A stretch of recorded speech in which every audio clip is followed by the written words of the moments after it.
From betrayal to godhood Quadi. Witness Issei's rise as the Black Dragon God, Gagleon. Hello everyone, welcome to What If Issei was betrayed by everyone and got powers of Black Dragon God Gagleon movie. Before we start, please go support Victor Van Helsing 6 for writing that awesome fanfic. This is the translated version I made. There will be some mistaken characters' gender, but of course Issei is a male. Prologue. Issei. I find myself alone, abandoned, and I'm dying. I think I don't have much time left, so I'll tell you what happened to me a few months ago. Flashback. Narrator. A few months before what happened with Issei. After defeating and sealing the beast of the Trihexa apocalypse and saving the world, Issei thought about spending a fabulous day with Rias and the others, but the girls distanced themselves or told him they had things to do with studying and different activities. The months passed according to his new life and peace. Issei was a little tinned because they swore eternal love to him, and now they had displaced and forgotten him, and never spoke to him very often. He had not spoken or lived with them for 2 months. Issei. Drake, what do you think? Don't you think they avoid me? Drake. Look, I don't care what you do and don't bother me. I'm tired. See you later. Cutting off communication with his carrier. Issei. I felt displaced, ignored, and to end everything happened what I never thought of in my worst nightmares. I was buying some things. I wanted the girls to eat something delicious when they got home from school, but I saw something that stopped my breath in front of me.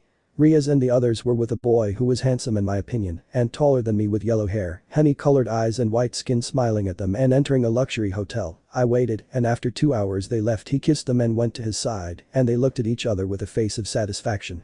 My heart broke. It was destroyed. I left that place when a demon stands in front of me. Demon. Issei-sama, the factions need your presence in the underworld. Immediately, please. Issei. Yes, I will go immediately. I went to the underworld with my heart broken, and in front of me was Miguel, Surziches and Azazel talking. When they realized I was there they saw me differently. What's up, Surziches-sama? Surziches. Arrest him so he can't escape. Issei. They put magic suppressors and chained me to a pillar. What's going on? Why? Maybe you've got a screw loose. It's me, Issei. Drake, tell them. Drake. Here is what was agreed. Give me another worthy bearer. This is a useless and perverted.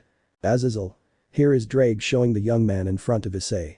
So you are the perverted idiot of my girls. Haha, you are garbage. You know one thing, I already had them, and they shouted my name, and so you know who took them from you. My name is Chris Demiurgos, the current head of the Demiurgos clan, the new bearer of the magnificent red celestial dragon, don't you think? And you will be suffering a long time hitting him, making him faint from the strong blow. Narrator. Issei was chained when someone threw a bucket of cold water on him. Chris. How are you sleeping, beauty? Take good care of yourself. They will treat you well, or else look what I have, showing the boosted gear in his hand. Greg. Finally a decent and strong bearer, and he is not perverted. Goodbye. Hi to Issei. Chris. I had to remove your arm to get this, but it will not help you where you are going. Approaching Issei and saying. I'll take care of your bores for you. I just want to be the pillar of the factions and rule before them. Ha ha ha ha ha. Let their torture begin. Issei. My torture was very slow and painful, from broken bones to mockery from the guards who told me that Chris was taking Rias all night. I didn't know how long I endured all that punishment. When they took me out of that hell, they took me far from the underworld where only a select group saw my torture on a cliff. I was tied with chains when I saw Rias and her entourage. What did she tell me? Rias.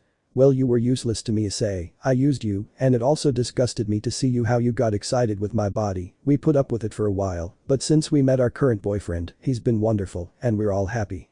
It's not for nothing, but I didn't care if anything happened to you before because you were useful to me, but now that there's peace I have to say goodbye. Raising her hand on Issei's chest, where she slowly pulled out the pieces that kept Issei alive, who screamed while the pieces were removed. When the last piece was about to come out, Issei said. Issei. I the SSS amuum yuchuo kai kai kas. Rias. Pathetic, pulling out the last piece and saying goodbye. Stupid pervert, hitting Issei and making him fall off the cliff. Then flashback. Issei. And now I die slowly. I don't want to die because I love them, I even left my perversity for them, and I receive nothing, contempt, heartbreak, hatred and deceit. I don't want to die. Do you want to live? Chico, distorted voice. Issei. Who said that? Inside you, tell me, do you want to live? Issei. Yes, I want. Narrator. In Issei's mind he sees a dragon bigger than Drake and says. I am the Black Dragon God Gagleon. I was killed by the factions and the 2 emperor dragons, white, red, and by other gods, because according to them I was going to be a threat to the world like the Trihexa, but I am the pinnacle of power. I am the lost Longinus. I am a god. Tell me, would you accept to be my carrier? Hi do Issei decide. Issei. Yes, I wish to be your carrier. You want your revenge, I also want mine. Gagleon. Narrator. In the Casido's prison 3 seals are open. They are free. Radamantes to Wyvern. Damn, what are you doing, but you hitting the floor and killing him with a single blow, leaving the cells. We are free at last. I say the same. How much time has passed? I don't know, hahaha. Wait, this weak signal is from Gagleon. Let's teleport. We're in a magic circle. Narrator. They arrive and see the injured young man, and the 3 gods heal him, while Gagleon congratulates Issei. Gagleon. Well said, boy, wake up, we're leaving, they are waiting for you. Slowly awakened and seeing the men in front of him. Good to see you, wake up, boy. So you're here, Gagleon, my friend. How long has it been since you saw yourself clearly inside a human, hahaha. Stop being sarcastic and tell him who we are, idiot. Excuse me for how clumsy my companions are. My name is Mikkel Van Helsing, the original, not the cheap copy in heaven, and they are Victor Van Helsing, my brother, a fallen angel, the boss of Gregory, and he is the sovereign of hell, the sovereign of the underworld. He is Otrox Lucifer, our brother and your boy. What is your name? Issei. My name is Haidu Issei, that is my name, and tell me, how are the original owners of the highest positions in heaven, Gregory and underworld? How did I get lost there? Mikkel.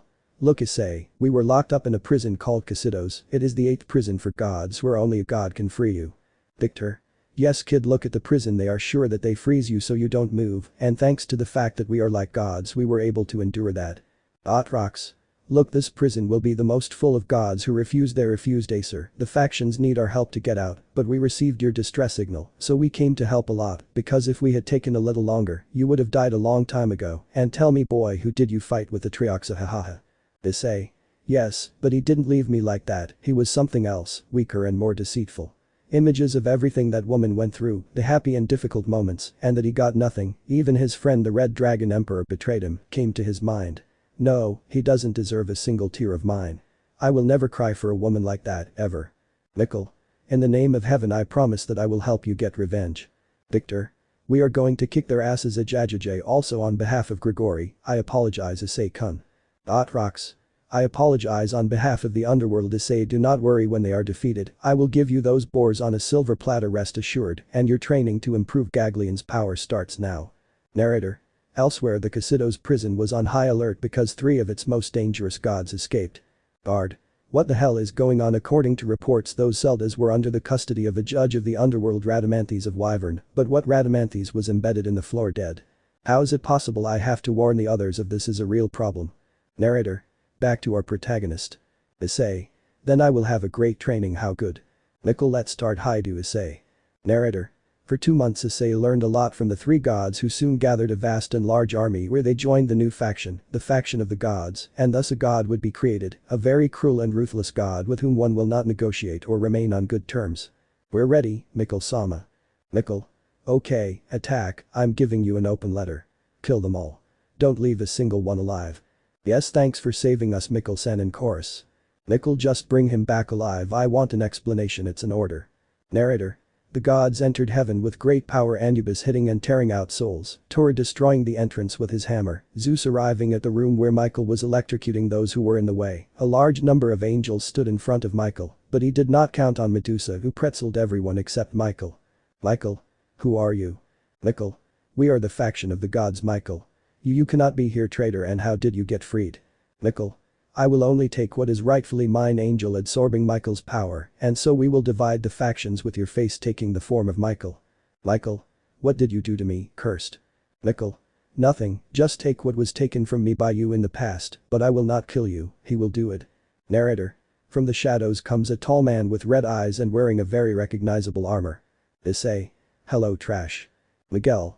Issei, it's good that you're alive, we're looking for you after that terrible mistake, we shouldn't have done that, helping you, and I assure you that I will return to what you were before, but tell me how you're still alive. According to me, we killed you.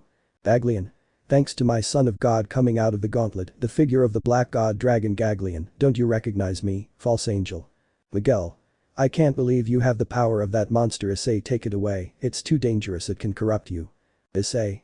Yes, as if the words of a traitor were going to help you. Now I will show you terror, and I thank you for betraying me. This is the result of your actions, union of body and soul roaring and showing his new transformation. This is the transformation boosted gear, kill gods, die, and let Mikkel be God. Narrator.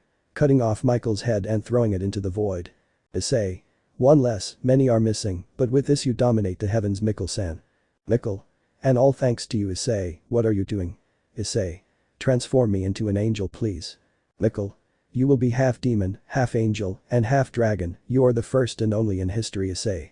Issei. I will take revenge, one by one they will fall before my factions hahaha.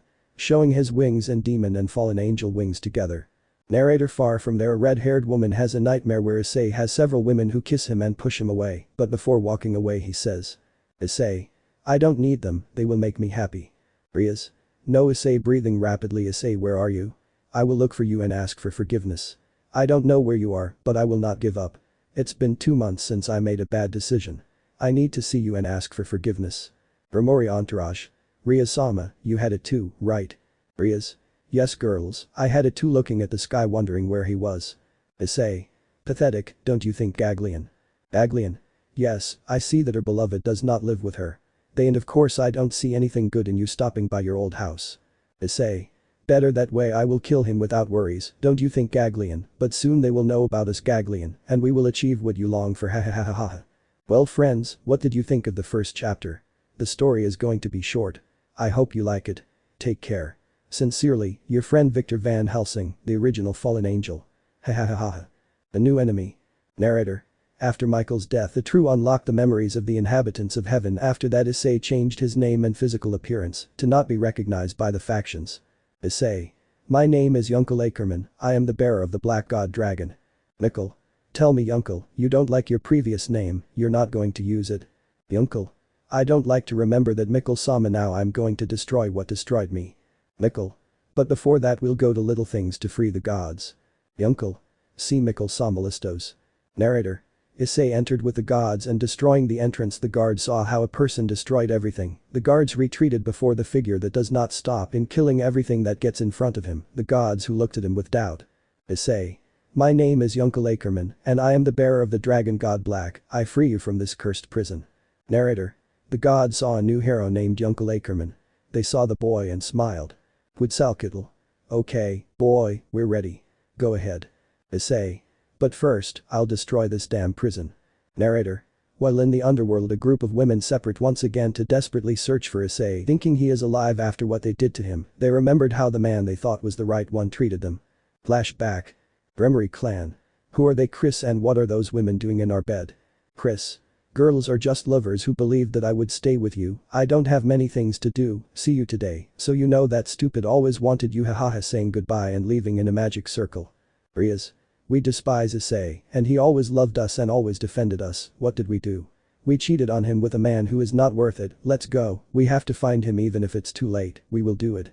Then flashback. Rias. Separate and find it no matter your status. Gremory clan, yes President. Asia. It should be around here, Rias-sama didn't throw it so much. Kaneko.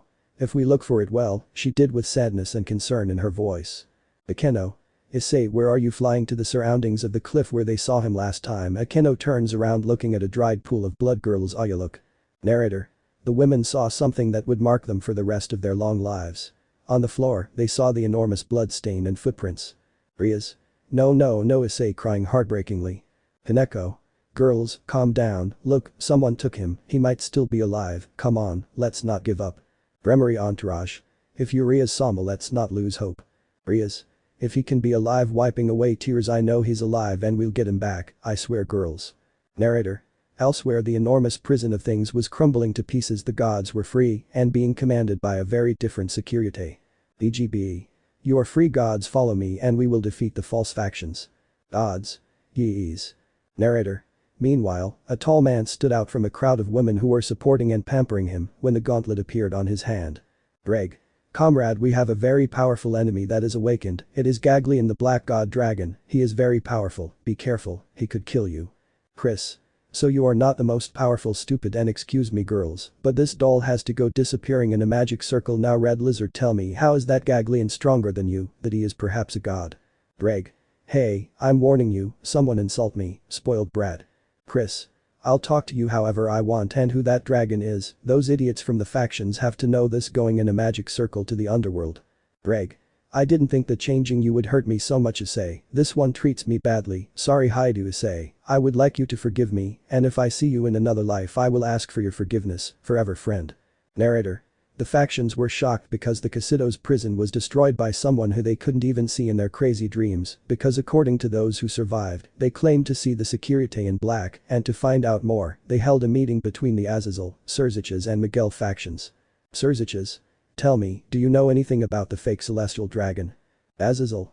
I've never heard of a black celestial dragon. Miguel? I've never heard of a black Sekiryuutei and what all that noise is about. Bard? Please, Mr. Chris, you can't pass. Chris? How come there's another dragon and it's also black, call me useless. Miguel? Calm down, or I'll kill you, nobody says that to an angel, and who are you? Azazel? Perhaps you suffer from amnesia is the current Sekiryuutei Chris Demiurgos. Xerxes? Please don't tell me you're jealous of the black dragon that appeared. Chris? If there's also the red lizard, it's not much use, it sleeps all the time, and I have to wake it up every time it falls asleep. Hey, damn lizard, wake up and tell it who it is, but quickly. Greg? Yes, that's okay, its name is very old, and you know it very well, it's the dragon god Black, a dragon that the 3 factions and the 2 celestial dragons were able to defeat with great effort, and you have a little more respect for me. Chris? Of course not, lizard sleeps, I'll talk to you later. Greg? How could I have betrayed my best friend for this useless guy who is good for nothing other than falling in love with girls and sleeping, he doesn't even train, I'm sorry Issei, despite being a pervert you had respect for beings of great power, now I'm treated like a trinket, I hope that wherever you are you don't hate me. Chris? And well, they'll give me some high position or that I'll be their pet. Besides, I have an appointment today, and I don't want to be interrupted by someone disappearing in a magic circle. Miguel? So we gave him the red celestial dragon, what a rude guy, and he thinks he's better than the others, seriously do you regret having garbage like Sekiryuutei? He's just a spoiled child who gives it to him when he wants something, and for this garbage they combined you hide you Issei, pathetic features, I think when they see the new Issei, he'll try to apologize, haha, but he hates them with all his strength, I can't imagine he'll hurt the Gremory entourage when he sees them. Narrator. At that precise moment a magic circle appears and before it appears it says. Miguel-sama I am here. Azazel. But he is a hybrid who is he? Miguel. He is not a hybrid, he was born that way. Narrator. Azazel and Xerxes saw the warrior in front of them, they did not believe that man when Azazel spoke. Azazel. Boy, tell me your name. The boy looked at him with hatred but rationed. Yunkel, my name is Yunkel Ackerman, nice to meet you Azazel-san. You must be Maud Lucifer Xerxes. Isn't it true that they have told me a lot about you? Or tell me where Haidu Issei is. I would like to know about my friend. Narrator. The 3 of them tensed up at what the being said. Yunkel. So where is he? I would like to know, not being his power and I don't feel like he's in the human world, where is he? But I will look for him. I have many things to say. Besides, he told me that he would get married in a few years and that he wanted me to be his godfather. Haha. Issei even told me that I would take away his perversion. He told me that he didn't need it anymore and that the girls he loves are everything to him. And here I bring his rings. Excuse me, but what's happening, why are you so nervous? Prove that the jewels are beautiful. Opening a wooden box. These are for the ones that are outside, and the other 3 are for the most important ones. These are for Rias, Akeno and Asia were made by the dwarves of Asgard, a gift from Odin, because according to the dwarves, these detect the feelings of the people they love, and if that love is lost the stones turn black and lifeless. There is also one for Issei, with the gems of all of them, opening a smaller box, and showing the ring. This ring is linked to the others if anyone doesn't love it, the gem falls off the ring incredible no. Azazel. Incredible and tell me how strong you are Yunkel. Yunkel. According to Issei he was at the level of the Trihexa, but I never knew it. Azazel, Xerxes, Michael. We can't believe Issei knew you. Yunkel. He got me out of my prison and I'm very grateful for that. I trained him a year ago, but what I knew was that he would come to see some insignificant problems here, and since then I haven't heard anything from him. Tell me, have you seen him? I knew that he is your pillar of the factions, right? Narrator. That's when the Gremorys come in crying. Rias. He was alive and we almost killed him, but according to Kaneko he is alive brother. Yunkel. What's going on here, like they almost killed him, tell me Xerxes, did they attempt on my friend, tell me. Xerxes. Please it was a mistake I would never kill him and he would never betray me. Azazel. We would never betray our pillar of peace. Yunkel. I came with the intention of joining the factions, but now I will be your worst enemy and I will look for you. I assure you factions that if my friend is dead not even God himself will stop my anger and you deceived me, we break all ties. Miguel, from now on I declare myself an enemy of the factions and you, this was for those who loved him, but take it voting the boxes where the rings were you do not deserve the love of my friend, goodbye Gremory entourage, goodbye factions disappearing in a magic circle. Azazel. Tell me Miguel, how strong is Yunkel? Miguel with fear. Very powerful so much that he would destroy half the sky alone, and if Issei joins them they will be unstoppable. Narrator. Everyone looks at Miguel who was afraid of Yunkel Ackerman the angel, fallen angel and demon together. Surziches. Call all factions, Trihexa level emergency, even if it isn't, let's move and sister, look for him before Yunkel finds him, you understand. Rias. Yes, brother, I will look for him even under the stones. Miguel. See you Surziches, Azazel I have to do some things. To be continued. Narrator. While in the sky Issei was angry at what the faction said. Miguel. I got warmed up, you still have a lot of revenge to get, Issei. Yunkel. Don't tell me that name makes me think of the harm they did to me in an angry tone sorry Mikkel-sama, it wasn't my intention. Now all you have to cry about is Yunkel, you are everything to me. Yunkel. Sorry Anubis, but aha I loved them and they cheated on me, damn it aha. Anubis. I will always protect you Yunkel you are my everything, and I will always be yours. Quetzalcoatl. It is true, we the gods will never betray you, Yunkel, you were the one who got us out of there, I promise you that the gods will help you on the battlefield, Yunkel. Yunkel. Thank you Quetzalcoatl, I really appreciate your help, but my revenge will be the size of your betrayal. The destruction of a traitor. Narrator. Yunkel was lying on Anubis's lap he dreamed of a huge field of flowers and Anubis by his side, lying in the shade of a huge cherry tree talking. Yunkel. What is this place Anubis? Anubis. These are my mother's flower fields she took me here when I had a bad dream, and I could rest very well Yunkel, when you saved me from that prison I didn't think you would be so kind. Flashback. Anubis. Why did they lock us up in this place it's cold I wish for my home. Guard. Shut up stupid hitting the prison gate. Narrator. At that precise moment the door of the Casido's prison is destroyed by an immense power the guards stand in defense of the prison, but it is inevitable the vast majority are killed by a wave of thorns that come from that individual who gives no compassion to them. Guard. But you are a monster. Yunkel.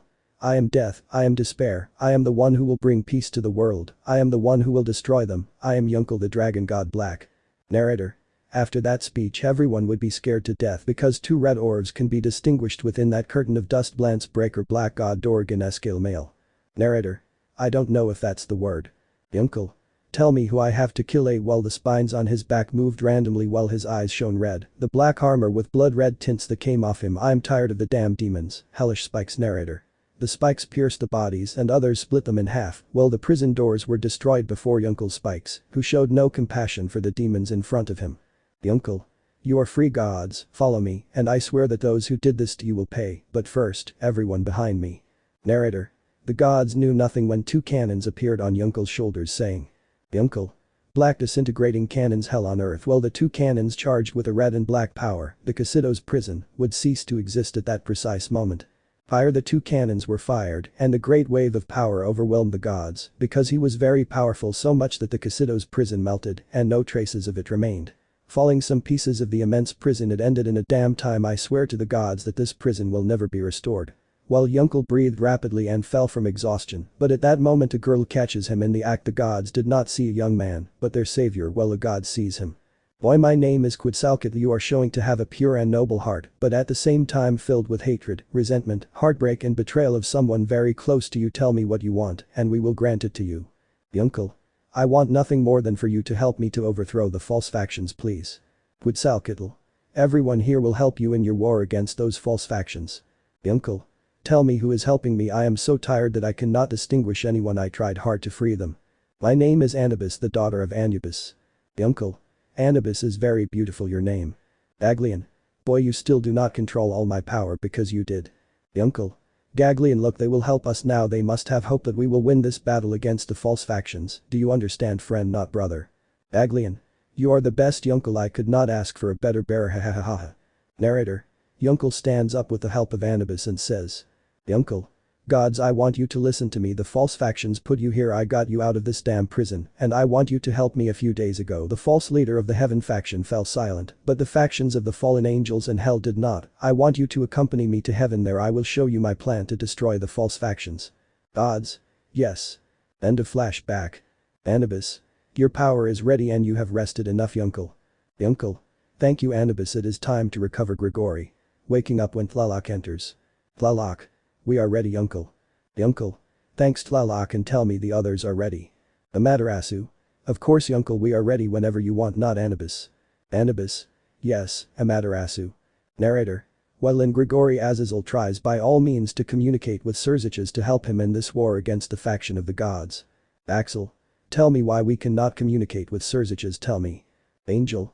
We cannot something interferes with communication sir. Azazel. Damn. Narrator. Well Kronos stops time outside Grigori. Kronos. I will not let you communicate with that traitor ever. Anubis. Well thought out Kronos, this will show them that the faction of the gods is the best. Narrator. The gods advanced by leaps and bounds and destroying everything that happened, no one could stop them. The Aztec gods destroyed a large part of the army of fallen angels, while the faction of the angels commanded by Mikkel gave no respite to the traitors while Mikkel fought with his armor. No one could stop the gods who had no respite and Yunkel and Anubis were not far behind, they fought with everything because Yunkel, having promotion of all the pieces of angels, fallen angels and demons, could have different models of armor. Yunkel. Tritani balance armor dreaking. Demon Angel Modi destroyed fallen angels with ease until he reached the room where Azazel was. Azazel. Who are you damn daring to attack the factions? Uncle. Hahaha maybe you don't recognize me Azazel sensei or your memory is failing you for having killed the bearer of the Red Emperor Dragon. Azazel.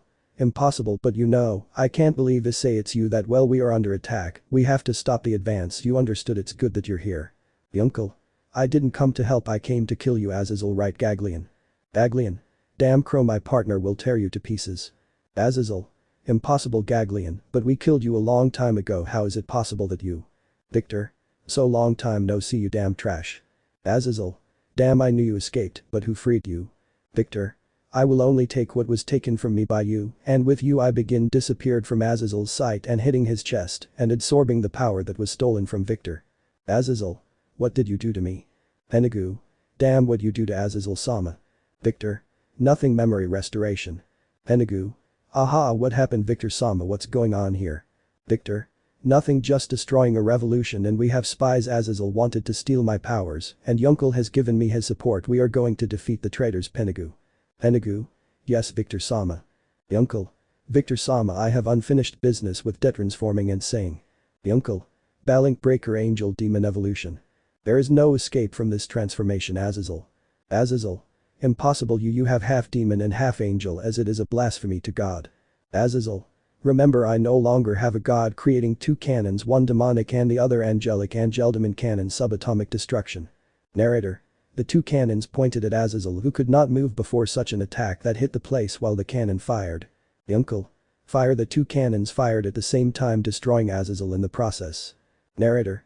The gods did not give credibility to what they saw a huge part of Grigori was left dust, when the smoke screen dissipated the large hole in the place was seen nobody said anything until two goddesses said together. Anubis Amaterasu. Yunkel. Leaving there quickly where Yunkel was standing with difficulty. Yunkel. I think Gagleon file me. Gagleon. I've told you many times not to overdo it but well boy you almost destroyed the place, but it's okay, they deserved it hahaha and it seems you have admirers. Narrator. Yunkel turns around and sees Penagu, Anubis and Amaterasu smiling at Yunkel's new form. Yunkel. We won by falling and being caught by the three women. The Ngiana, silly don't scare us like that Yunkel. Mikkel. We won Grigori as my brothers and let's congratulate the pillar of the original factions. The gods. Yes long live Yunkel Ackerman. Narrator. After the war, Grigori is rebuilt quickly as all the gods cooperated with the cause of the new head of Grigori Victor to rebuild and return the memories of the fallen angels. Now Azazel was erased from all history books and replaced with Victor as the new head of Grigori, while Luceno's father apologized to Yunkel for what he made him go through before the past and said. Araquiel. I apologize Yunkel Sama, my daughter will not have your forgiveness, but I beg you kneeling in front of Yunkel, let her live please I beg you. Yunkel. I will let all those from the Gremory clan live but they will never set foot in the original factions, do you understand? Araquiel. Thank you very much, Yunkel Sama.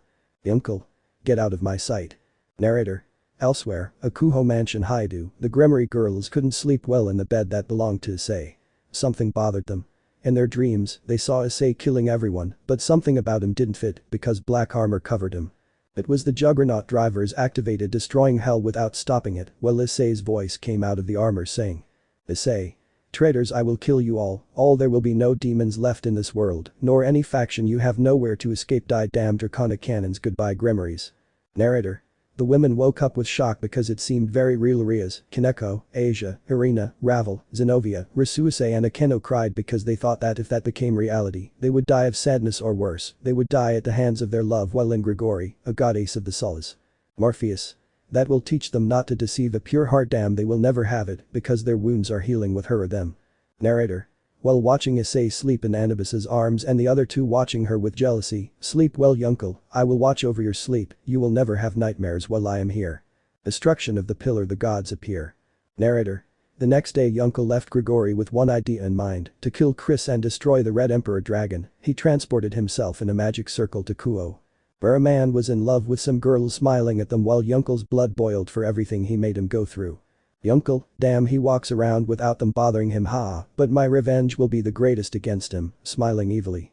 Chris. Yes precious, I have things to answer, also I have business to attend to. Goodness, girls leaving the store and going to the parking lot where a barrier traps him. What the heck, excuse me, but you don't know who you messed with, useless idiot, get out and I'll kill you quickly, ha ha ha ha. Yunkel. Wow, the powerful Sekiryuutei, as if I were afraid to face you, ha ha ha ha. Chris. Look stupid, I'm going to give you 3 to leave and I won't kill you, but if you stay I'll destroy you. Yunkel. Ho, what are you going to kill me with? Try it with dyed hair. I heard that the factions don't like you because you're a spoiled child. Chris. Look, I don't know who you are, but you're not going to make it through this day. Come on, lizard, wake up. Greg. Balance breaker, boosted gear, scale mail, who are you, damn it. Chris. Shut up lizard, well let's start, idiot. Yunkel. Then me too, balance breaker god black dragon scale mail. What do you think? I also have one just like you, hahaha, don't tell me you don't know me, let's see who is stronger. Narrator. The two launch themselves into battle. Chris can't land a blow on Yunkel, who seems to be having fun with the clumsy blows of the current Sekiryuutei. Yunkel hits him with his dragon tail without him being able to defend himself. Yunkel. And for this useless one they traded me, pathetic, don't you think Gagleon? Gagleon.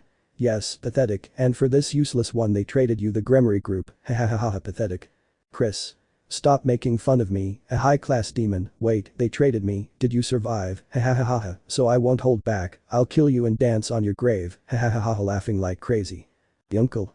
I'm tired of you cutting Chris's arm where the boosted gear was and sealing it so he couldn't escape. What did you think of arm by arm? Chris.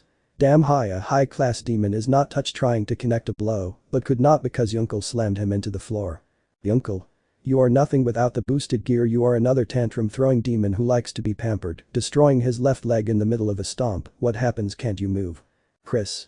Stop please, don't hurt me, crying and crawling with the only arm he had. I'm sorry, don't kill me, I'll give them back to you, even your boosted gear, take it, I don't care anymore, just take it, please don't kill me. Yunkel. I don't care about the Gremory or the boosted gear, what matters to me is killing you, but first there is a meeting with Assister. Flashback. Narrator. After the destruction of Azazel, Surzix called a faction meeting the next day where Victor and Mikkel transformed into those traitors to see what the false Issei wanted, and in the afternoon they would discuss how to capture the traitors. Yunkel said. Yunkel. Don't worry, there will be a death of the pillar of the 3 factions, hold Surzix's until he arrives with the package. Victor-sama, Mikkel-sama. Victor. I want to see that. Yunkel, hahaha. Mikkel. I hope the traitor who took everything from you suffers in front of the false factions, hahaha. End of flashback. Yunkel. Let's go, I have an execution that Acer. Narrator. A few hours before the battle of Chris and Yunkel Underworld, everyone was very busy because the factions would meet that day. Surzix's was talking to Gryphia, or rather yelling at her. Surzix's. Look bitch, are you going to obey me or I'm going to kill you, with anger in his voice. Gryphia. Yes, I love you, with fear in her voice. I retire, that bastard uses me as his servant and I am his wife. If someone killed him, I will free myself from this bastard because I could not warn Issei, he would have saved me, but he is dead. I hope wherever you are you rest well, Issei. Surzix's. Stupid maids, I want this place to be good for the meeting, understood? Maids. Yes Surzix's sama. Narrator. At that moment Victor appears turned into Azazel and Mikkel turned into Miguel. What do they say? Victor. Mikkel, DFRS. Surzix's. How are things? Surzix's. They found out that they attacked some prisons and other places and I don't like that they could free another one and we would lose very valuable land, or if Miguel wants you to grape Gryphia and you too Azazel, I have another girl in mind who is beautiful, will you help me with that? Azazel F. Of course friend, how not? Unlucky, but when it's your end I will kill you slowly and painfully. Miguel F. Of course, but you know that it has to be in a special room. No, unlucky that others grape your wife that is paid with death, but I'm not going to be the one to kill you. Unlucky. Surziches. Of course, here we have it. Don't tell me you forgot, you're very forgetful, Miguel, haha. Miguel.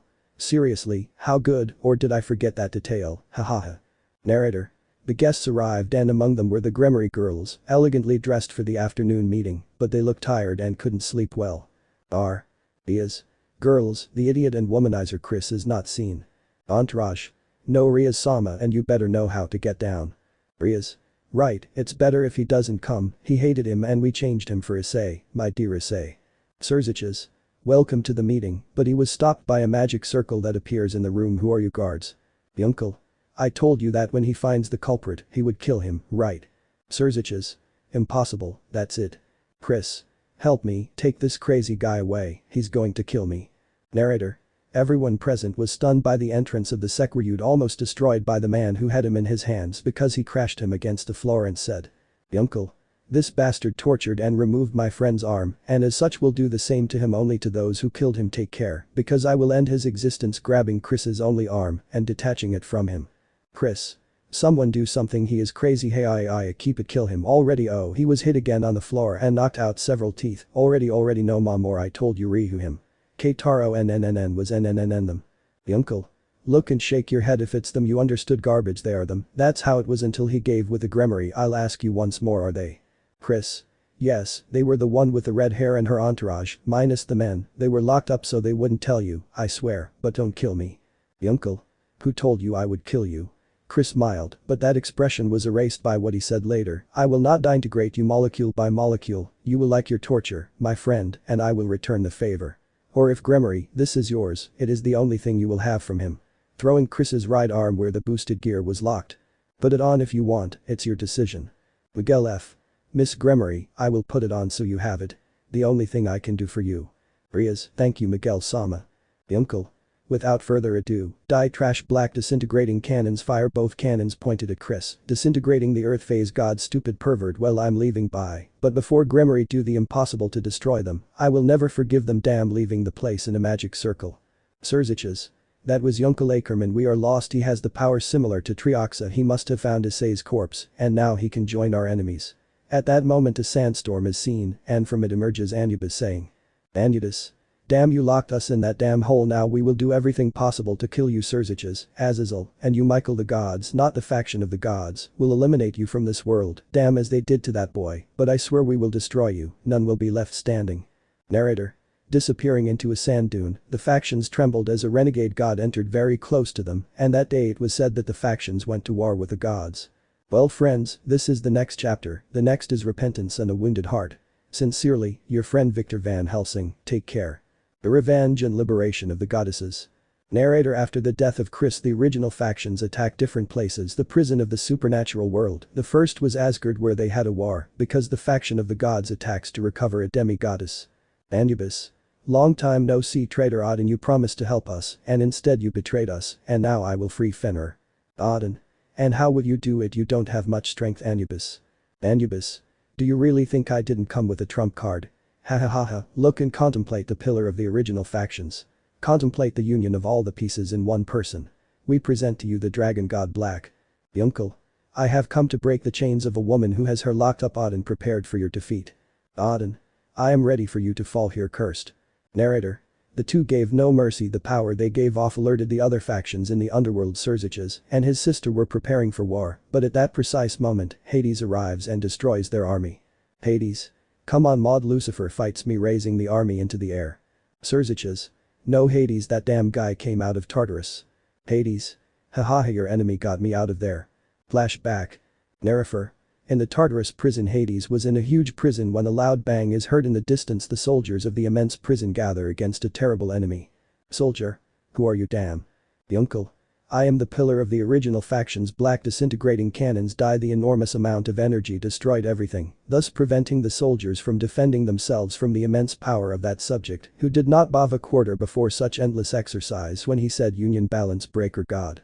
On his body he had all the wings of the original factions, one angel wing, one fallen angel wing, one demon wing and finally one dragon wing. There are those who look alike, they saw something that for the gods was impossible. He had the wings of all the original factions, the soldiers were reduced in size, because the immense power of that man killed them, all without leaving any alive, opening the doors of the portion Yunkel said. Yunkel.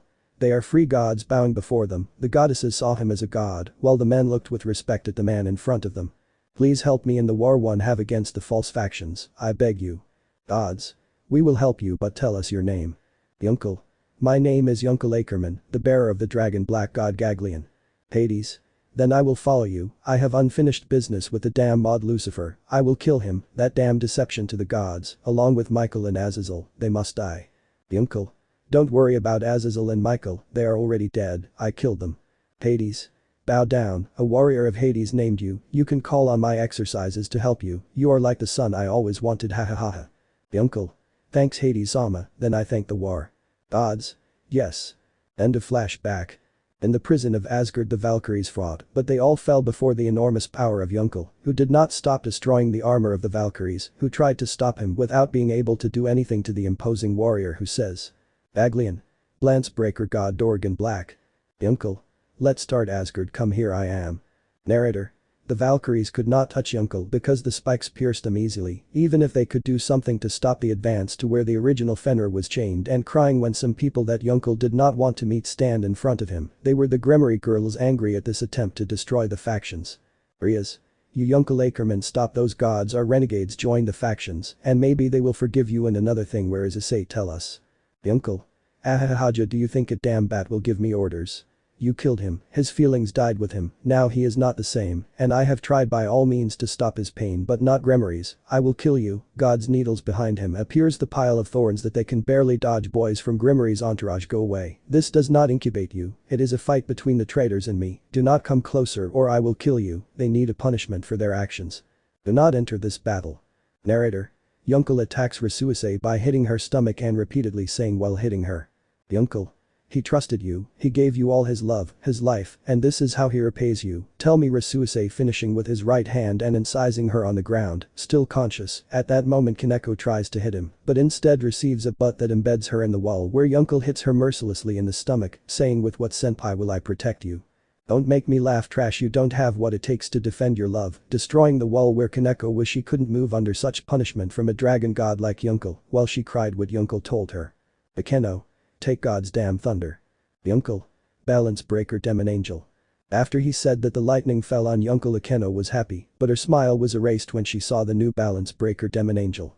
I tell you something I never thought that the half-fallen angels were so stupid after I helped you accept yourself you betray me pathetic, I return your attack thunder destruction, throwing a huge lightning bolt that paralyzed her and fell into a nosedive, but Yunkel catches her only to hit her stomach, writhing in pain Akeno calls out to Issei. Akeno. Issei save me please rrrr. Yunkel.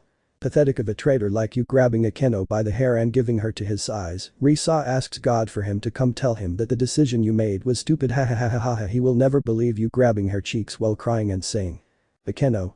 Issei save me, but she is lifted by Yunkel who gives her another blow and embeds her in another wall where she faints from the impact.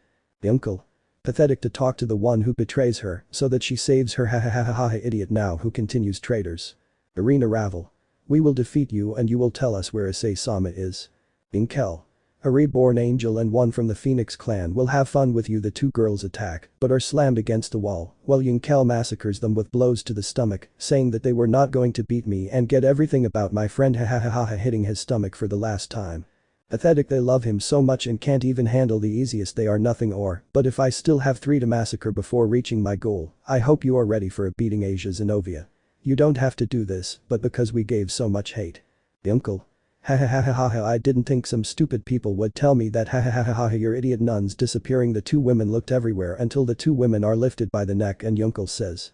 Please don't be stupid you are garbage Asia Argento Xenovia 4th, your faces tell me that you enjoy that my friend's parents are looking for him, without saying anything about that you killed him, along with the others hahaha, that makes me boil with hatred, hitting them and sinking them both to the ground, now the grand prize Rias Gremory, there I will show you my last armor, that I created balance breaker god Dorgan Black Gagleon, you are the first to see this form, no one else has seen this. Transformation praise my power. Rias. Checkmate, checkmate, checkmate, I can't believe he stopped my power of destruction. Uncle. Please don't take me for a week, then if you survive this I'll tell you where Issei is supernova. Rias. I'll endure it, I swear. She stepped on almost 200 shields without the power stopping. He reached her and dragged her for about 30 meters. When she expected to die the energy diminished and disappeared. Well, she was exhausted but fine. I resisted it. Tell me where Issei is. Uncle. You're seeing him. Narrator. Rias, Kaneko, Asia, Irina, Ravel, Xenovia, Rossweisse and Akeno were watching when he returned to his original form. Issei. What's wrong with you? You saw a ghost. Issei, I have many things to do, some factions to destroy and some goddesses to rescue. Goodbye Gremory entourage. Well, friends, this is the prelude to a possible war between the factions and almost the end. Or did I forget, friends? A new story for those who like Saint Seiya. Liberation of goddesses and crying. Writer, just change the women who will soon appear in the story and the vote for Yunkel to have a harem or a single sequel standing. Tell me in the comments and which goddesses you recommend. Narrator. While in Asgard the guards try to stop the new Issei who was destroying everything without mercy, killing everything he found until he reached a huge prison where there was a woman with wolf ears and tail. Fenrir. What do you want? Are you going to grape me or hit me, guard? Yunkel. No, I came to destroy your prison. Narrator. Yunkel undid the prison with a blow, also destroying the chains that immobilized her, catching the girl in a bridal form. The girl blushed for the man in front of her when he said. Yunkel. You are free Fenrir, I will protect you from everyone and everything miss. Fenrir. He is a god, he is saving me, but the god sent me here, how is it possible that he. Yunkel. Do not worry, I will protect you, I will help you, and I propose to save the other goddesses who are like you, me the dragon god Black promises. Fenrir. Thank you ha ha hey I. Yunkel. Cry, you have been alone, I will fill that void, I swear. Hades.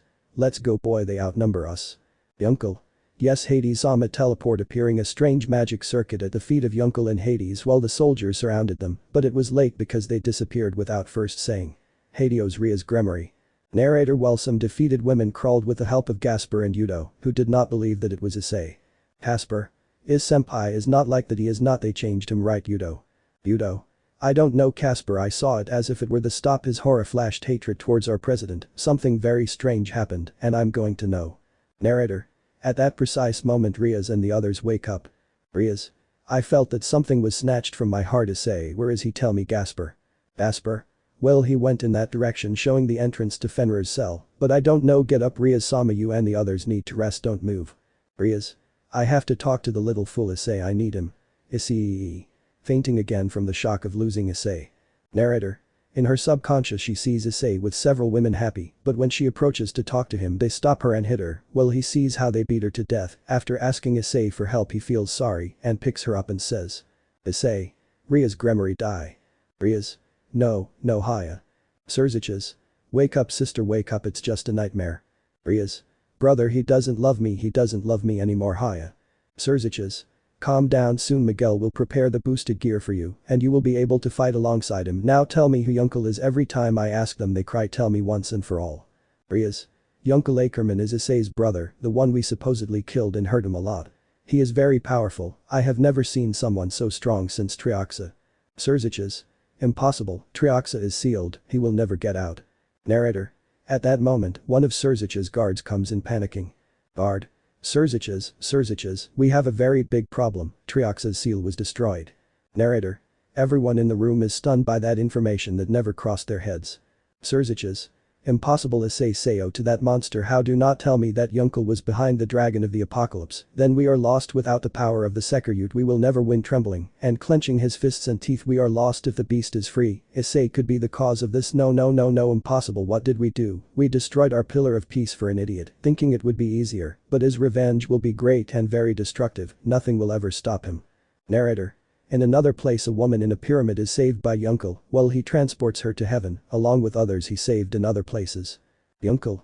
With ease, there are 7 saved by Aphrodite, Fenrir, Athena, Artemis, Anubis, Siba and Amaterasu. Mikkel.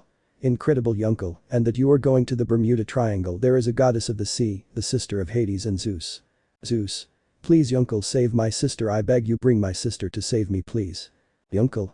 I will, but first I will go to a castle in Russia. There is a vampiress, I have to save her first, please Zeus, allow me to go there first and then I will hunt for her sister. Zeus. Okay, but after that you will go to the triangle. Yunkel.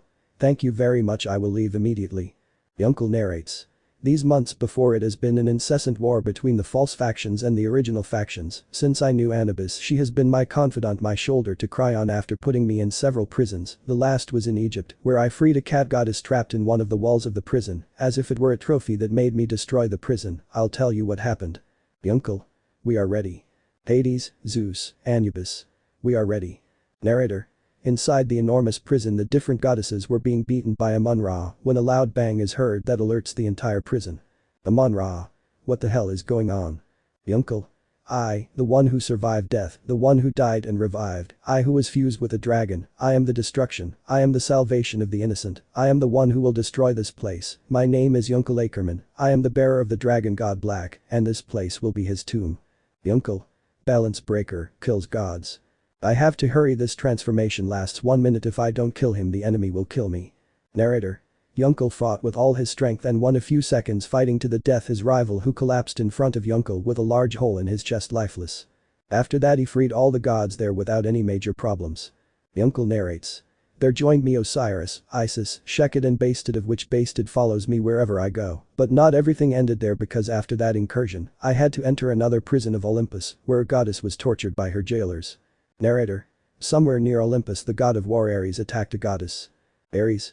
They will never rescue you from that, I assure you, Hera, you will never get out of this prison, hahaha. At that moment, an explosion occurs without them being able to do anything, and a voice is heard. The uncle. Mistreating a woman is very low even for the god of war like you. Ares. Who are you? The uncle. My name is not important, I only came for her, wretch, you will pay for every tear she shed, damn, hitting Ares in the face and sending him far away, crashing into several walls and embedding him outside the prison. Ares. Damn, you are the one they told me to be careful, ha, pathetic, you are not like us, I am a god and you are a simple child, ha ha ha ha. The uncle. Do you really believe it, Ares? Then prove me, I will give you the beating of your life, damn, I am very angry and maybe I will kill you. Ares. Haha, don't make me laugh, you're just a pathetic human without a blow resounded in the place as Yunkel gave the man a precise blow. The uncle. That was for hitting her, this for making them cry, hitting her head and embedding her in the ground semi-unconscious. Ares. I am a god, you a fly, how can I be that, you a human? He could not say anything because a sword passed through his armor and body. The uncle. I am Yunkel, the bearer of the dragon god Black, I want you to know who killed you, damn, while babbling. Ares. Damned of S. Gracia do, falling dead and disappearing, in particular Black. Hera. Since you saved me I thank you very much, thank you Garcias, ha ha hey I. The uncle. Don't worry, I will protect you from everything, I am your defender. After that day the destruction of Amun-Ra happened, but let's stop beating around the bush. The uncle narrates.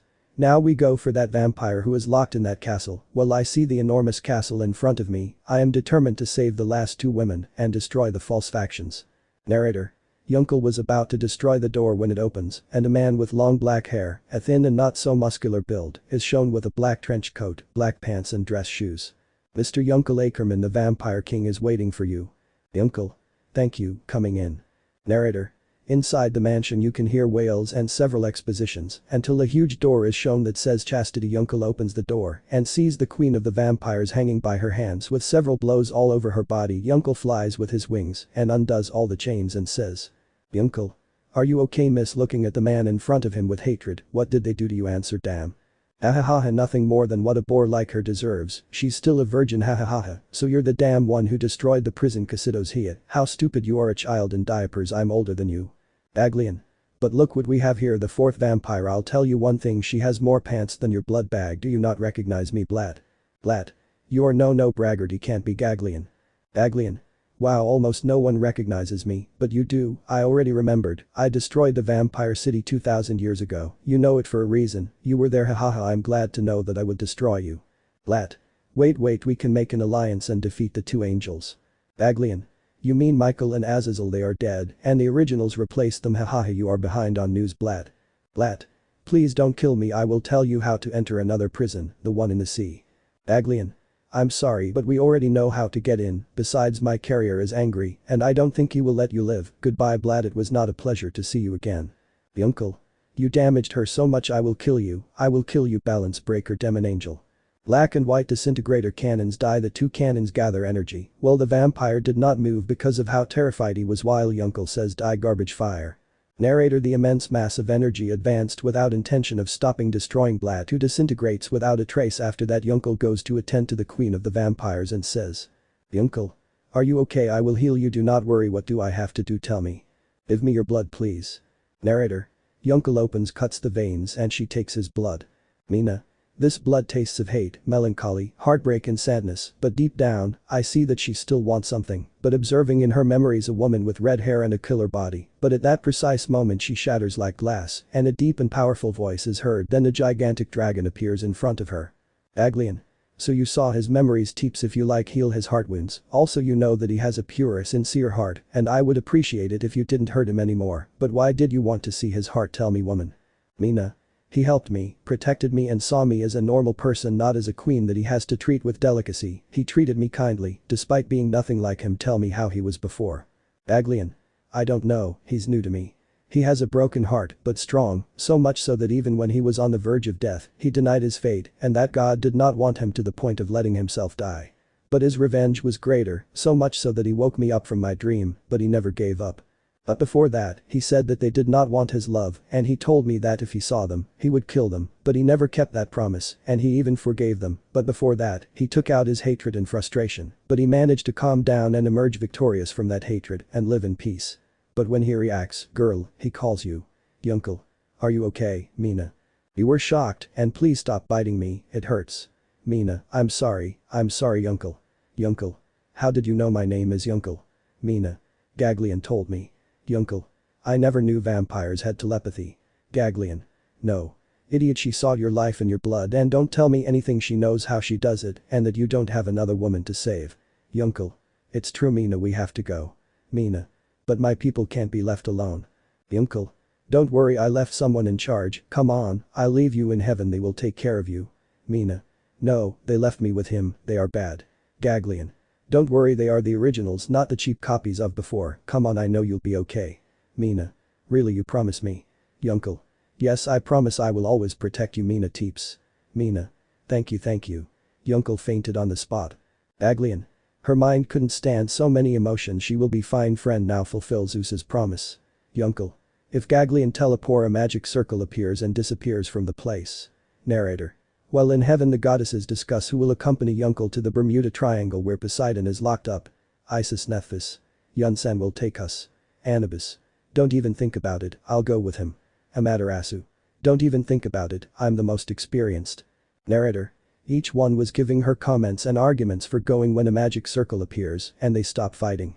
Yunkel: Hermes, take care of her and let the gods see me in Mikkel-sama's office. Now we have a goddess to save, a prison that I destroyed, and a war to fight. We are already in the prelude to this war against the false factions immediately.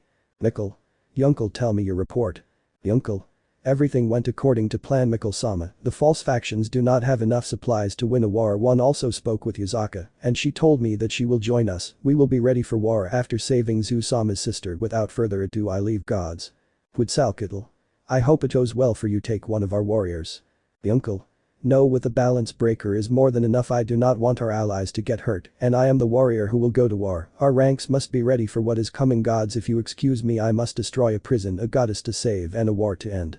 Narrator: Yunkel leaves and the gods talk among themselves. Anubis: He is incredible. I have never seen a human so insistent on avoiding casualties in an army. He is a great strategist and a good leader. What do you think of him? Hades: He is a great boy, and I can say that he is truly a great warrior. I am proud to have him on our side.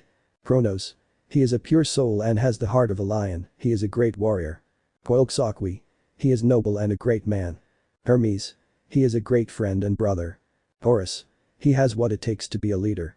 Huitzilopochtli: He has the heart of a jaguar, the sight of an eagle, and the power of a god, truly a great friend. Hercules: A great warrior and strategist. Inti: Never has someone so brave. Mikkel: We all agree on one thing, he will be the pillar of the original factions. Victor: He will live up to a god, he will be our brother. Atrox: When this is over, that appointment will be given to you, so that it will be written in the pages of the history of the gods. Gods, yes. Fishman: Don't let it happen at all costs, kill it. Yunkel: Balance streaker dragon god Inferno. Get out of my way, hellish daggers. The daggers came out of him in all directions, killing the guards of the enormous prison that looked more like a submerged city. Damn, you let me pass. Contamination of minds touches the floor and a red mist comes out that contaminates those who are next to him and protect him. This new ability comes to me from a lot, don't you think, Gagleon? Gagleon? Yes, let's go make way, ha ha ha ha. Uncle? Yes, hey Aya. Narrator. Elsewhere, a very nervous Orm paces around the room without stopping while entering the room with panic on his face. Fishman. He passed our defense lines from 1 to 12 without problems. Orm. Damn, try to stop him at all costs. Narrator. Yunkel transformed into different balanced streakers of different factions, the most current the Nordic and the Vampiric, that destroyed the guards without mercy until reaching the main room where Orm and Poseidon, the goddess of the seas, awaited him. Orm. Damn, human, how did you get here? Is impossible for a simple human. No, I won't kill you. Die plasma cannon. Narrator. Yunkel puts his hand out and disintegrates the power. Yunkel. Pathetic, never face a god. Balanced streaker Anubis mode. Levenance and attack my faithful servants. Narrator. A huge wave of zombies heads towards Orm without stopping. Orm. No, please go away. Die. Damn, they are just flies, ha ha ha ha. Damn, how Orm was being pierced by Yunkel's arm. Narrator. At the same moment that Orm attacks his group of zombies, he increases his speed and kills him. Yunkel. Die garbage and greet me all. They're falling wounded but alive. Orm. You will never be able to kill a cursed Atlantean. Yunkel. Yes, detransform and say Blance Breaker Angel Demo. The dies. Disintegrated black and white disintegrator cannons die. Fire. The great mass of energy continues its course without stopping until it touches a huge wall of magic, while Orm says. Orm. He is stronger than me. It is impossible to beat you. Even I lost a fight with someone stronger than me. Disintegrating into thousands of pieces, along with the wall that broke mercilessly, leaving Atlantis free, along with the goddess Poseidon, who was. Yunkel undoes Poseidon's chains and takes her away as the great prisoner gets closer, visible after a few decades of being submerged. It returns with more strength to say that they are free. Poseidon. Thank you very much, man. Tell me your name. Yunkel Ackerman. Nice to meet you, Poseidon-san. Narrator. Finally, after so many battles, they finally managed to do it. Yunkel. It's time to show our claws. Go ahead, the war has just begun. Attack on the underworld. P1. Narrator. In the underworld, the greatest pillar of all the factions was the one who freed all the gods. Xerxes was very bewildered by what his sister told him, that Yunkel is Issei, who 5 months ago was the Sekiryuutei, now is the villain of the story, as he said. Xerxes. Impossible. No, I can't believe that Yunkel Ackerman is Haidu Issei. Narrator. Elsewhere in Atlantis, an army gathers to finally defeat the false factions and Yunkel says. Yunkel. We are the original factions that were defeated. Now me and the original factions will attack Lilith, where the weight of the hammer of revenge will fall soon. The factions from all sides will be one to prove that we are better. Michigan. My dear people, this day will be said as the beginning of the greatest war of the original factions, as well as the only one that remains, the faction of the demons, will be returned to my brother to his throne, who is with me raising their hands, the angels, fallen angels and gods. Victor. My brother is right, comrades present here, our brother is absolutely right, and we can return the reign to my brother already. Yunkel entrusted you with the battalions. Yunkel. Well, the battalions will be given like this. Narrator. While in Lilith, Xerxes and his exercises reinforced the entrances of everything because an imminent war was approaching. No one is prepared for the largest faction. The faction of the gods will appear and destroy everything and everyone without mercy. While in the mod room, he was preparing countermeasures with his generals and the factions of angels and fallen angels. But he did not count on something that warned him. Miguel. You know I'm not going to support you. I've had enough with the battles between them and the angels, and my armies are very few. I can barely keep them at bay. My apologies, but I can't. My people suffered a lot, and I will give up. I can't fight anymore. Azazel. I also can't believe that my armies are reduced to ashes. I withdraw from the war. They are very powerful. We are not going to win. Understand there is no escape. Xerxes, our end is near, and we can't avoid it. Retreat. You still have time. We have an audience with Yunkel today. Come with us, and maybe I will leave Lilith intact. Xerxes. They have gone crazy. It is our right. We won, and now they surrender. Miguel. You don't know who commands their armies, right? Xerxes. Who? Azazel. The one we removed the balance breaker from, the one we said was garbage, that is Haidu Issei, the current Black Sekiryuutei, the bearer of Gagleon, the Bragan god Black. No one here will be able to beat him. Even if you have your entire court, you will not be able to win. You will only lose everything. Give up. Xerxes. No, as long as I have an ace up my sleeve, I have the Akyuko and the Sekiryuutei. Nothing will stop them. We can win and recover Issei and make him a faithful assistant to the factions. Miguel. Azazel. Fool, we lost the element of surprise. If he could defeat the Sekiryuutei, what can't he do with the Akyuko? We're leaving Xerxes. This war will destroy hell. We just hope you are sure you won't die. Disappeared into their respective magic circles. Surzich is voting all. Hey, I is stupid. I will show you that I can win, you will see. Outside the room, Gryphia smiled maliciously and was trying a plan. Narrator. The doors on the south side of Lilith opened wide with an explosion as a titan had appeared. Damn demons, their end has come. Hey. Narrator. At the other north, east and west gates. At the north gate, a huge titan. The demons had time to surrender. Now we, the 4 titans of Tartarus, will destroy them out of this stupid place. Ha ha ha. Narrator. At the east gate, a huge titan walks through the door and says. The demons bow down to the original factions because Yunkel Sama will take them to Tartarus. High is screaming and being heard even in the center of Lilith. Narrator. At the west gate, a huge titan runs while at the gate they shoot at him while the other titans advance slowly towards the gate. Writer. Just make humans like demons and lock their doors. The doors are open. Yunkel Sama. Yunkel. Thanks Galdem, the war has finally begun. Balance breaker Dorgan God Black. Death is falling and there is nothing they can do against us, nothing. I am death, I am destruction, I am God Black Dragon Gagleon, and we are death, lighting his eyes in a bright red while a pillar of fire came out of him. Attack on the underworld. P2. Narrator. At the west gate, Galdem walked towards Maud Lucifer's castle. Galdem. Master, we are ready for battle, your orders. Yunkel. Don't hurt anyone innocent, just kill those who attack us. If others get in the way, kill them. Gagleon. Let's use the faction balance breaker. Gagleon. Why don't we kill those bastards, but first make them suffer. Ha ha. Yunkel. Yes, faction balance breaker. Humming out a huge pillar of light. We are ready, let's go forward. Narrator. At the south gate, the enormous titan destroys the demons with ease while some girls support him and says. Amaterasu. It's time to suffer as Yunkel sent suffered die flames of the sun burning them to infinity. Anubis. Suffer in the sandstorms. I will not have mercy on garbage like you. Burying everyone in sand without them being able to escape. Poseidon. Look into the depths of the sea, enclosing the demons in balls of salt water while they drowned. Aphrodite. Blowing kisses and charming men, all yours. Artemis. Artemis. Don't even tell me, stabbing the demons in the heart with an arrow. Die, the false factions must not live. Narrator. At the north gate, a hairy titan with saw teeth eats the demons without any scruples, being helped by some girls. Fenrir. Die, false factions turning into a huge wolf. It's time for the original factions to be the ones to defend and protect Yunkel Sama. Go ahead, goddesses. Hera. Die, damn trash. Creating a huge minotaur. Till the minotaur, the beast, attacked the large regiments without mercy and killing Miles. Mina. It's time to see what leather comes out. More strap. Die, damn blood absorption. The blood gathered and she absorbed it, but with disgust, spitting a little. Yuck. Yunkel's is very pure. The blood of these impure is very sour, but food is food. Ha ha ha ha ha. Narrator. At the east gate, a female titan tearing apart the hordes of demons with her arms and legs while some gods filter into the city of Lilith. Hermes. Time to show her how fast the gods are running and killing everyone in the blink of an eye. Easy, don't you think? Anubis. Anubis. Yes, start saying a ritual and a huge beetle beast appears. Kill them. Nelstis. The huge beast lunged at the enemy. When it was close, it sprayed an acid that burned all the demons. At the west gate, Galdem destroyed all the enemies and said to Yunkel. Galdem. I'll go and they'll take care of it. At that time stops. Kronos. Go Yunkel, we and the original mods will stop them. Finish what you started, now go. Well, time returns to normal. Yunkel. Thank you gods. Narrator. At that moment the battle between the demons and the faction of the gods begins. The demons fell and could not stop the advance of Yunkel and the gods in the battle on the south side of the mods castle. Lucifer, father and son, face each other. You sent me to that prison, you and the damned council, and when I return you tear me apart. Odin. Odin. Calm down Thor, you don't understand, it was something Acer said. Thor. Your family now. I have a friend and he sees me as a brother. He is not my brother, hitting his father with his hammer. Miognet, who retreats before the power of his own son.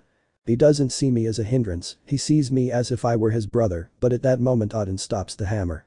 Odin. It was enough Thor, you know he was also a great ally to me, but he was stopped by a scream. Thor. You tried to kill him, hitting his father with his fist.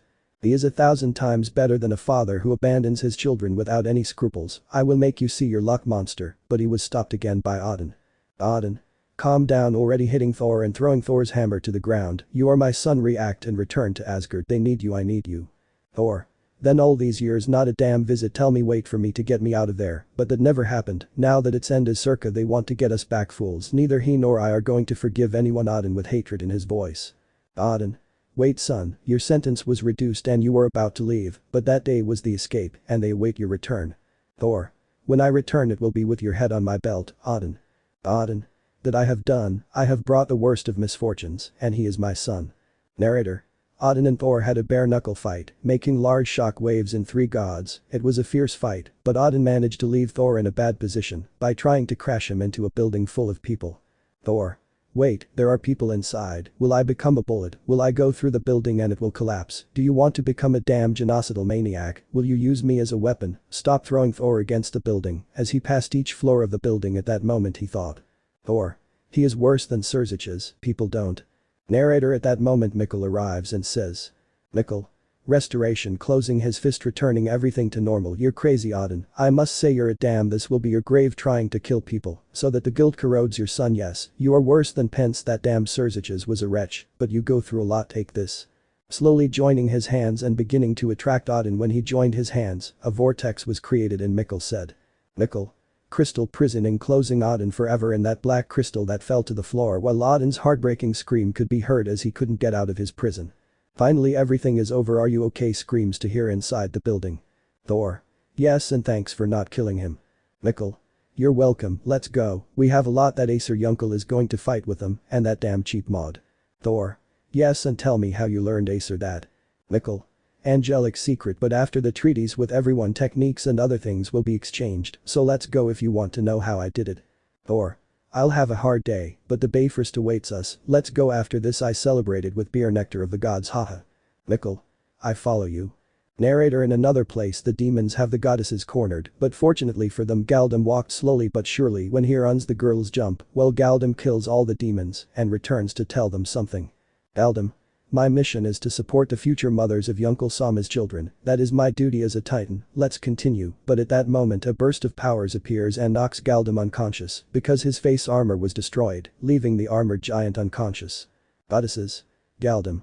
You're really damned, show yourselves, you'll pay for this. Kshatriya clan. So you think you're going to take Issei-kun away from us, right? Phoenix clan.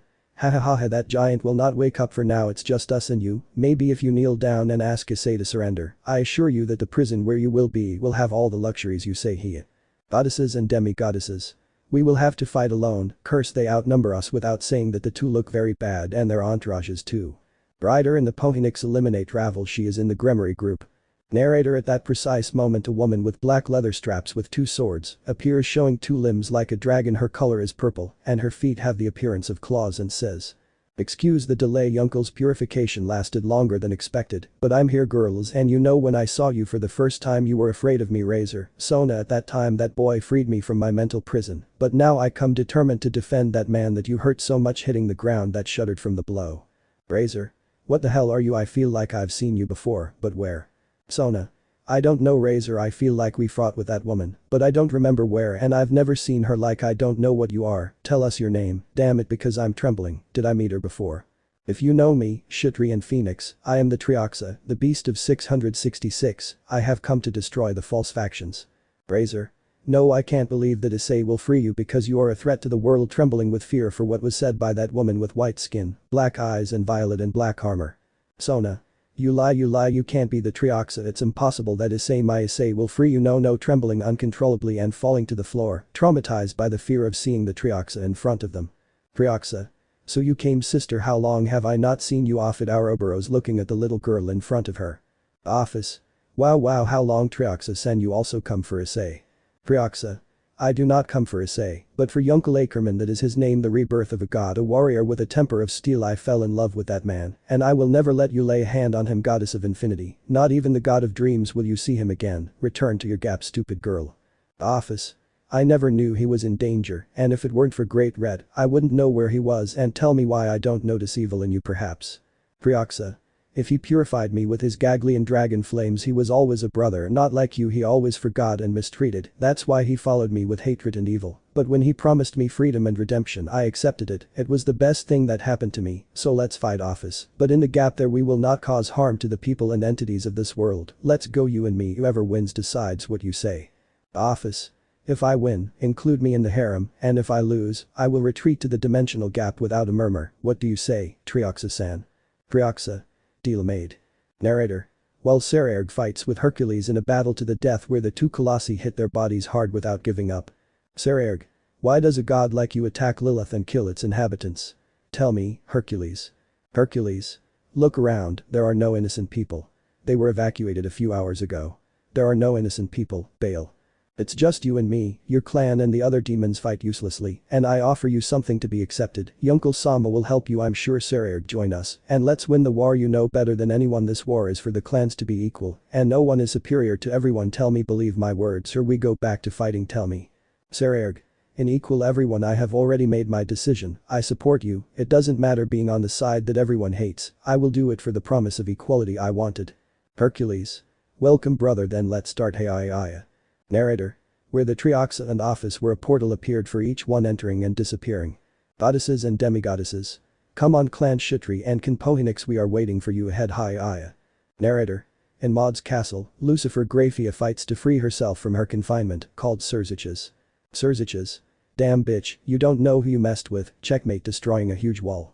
Here you are, damn, grabbing her by the neck with her clothes torn. Damn boar, I will destroy you. Do you love him? Because you will see his death from the front row. Grafia. He is 1,000 times better than you, this outfit is your yoke, and finally after so long I can say that I am free, damn it. Surziches. Die knowing that he will accompany you, charging a ball of energy of destruction, but a voice stopped her. Uncle. Leave her out of this. Surziches, take her hands off, because today I free her from your confinement, it's time to die. Surziches. Gremory showing his face with the balance breaker features, looking at Surziches with red eyes of fury. Gagleon. It's time to die. Surziches, your time has come, you and I have unfinished business. The red gem shining brightly. Attack on the underworld. P3. Narrator. Surziches and Yuncle look at each other as Surziches throws Grafia injured but alive. Surziches. Issei, how are you? How long has it been since we last saw each other? Yuncle. You will pay for this with your death sitting against him. Narrator. Elsewhere the goddesses were fighting with the Citri and Phoenix clans, but their kings were fighting with Sekiryuutei and Hercules, while their retinues fought clumsily with them, but the goddesses coordinated very well, causing the two queens to fall first. Kali and Athena kept the two queens out, leaving only the pieces without their next in command, causing their defeat, while Rias had problems with Hercules, who was giving him a lot of problems because the Nemean lion skin he had made him impenetrable. Well, Sona could not resist anymore and fell hurt before Sekiryuutei and told him. Sekiryuutei. Do you really think they will give you back something you never had? I don't think so, Sona. You still have time to join me and redeem a little what we did to Issei. Tell me, you don't want him to help us again like you always say, Sona. Sona. Okay, I give up, but goddesses will take care of Issei. Kali. Don't worry, we will take care of him and help him in everything, and if maybe you didn't betray him, he will have a space for you, demon girl. Sona. Thank you. Narrator. Meanwhile, Razor falls unconscious from a huge blow delivered by Hercules, who throws him against a wall, while his pieces plead not to kill him, but Athena interferes. Athena. Don't worry, we won't kill him. It's true that we hate demons, but not that much. With a smile. Narrator. While in another dimension a Dragoness of Infinity is about to weigh in on a titanic fight, the two dragon goddesses emit their auras, each one Semitic, and the one who starts is Trihexa, who in a burst of power is in front of Office, delivering an incredible kick that sends her into a crack and crosses a dimension where she falls, and an impressive crater is formed. Office gets up and sees Trihexa throwing her sword, closing it against her, and Office miraculously dodges it, making the crater in the ground bigger. Office takes her sword and they fight between sparks from the two weapons. Office. Tell me why this sword has the essence of Issei, tell me. Trihexa. I'll tell you, this weapon was given to me in person by Yuncle himself as a wedding gift. Office. Tell me, I've already marked you as hers, with anger in her voice. Trihexa. Not yet, but we're working on it, sister. Narrator. Office went crazy with jealousy and fought fiercely, but only managed to hurt herself more than she already was. Trihexa repeatedly hit Office's head that was bleeding until Trihexa grabbed Office's head with one of her claws and whipped it several times until she ran with it, rubbing Office's head on the floor until she gained a little height and smashed her head on the ground where, not satisfied, she kicked her in the face without remorse. Office couldn't move, she was about to lose, but her sister talks to her. Trihexa. How much you love Yuncle Office. Office. More than you think. Without him I couldn't express my feelings, crying and getting up and thinking that she will never see the brown-haired boy again. Trihexa. I will let you in on one condition. If Yuncle looks happy you will have the right to it, but if he sees you with indifference, you will step aside and never speak to him, you understand? Office. Oh thank you, I really appreciate it. Trihexa. Don't let me go, Limpet, don't let me go. Narrator. Elsewhere Yuncle was angry because the Gremory clan defended Surziches, and without further ado the bastard took Grafia by the hair, shouting Yuncle's name. Yuncle. Damn you, let me pass or I swear I'll kill you. Rias. Don't let us defend that cheap boar. She deserves to be raped by my brother and be a baby incubator. Akeno. We'll let him enjoy it while we make you reconsider. Asia. You won't leave here until you tell us that you love us.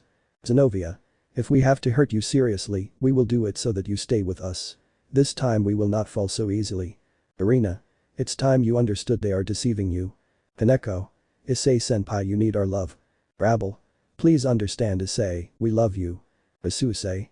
Issei, we ask for your forgiveness, we didn't know how you had no idea what we did to you, it was a terrible mistake.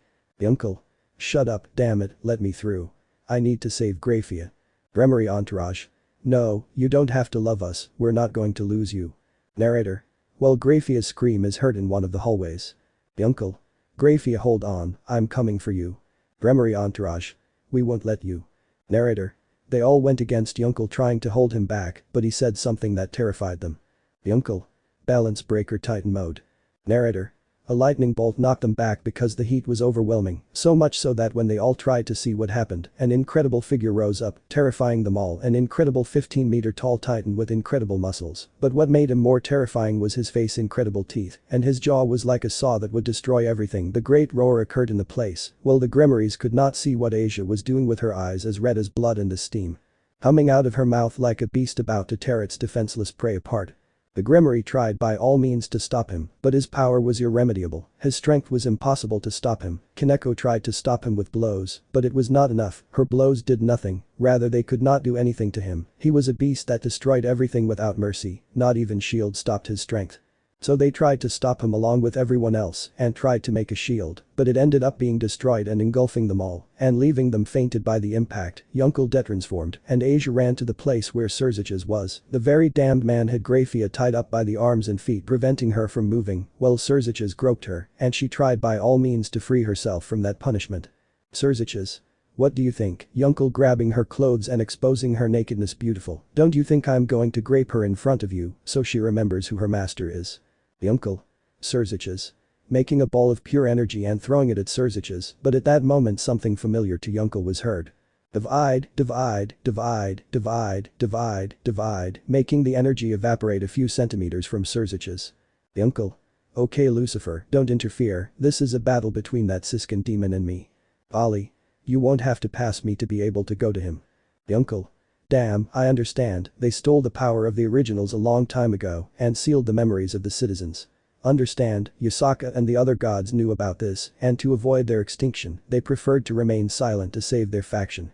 Now I plan to restore everything, looking sideways at Surziches, so he doesn't do anything to Grafia. Ollie.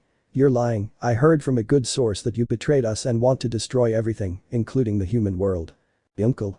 That bastard told you a lot of lies, you know he tried to grape Kuroka and Lefei. Ollie. You're lying, Surziches saved them, but they disappeared and it's your fault. Yunkel. Fool, look around you and feel their forces are fighting out there, they are fine, I took care of them, go and see that what I tell you is true. Ollie. No, you killed them, take this white cannon, firing the cannon, but the energy was absorbed by a portal and placed behind Volley, hitting him squarely and leaving him unconscious from the impact. Yunkel. This is a battle between you and me, damn Surziches. Surziches. Damn Jake mate dies. Or. Mjolnir thunder disintegrates my enemies. Destroying Surziches attack, you will do nothing Surziches, we are more than you and you will pay with your life, but not before paying for your crimes, damn winged rat. Surziches. I still have this bitch who, seeing how Grafia was in Mikkel's hands. Mikkel. You're wrong, stupid. Surziches. Damn Heiaya. Holly. You're an idiot, you're nothing to the winged rat gods. Pushing Surziches to the floor with his fourth arm. Surziches. I'll kill you, bitch. Zeus. Now Kali is nailing her sword and coming out of there. Thunder of God electrocuted Surziches, you deserve that and more. Destardo. Kuroka. Demolition storm, this is for wanting to grape me. Lefei. Take this crystal blade, pinning Surziches to the floor by his arms and legs, you deserve this, never mess with an idiot witch. Surziches. Damn, taking out a phoenix tear and healing himself, I swear you will pay it dearly. Yunkel. No, you will do it, balance breaker supreme dragon Indu. Yunkel. Shoulder storm, shooting an incalculable series of shots, one tore off Surziches' leg and another his arm. Surziches. Kill me already, you bastards. Yunkel. No balance breaker dragon overlord of destiny yet. Yunkel.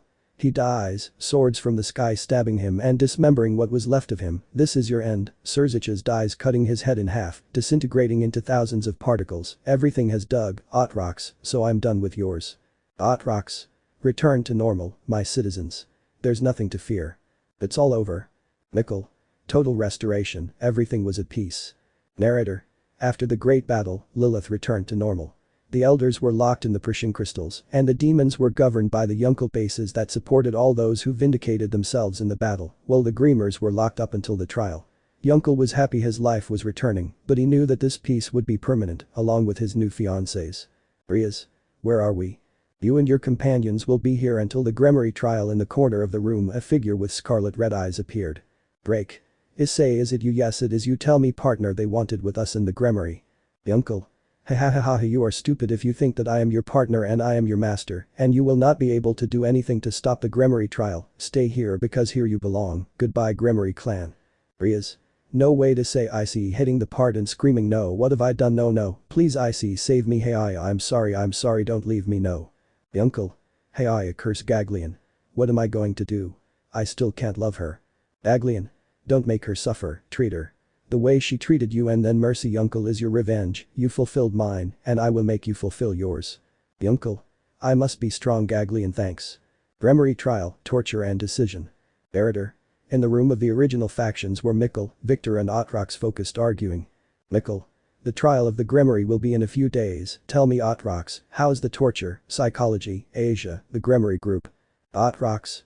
Very well, we haven't touched them like Yunkel said, we only make them believe that their minds were broken not long ago, and it's only been 3 days, but for them it seems like 3 months have passed.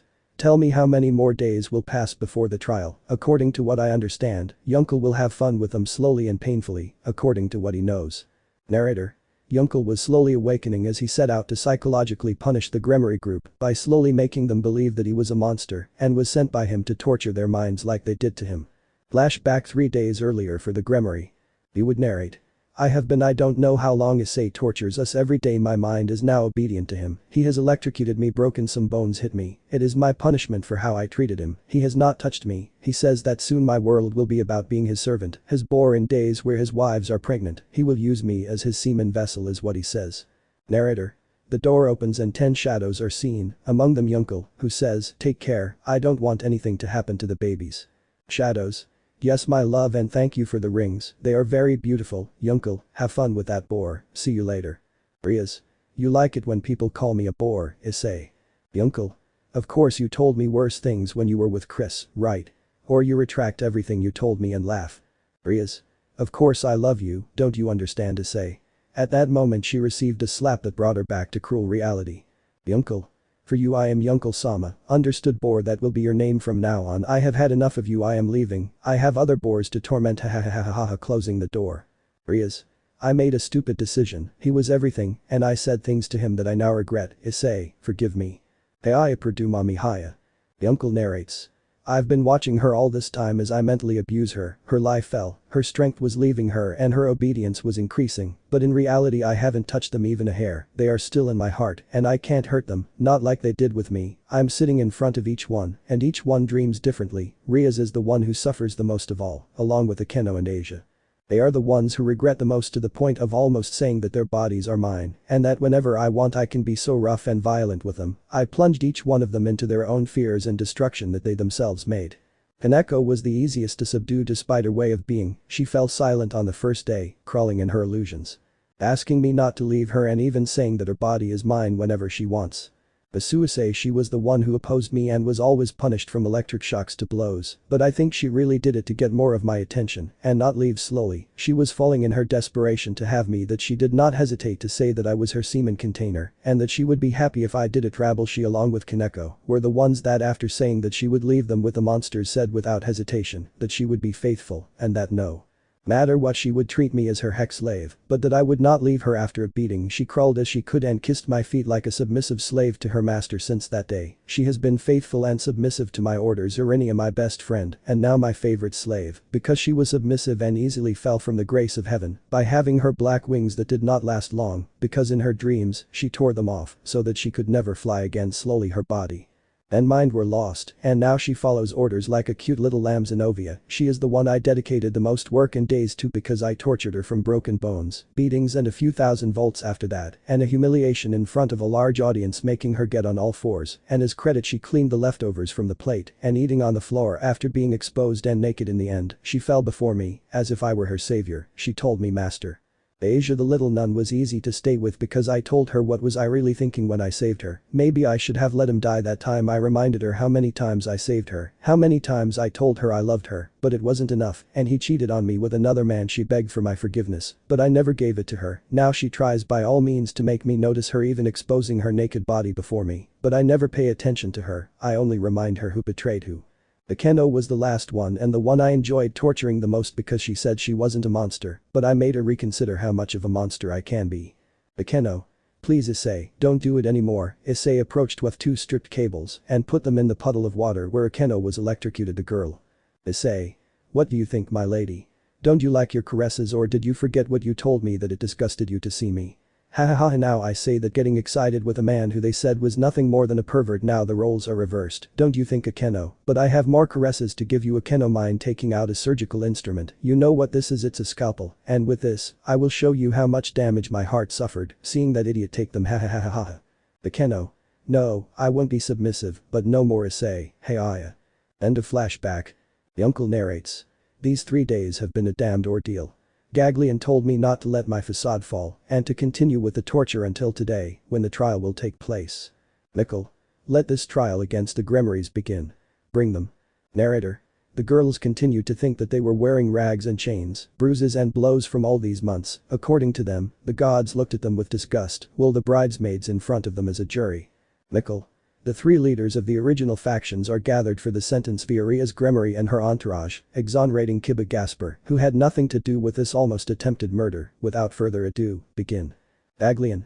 I am the representative of Yunkel as well as his sacred gear. Without further entourage, Gremory, tell the truth and nothing but the truth of what happened that fateful night when here my bearer suffered the pawn pieces that he had in his power and that allowed him to live to be torn away. Tell me what you have to say to your defense. Nothing, I have no more questions, your lordships. Atrox. Please, Rias Gremory's defense, come in. Zeoticus. Excuse me, but my daughter and her entourage did not know that this would happen and they are very sorry for their actions and ask for forgiveness, and I ask that Haidu Issei marry my daughter and her entourage. Gagleon. It cannot. According to this they are prisoners of war and that is not approved. As much as the secret gear that she possesses is Issei's as much as his body and that of his entourage. Zeoticus. But that is. Victor. We already see a decision made. Rias Gremory and his entourage have their title and their pieces taken away, their integrity. Without further ado, become Yunkel Ackerman's. Only a noble or a great warrior will be able to remove those chains. Without further ado, case closed. Zeoticus. Not like that, not. Narrator. The Sekiryuutei Gremory went to put on a maid outfit and in front of them were Yunkel with his new suitors. The uncle. Welcome to your new prison, my house, and in it I am King Inclination, bitches. The brides, the punishment and forgiveness. The uncle. As you know, these are my wives. Some you already know and others you still need to meet. I will introduce you to those you already know, my new and beautiful girls, the ones who truly love me. Rifia, Kuroka, Serafal, Yusaka, Lefei, Office, Trihexa, Sona and Kunu, these are the ones who ask me for a chance, and I'm giving it to them only at the request of Anubis. And speaking of goddesses, I will tell you the names of my current partners and future mothers of my children: Aphrodite, Artemis, Athena, Isis, Nephthys, Kali, Fenrir, Mina, Amaterasu, Poseidon, Sheket, Milthus, Bastid and Hera. They are all, and soon if they agree I will mark them as mine. Without further ado, put yourself at their service of my loves. I will see Ajuka Beelzebub to see my pieces. Without further ado, I leave. Just being here does not mean that I forgive them, it only means that they will be servants, and if they do not like it they can leave, but I do not hesitate to be graped leaving here, because they are women who have no power against others. That is why I suppressed their powers and locked the Red Emperor Dragon inside the boosted gear. Without further ado, I leave, or if I want I'll clean the bathrooms, the rooms and the room of my wives and mine. Without further ado, leave, go to your obligations. If you don't, I will punish you in ways you can't even imagine. Narrator. Yunkel goes to work and the women leave and only Kuroka and Sona remain, and they say in unison. Sona. Kuroka. Stupid, you had the perfect man and you abandoned him for someone who didn't have the slightest idea of being a protector. Kuroka. That's what happens to you, stupid little sister. Yeah, bring me some tea and fast. Sona. You're stupid, you laugh, you had a perfect man, and you threw him away like an old rag, but with how spoiled you are you let him go. I will make him happy, and you grabbing her by the hair and approaching her ear and saying, I will take her virginity along with him, and you will see us, that's for sure, laugh. Now bring me some snacks and don't forget to say love, understood? Rias. If he loves, I'll bring them to you. Hineko. If he loves, I'll bring them to you. Do you want something else? Grinding her teeth in frustration. Kuroka. No, madams, and quickly, maid. Rias narrates. During that torment, the girls and I slept on the floor. We had to get up early and serve those women, but he was cold and blunt when we approached, and his torment was to caress the women in front of us. Hineko narrates. Damn sister, she was very affectionate with Issei and made my life impossible, from hitting and slapping to sexual harassment. She thinks that tying me up and watching Issei kiss her passionately while she immerses herself in the ecstasy of having him makes me so angry that I hit the wood, even though I have no powers. Issei narrates. Those goddesses say that we should never have been in his yonko life, that we only made him suffer, and that we never deserved his forgiveness. Athena. Your maid serve me and then clean my room. Issei. Yes, miss. Athena. You'll just say something else, Athena-sama, did you understand? Grabbing her by the hair, did you understand? Issei. Yes, Athena-sama. Athena. That is, be obedient or I will tell Yuncle that you hit me and he will punish you. Issei. Yes, Athena-sama, I will clean and then I will put myself at your service. Athena. Put your head on the ground and say Athena-sama. Issei. Puts her head on the ground and says while crying, yes, Athena-sama. Athena. They had a good man and they left him for an idiot. What nonsense, and that gave them pleasure. What stupidity, and they had a great man and they let him go. But this is their punishment, putting her foot on his head and pushing him further to the ground. Tell me I'm right, you made a bad decision and this is what you deserve, tell me to listen to it. Those stupid people made a bad decision, tell me. Issei. Yes, we take it, crying buckets while Athena removes her foot from Issei's head. Athena. Stupid, finish your homework already. Narrator. The girls felt a terrible guilt for what they did to Yuncle and tried to serve him in the best way to have his forgiveness until the day they tied them up and saw something that destroyed them. Lemon skipped. Yuncle. Gremory group are free, this is all their torment, here are their titles and their powers. A seal came out of them and it fragmented and broke while Yuncle snapped his fingers and his ties broke. Here are also the copies of your night with that guy, I rescued them from Chris's apartment, and all the documents of the fraudulent things your brother did. Graphy, give them to you, my love. Gryphia. Yes, my love, here is all after, and without further ado I leave. Narrator. At that moment the Gremory group could not react and say anything when Yuncle said. Yuncle. They do not want to leave is okay, I will get them out of this place, creating a magic circuit where they all were goodbye, Rias and company. Narrator. At that precise moment they all reacted but too late and said together. Old Gremory. No, Issei disappearing from the room where they were. Narrator. At that moment a crack is heard and a layer of magic breaks and all the girls can be seen with a grimace of Peerage the Gremory. All. Don't you think you went a little too far, Yuncle darling, are you okay? They see how she is crying, trying to be strong and not show weakness when he cries heartbreakingly. Yuncle, we knew that doing this would hurt you more than them, do not worry, we will solve it, hugging Yuncle until he fell unconscious without first saying. Yuncle. Why can't you give them protection? Why, Gagleon, tell me. Gagleon. Finally your revenge is complete, the curtain falls, now it's time to give them all your love, their minds were redeemed, finally it's time to talk to them, and with Ajuka he has to give you your pieces in total, there must be 9 chests of 16 pieces, 9 queens, 18 bishops, 18 knights, 18 rooks. 72 pawns. With this it will be the largest entourage that I have seen in all my millennia as a god, and the one with the most races. You are the most powerful after the gods, of course, rest Yuncle, they will comfort you. Narrator. In the Gremory house this Theodicus was upset for not having any movement from Yuncle and how he would be treating his daughter. At that moment a scream is heard from his daughter and his entourage, who look demarcated and sleepy, some like Arinia, Rabble, Kaneko and Asia were the most lost. Theodicus. Rias, tell me what happened to you, answer Rias, shaking her. Rias answer. Rias. We are stupid thinking that he was going to forgive us. Dad Issei disappeared, he is cold, no longer smiling like before, it is as if all his love, compassion and forgiveness had disappeared. Because why did I make that stupid decision? Because fainting in her father's arms. Theodicus. Bring the doctors and take your entourage too, they need you quickly. Servants. Yes, Theodicus-sama. Then Alana. What happened? My daughter was forgiven. Theodicus. I think it's not more, I think he told them that he doesn't love them and that they will never be in his entourage. So much psychological torture you did to my daughter, Yuncle, to stay like this. Maid. Sir, this is sent to you. Do you have the Gagleon circuit? Narrator. Theodicus opened it and in it is written. Letter. By means of this we want the Gremory entourage to be wives of our love Yunkel. Without further ado, we await your kind letter from those of the Gagleon entourage. Another thing in the package, there is a spell that counters the mind control spell. Sincerely, Faye Pendragon. Zeoticus. Take this to where my daughter and her pieces are quickly now. Maid. Yes, Zeoticus-sama. Then Alana. What happened? Zeoticus.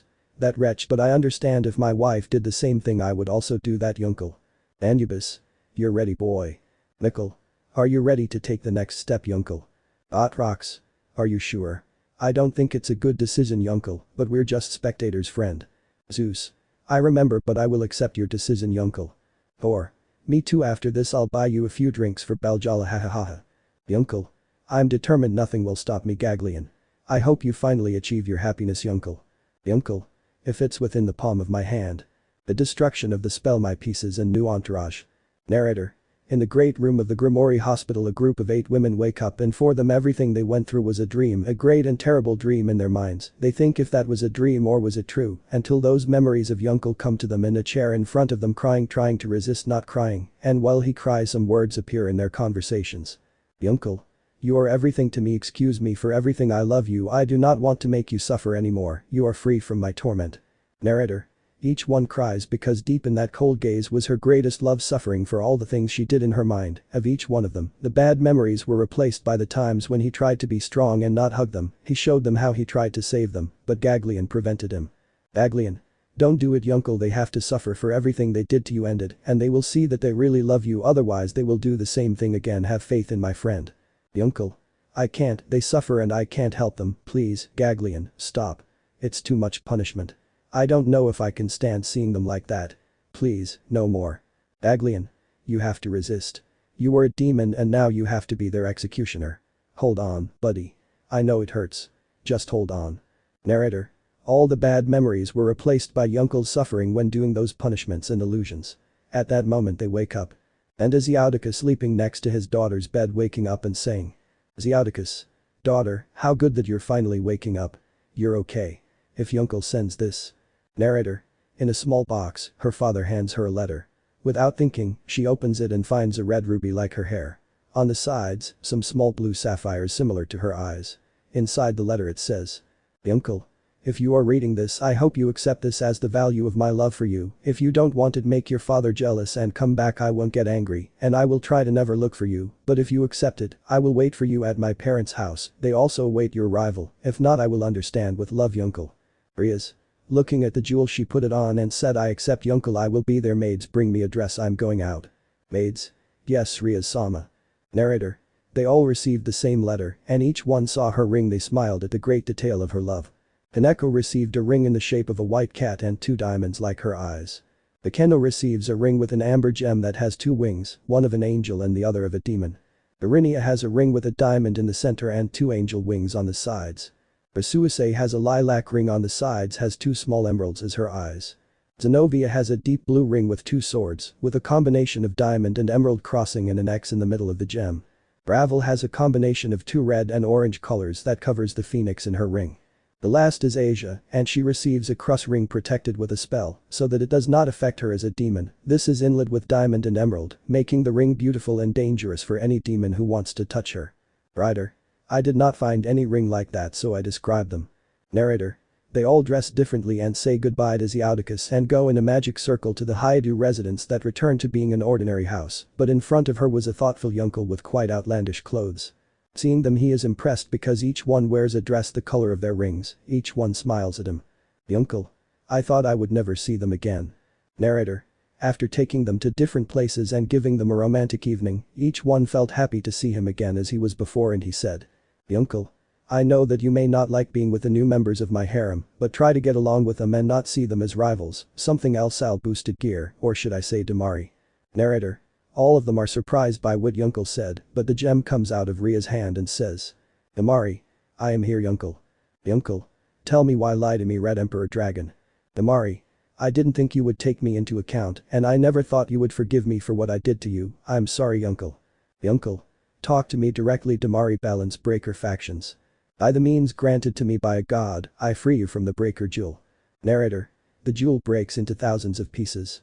A pillar of red light rises to the sky, and the figure of a dragon is seen ascending to the sky and then descending, and a black-haired woman with wings and a dragon's tail is shown, casually wearing school clothes and 2 horns. Amari. I appreciate you freeing me uncle, thank you crying. Uncle.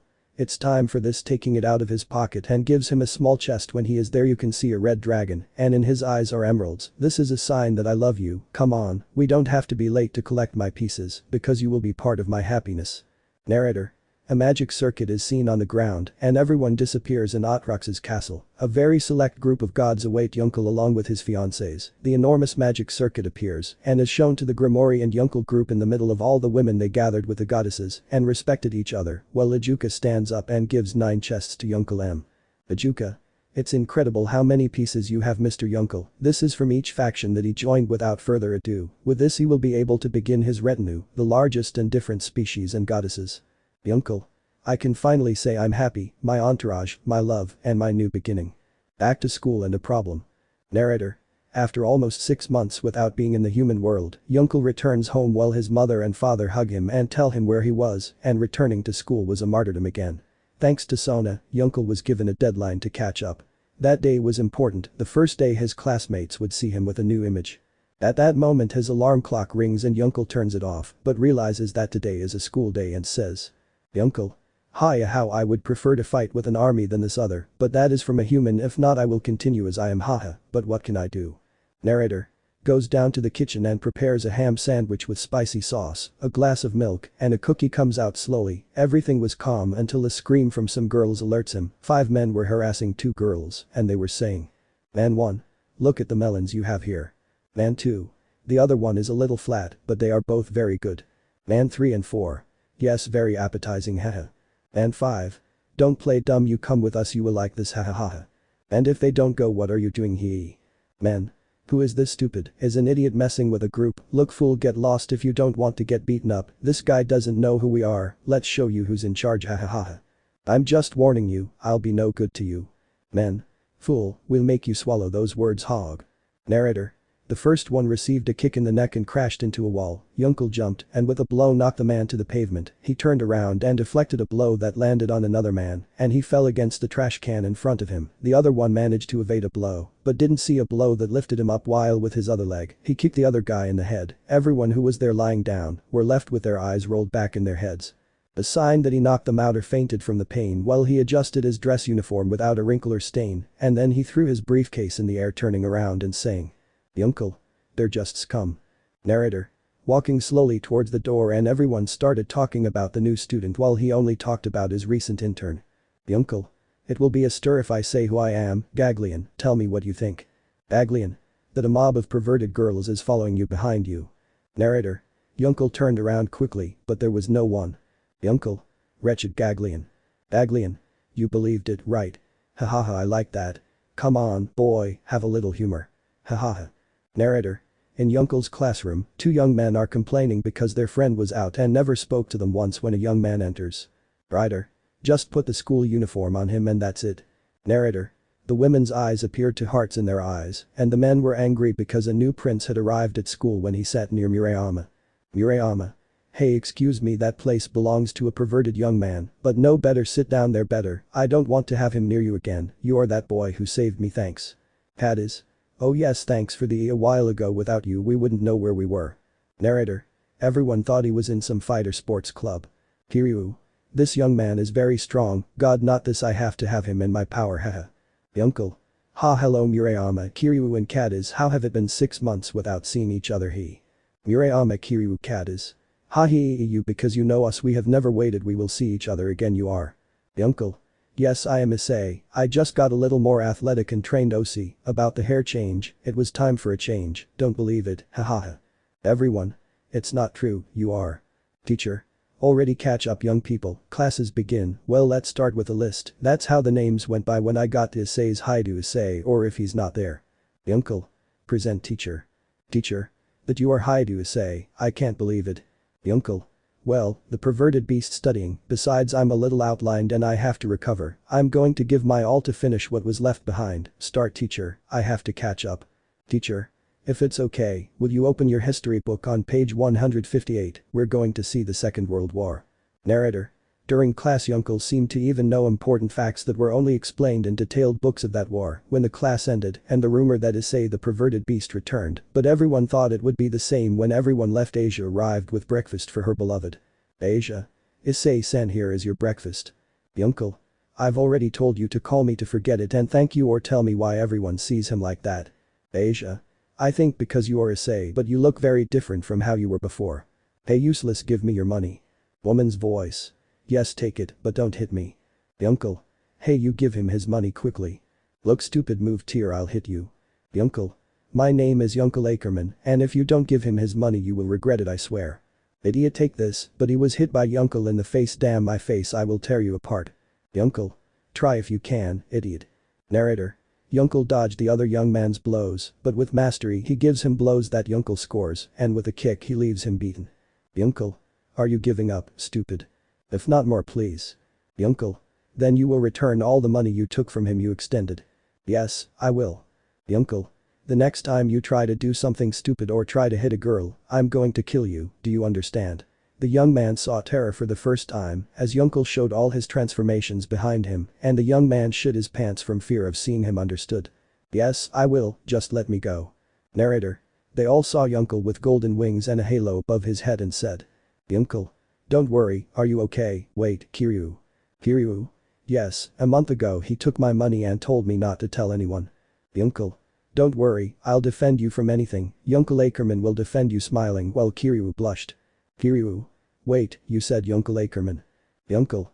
Yes, but only you and others know. Let's go to classes. If they mess with you, I'll make them suffer, he. Narrator.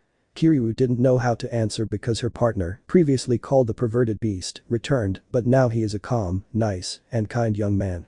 He was a problem because she preferred him before because he was perverted and his change made him very popular with women and she thinks. Kiryu. I must have him, I must make him mine before they steal him. To be continued. Narrator.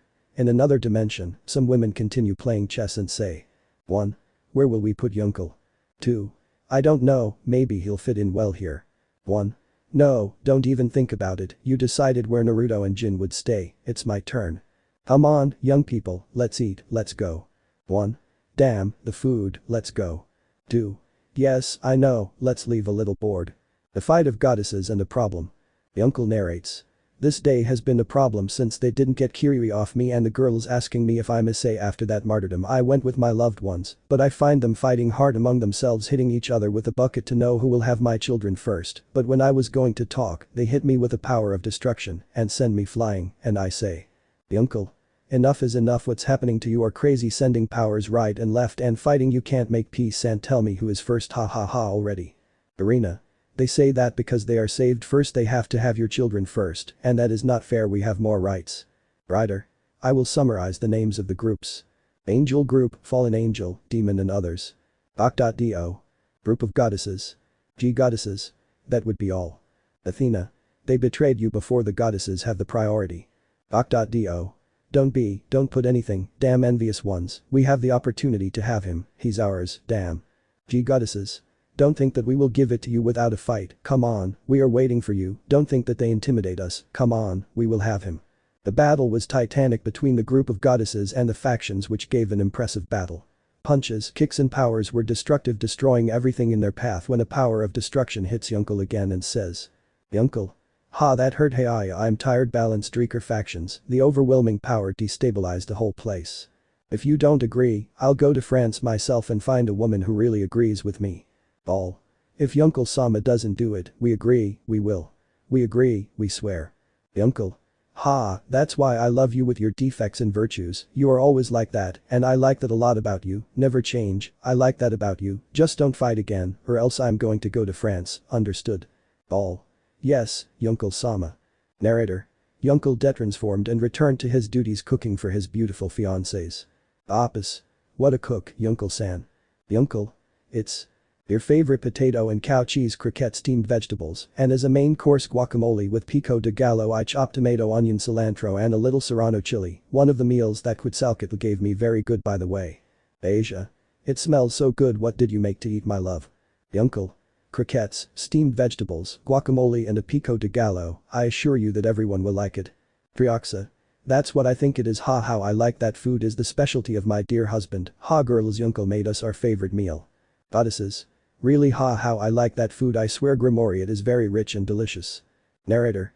Yunkel served the food for everyone, and the Gremory Sona and others thought that the now blonde was better and no longer looked at them like before, and they did not like that very much, because Yunkel did not have much attention to their attributes, which the goddesses also saw. If they could assure that perversity would return after eating, each one tried by all means to make Yunkel notice them wearing different types of bikinis that left very little to the imagination, but Yunkel had a book of complicated relationships with multiple women until they gave up because Yunkel never turned to look at them, and Grafia said. Grafia. Let's forget about papers. Yunkel changed drastically after his betrayal and does not take women's bodies very important look. Yunkel can tell me, do you like what you see, tell me. Yunkel. Put on something that covers you better Grafius and you're going to catch a cold. Ball. Hey Aya, what happened with that perverted Issei? Yunkel. Serious, that person no longer exists, just Yunkel, excuse me Grafius, and it's not me like that. Yet a blanket appeared from his hand and covered Grafia. Don't show off, only I can see you like this, and this place isn't suitable for that. We have birds on the wire later, alone you can do whatever you want to me, smiling. I'm going to sleep, girls don't sleep so late and don't make too much noise. I have classes tomorrow. When his cell phone rings and he answers yes, I know it's my city and I will defended if Roxama, yes I'm going, hanging up girls I'm going out, we have a wandering demon and I have to do that job. Without further ado, I'm leaving, otherwise don't go, it's dangerous and I don't want anything to happen to you. Disappearing in a magic circle. Osiris. Mirror of Ra shows my most longed for love, he didn't say that we can spy on him. Narrator. In one of the streets a man appears large and powerful with a red aura like blood, walking slowly towards a woman who said. I hope Issei-kun likes this. This is the first time I've made homemade food for someone who isn't my family. I'm sure he'll like it. I found you, woman, you will be my food. Wait, don't eat me, please don't. Too late, hey Aya. Narrator. He was about to eat her alive when a blow sent him against a wall and someone says. Damn wandering demons, really I have other things to do than fight with Taigo. Tell me, what is your name? My name is Alucard and I come to fight with Taigo, pillar of the factions. Sekiryuutei. I couldn't believe that the one in front of me is Issei, prepared to defend me from a monster that wanted to kill me. Are you okay, Miss Sekiryuutei? Your curse, taking her in his arms and jumping a great height to fall from a park where he put her on the ground and said. Shield, protect my loved ones and defend from all danger, amen. 100 archangels and angels protected Sekiryuutei. Listen, she is the most important thing, defend her even if it costs you your life. Archangels. Yes, Yunkel-sama. Yunkel. I'll take care of that other one. Alucard. Wow, the pillar of the factions, incredible, this is destiny, you and I fighting hand to hand, and finally a challenge after millennia of being a deer. Now I am the enemy, but I do not care, it is incredible to face a god, the god who killed the most powerful beings of all the factions, hahaha, it is incredible, I like the idea of dying at the hands of a god, it is the greatest honor, hahaha, that makes my blood run with emotion, hahaha, let's begin, Yunkel. The battle and some new suitors. Narrator. The angels defended Sekiryuutei while Yunkel and Alucard fought hand to hand, Alucard with his guns and Yunkel with his sword. The two were fast, each with his weapon. Alucard fired with his pistols and tried to kill Yunkel, who masterfully split them in half and blocked the speed of the two. The weapons and the sword were monstrous and the metal creaked as they hit. Alucard. You're incredible, Yunkel, so this is fighting a god, hahaha, great. Yunkel. I say the same to all dimension. Alucard. Here we can have our fight better, right, hahaha, I like that, without holding back, hahaha. Yunkel. Let's start, Alucard, ha. Narrator. Yunkel split Alucard in two, who was smiling, and he fired his gun, but the bullet was deflected by Yunkel with mastery. Yunkel thought he had won, but he saw in amazement with this he rebuilt himself and said. Yunkel. True vampire. Alucard. Hahaha, that is yes, but I feel that you repress your power, show me how powerful you are, Yunkel. Yunkel. Okay, balance breaker vampire. Narrator. His body became thinner and his eyes turned crimson red like those of a beast hungry for blood, his fangs grew and his hair turned black as coal. His clothes turned into a general's and his sword became bigger. Yunkel. Are you ready to die? Alucard. Yes, I am Haya. Narrator.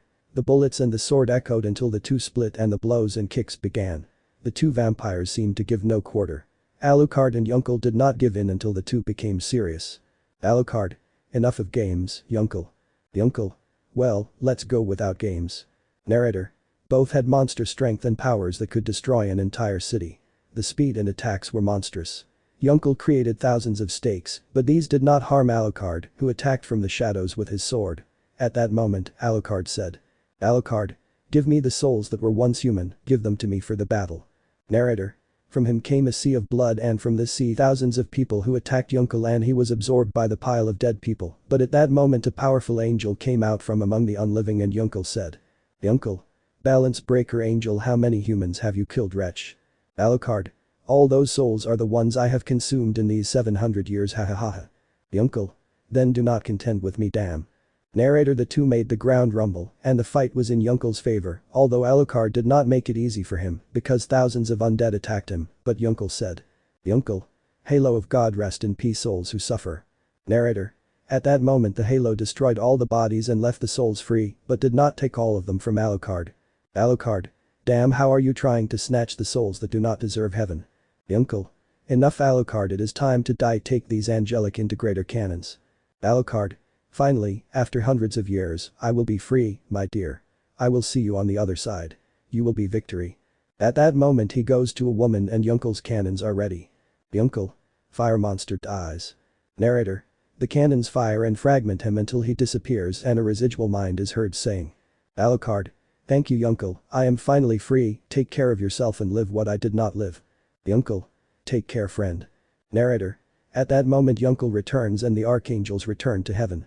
Yunkel. Thank you, give my regards to Mikkel. Archangels. Yes Yunkel Sama. Yunkel. Are you okay Kiryu? Kiryu. Yes, but how is it possible that you are not human? Yunkel. I know you have many questions, let's go, I'll take you to my house and you can rest there, let's go, carrying him princess style, and he took out his dragon wings and flew to his residence in Yunkel's residence. The women were nervous because according to Otrox, the person that Yunkel was going to face was very strong. Osiris. Curse, where will Yunkel be? Fenrir. Wait, she's here, she's already here. Rias. I hope nothing bad happened to her. Mina. Curse, I smell like a woman. Ball. What the heck? Narrator. Yunkel is at the door looking for his key. Yunkel. Where is it? Here it is, but he couldn't get the key in because he was thrown by Rias, who had an angry face. Rias. Girls, how are you? Rias. Where is the boar you slept with? Fenrir. Where is that daughter of who is she? Yunkel. She is Kiryu and she knows that I am how to say it, an angel, demon, fallen angel and different factions, ha ha ha ha. All. What the heck? Yunkel. Hey, surprise, right. And I think she's in love with me to finish her off. All. What the hell? Kiryu. Hey, hello. Yunkel. Well, you will be invited, it's late. Kiryu. Speak to your house. Kiryu. I live in an apartment but there is nobody at home, I am alone. Rias. Will you stay here is better than alone, come on, I will take you to a room, come on. Kiryu. Thanks Rias-sama and thanks Yunkel-san. Narrator. In the morning Ruas and the others woke up and saw Kiryu and Yunkel cooking as if they were a couple, and they quickly arranged all the dishes and put the food, and they all listened. Yunkel. So you have parents, but they are out of Japan, huh? Kiryu. Yes, but they come to see me at Christmas, nothing more. Yunkel. That's why you make those jokes, right? Kiryu. Yes, to feel better so I don't come home and be alone. Yunkel. If you want, come live here, besides there are many empty rooms and I need someone to help me in the kitchen, haha. Kiryu. Ha yes, well yes, Yunkel-kun is welcome. Yunkel. Approached her blushing face and said, maybe you can, what am I doing, I thought my prevention was gone, Haya. Athena. By decree you will be Yunkel-kun's new fiancé, and please taking it, and everyone stood around her. Take out his prevention and make it quick, we are all little you know, and he barely laid his eyes on you and look at him, he looks like a pubescent in heat. If you do it, you will be the first, we swear. Kiryu. Okay, and thanks for that, I think. Yunkel. What are you whispering so much? Kiryu. Don't look at me, slapping him that sent him far away, but he recovered and stopped on the floor before falling. Yunkel. If you are perfect, ha ha ha, yes, let's go, Komen and visitor, we have classes today, quickly. All. Ha yes, Yunkel-kun. Narrator. In Gregory is Victor watching Azazel's experiments which hit a portal that said dimension. Victor. I'm not going to like this. I need Yunkel and I can talk to him. The problem and a new dimension P1. Narrator. But before Yunkel left, a fallen angel arrives and hands him a letter. Back. Mr. Yunkel, Master Victor is waiting for you in Gregory for your support with an artifact from the traitor Azazel. Yunkel. Yes, I will go immediately to Sona, you can say that I got sick. Sona. Yes, Issei, let Yunkel say. Narrator. At that moment, Yunkel spread 4 pairs of wings and disappeared next to the fallen angel. Sona. What was that? Rias. I don't know, but incredible. Fenrir. We didn't see that either, he is very powerful, so much so that he is at the level of a god. All. Wadiai. Athena. I could say that he is on par with my father Zeus. Anubis. Ha, I think maybe they are as strong as the gods. All. Hey Aya. Narrator. In a laboratory, Mikkel, Otrox and Victor were arguing when several pairs of wings appear and from them Yunkel appears with a fallen angel. Mav. What the hell is Yunkel? Yunkel. That's what Trihexa taught me, incredible don't you think? Victor. Yeah, well this is what intrigues us, friend Yunkel, it's a portal and the only thing we know is that it transports you to another dimension, just tell me what the hell is this? Yunkel. In theory it should take you to other dimensions interlinked by portals in other dimensions, this should turn it on pressing a button, and the machine says. I. Turning on proton process, starting calibration process, chosen world Seeking no quasar, time of state 2 years, estimated return time to October 2, putting controller of universes and dimensions a bracelet was put on Yunkel's right hand completing start of transportation. Yunkel. Wait for that. I. Starting. Narrator. At that moment the portal absorbs him and he sees different worlds and dimensions, and among them he sees some worlds where he is, one where he sees a golden knight with 2 shields, then he sees another with a girl in a military outfit, and finally he sees a golden knight in a house with the symbol of Leo. Until he lands in a church where a young man with white hair drives a stake into his heart and the enemy leaves. Yunkel. Don't you hear boy react? Don't worry about you spitting blood man I ask you a favor I will give you my power, you come to my Fa-Fa family, my name is Alexander Nikolaevich Hell, and I ask you to impersonate me and defeat the apostles of an evil organization go to Japan, haha there Maria, and several dangers await you, finally I can rest in peace. Yunkel. Don't wait Alexander. Narrator. At that moment a huge black scythe enters Yunkel, and a red cross appears on his face, his right eye changes red, and his hair turns silver. Yunkel. Ha ha hey I ha ha Yunkel crawls until he sees a lake and he sees his notable change in his body and sees that he is the same as Alexander, only that he is a little taller and he creates out of nowhere a powerful scythe black as night and his eye shining crimson without noticing the huge red cross on his face white as paper. What is this Gagleon? Gagleon. It seems that it is a new balance breaker, how would you call it Yunkel? Yunkel. What about the word that was on Azazel's board quasars, what do you think? Gagleon. Balance breaker quasars interesting, I think it's a good name, you will give that boy a decent burial. Yunkel. If we go to that church it reminds me of one when I defended Asia and let's go, and one more thing, from today you will tell me Alexander Nikolaevich Hell, that will be my name while we are in this dimension. Let's go carrying Alexander and running to the church, which upon entering you see dead women and murdered girls. How is it possible that someone has done this? After a few hours he buried all the girls and women and finally he buried Alexander, who had a smile of happiness. Don't worry, I will fulfill your mission and I will help whoever I can. See you Alexander, may heaven give you the peace you long for. Narrator. He took out his enormous black dragon wings and flew towards Japan in another dimension. The 3 original leaders were more than worried because their pillar went to a different dimension than theirs and they did not know who to go to but observed the controls and they saw with terror how it said 9 months return and the clock counted down. Otrox. You explained to them, I'm leaving, disappeared from the place in a transport symbol. Mikkel. My mom is calling me, see you. Victor disappeared from the place in a cross of light. Victor. Damn it, come here, don't leave me with the package, it seems that the women of Yunkel are going to kill me. I sent your husband to a dimension for 9 months and in the world there it will be 2 years. It seems that I will be lynched or murdered, you better warn me, Angel, you over there, go get Yunkel's entourage quickly. Back. Yes, Sir Victor. Narrator. While that was happening Yunkel was thinking about where he would go and what dangers he would face and if he should show his power of a god in this world. Yunkel. I think that when the girls find out where I am they will grape me, I swear. Gagleon. What are you complaining about? You will be the king of the harem, ha ha ha ha, come on, it won't be long. Yunkel. It's true, balance breaker factions. Let's fly faster. This shot out like a black line towards Japan. Narrator. In the church where Alexander was, a priest detects a monstrous demonic power. Father. What is that power? It's monstrous. Perhaps it's heading here, I don't think so, or maybe it is. Father, I'm here. My name is Teresa Beria and I'm here to be the Maria of Alexander Shasa the martyr. Yes, Teresa, don't be so polite. Just tell me, Yuki. Yes, your room is in the back and you can rest comfortably. Alexander Kun hasn't arrived yet, but he'll come, I swear. Okay, take a bath. You need it. Teresa, thank you Father Yuki. See you later. I'm going to take a shower. Walking to the back of the church. Yuki. I don't like this. First the apostles arrive and now that monstrous demonic power. That sounds bad, but a titanic fight is coming. I feel it. Narrator. Elsewhere a man with the infinity gauntlet, no, not that one with a gold glove, feels that immense power and says. What the hell is that, where is it going? No, wait, it's going to Japan, well, no problem, soon I will be the god of the world, and they will call me the god of gold, yes, hahaha. The problem and a new dimension P2. Narrator. In Yunkel's world, several goddesses and demons tried to kill Victor until he says what happened. Trihexa. Are you going to tell me everything, damn it, or I'll reduce you to ashes? Rias.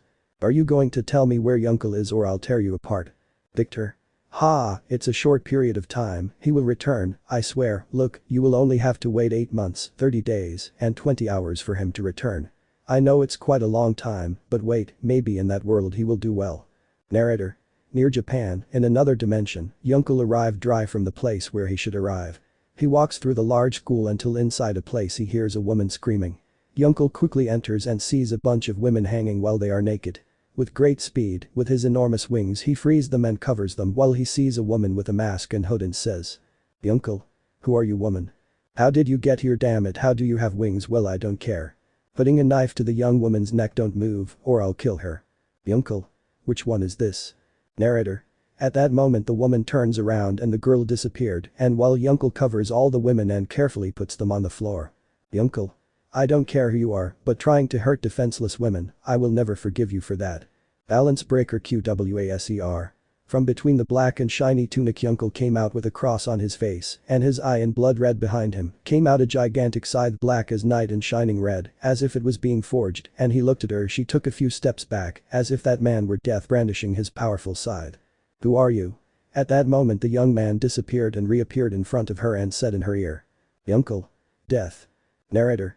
She shot a bunch of daggers towards Yunkel who dodged them masterfully and hit her in the stomach, throwing her against a wall which she went through and traveled about 10 meters more. Help me, what the hell are you, monster she saw the young man approaching her again, but what she saw behind him terrified her more than any monster she had seen in her life.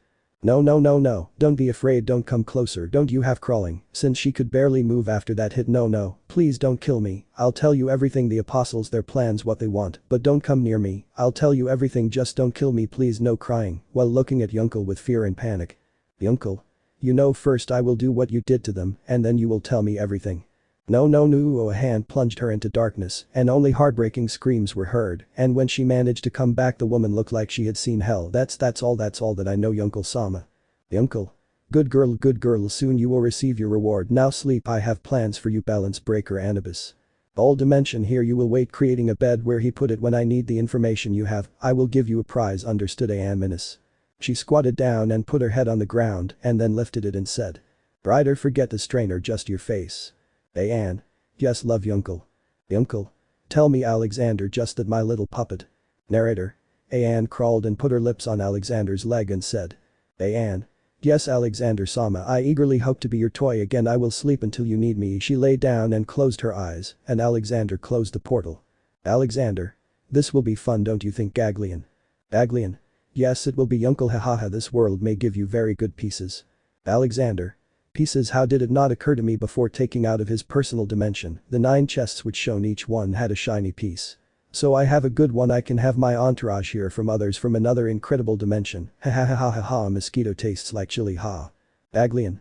Silly come on we have to help those women and go to school let's go. Alexander. Yes Gagleon returning to the abandoned place and doing his part. Narrator. While in the church 2 girls are praying. Lafayu do you think a miracle will happen to us tomorrow little sister? Lafayu.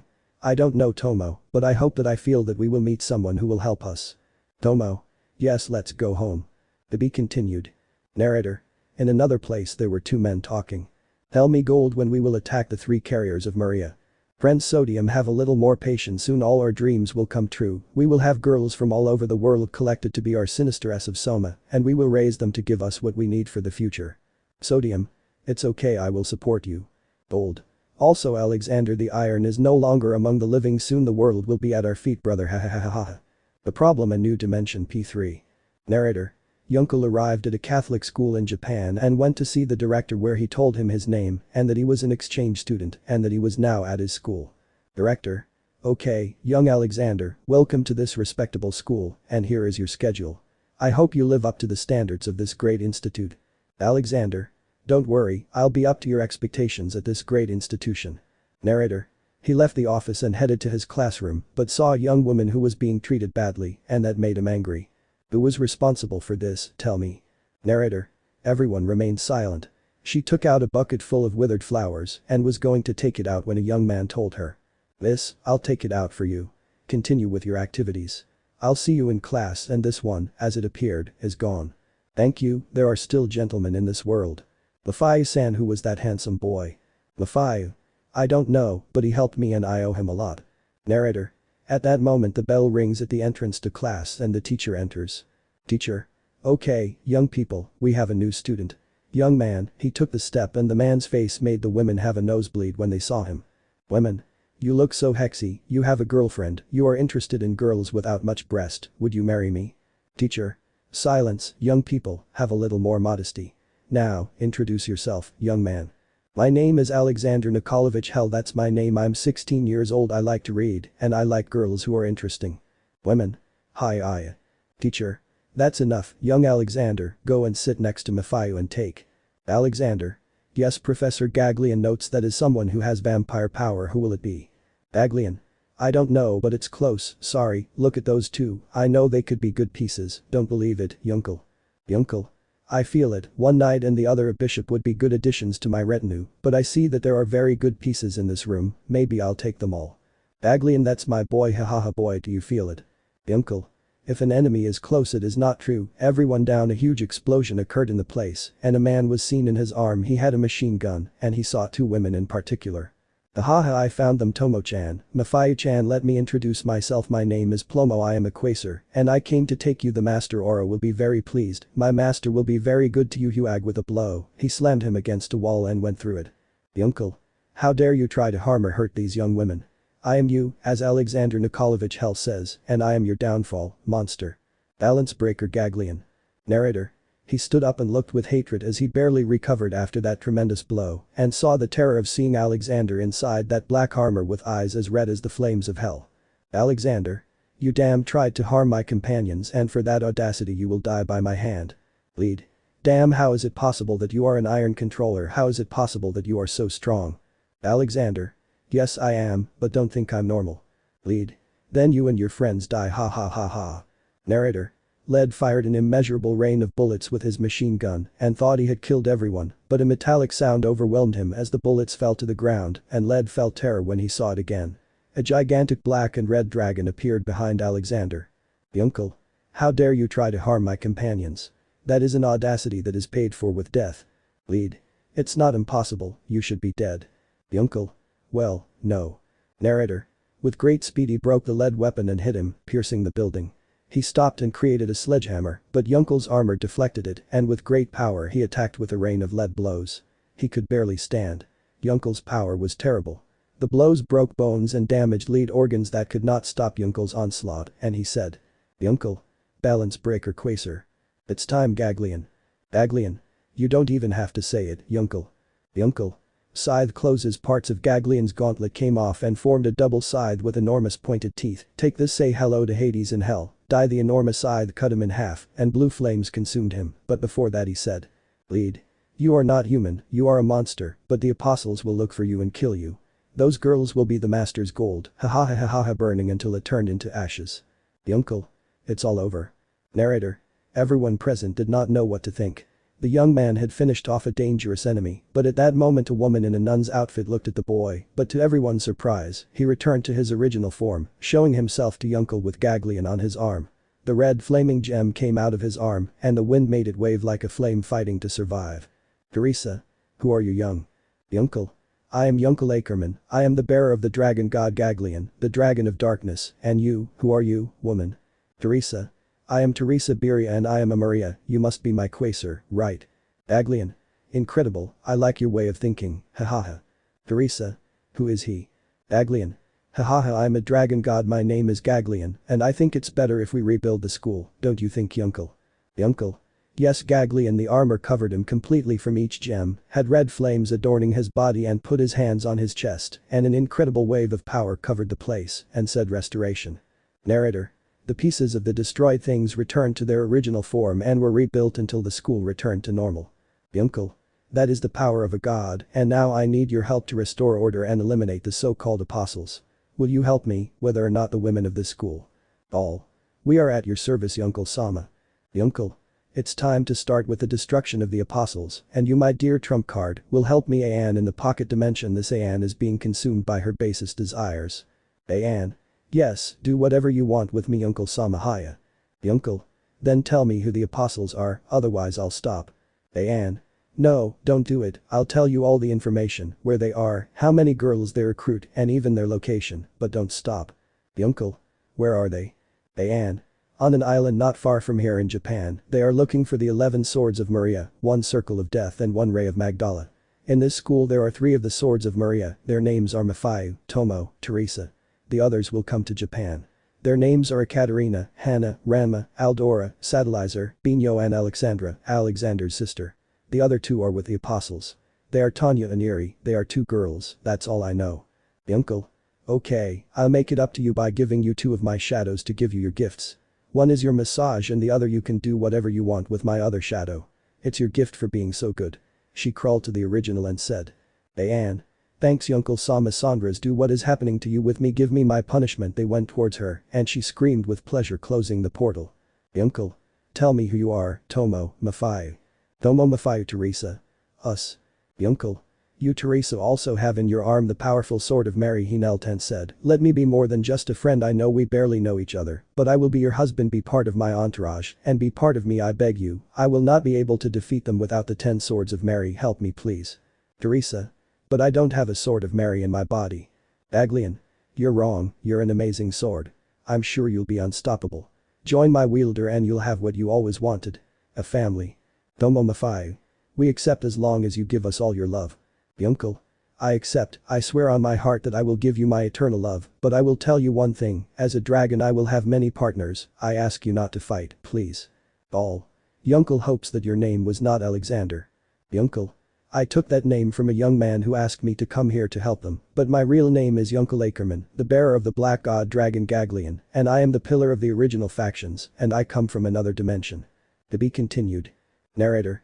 There was an infiltrator in the shadows and he communicated with Gold.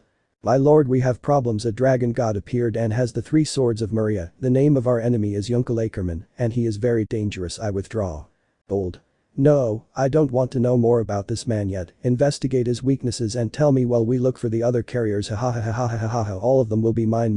Looking at the pile of photos on his desktop. A problem. A new dimension. P4 P1. The uncle narrates.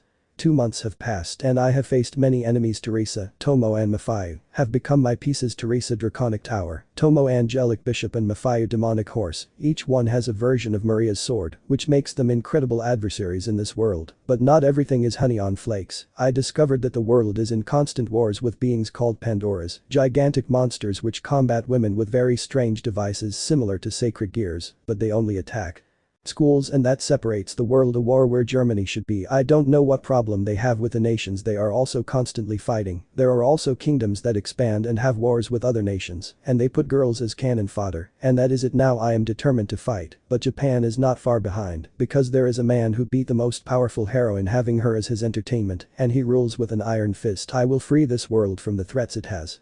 I am Uncle Ackerman, the mighty dragon god Gagleon.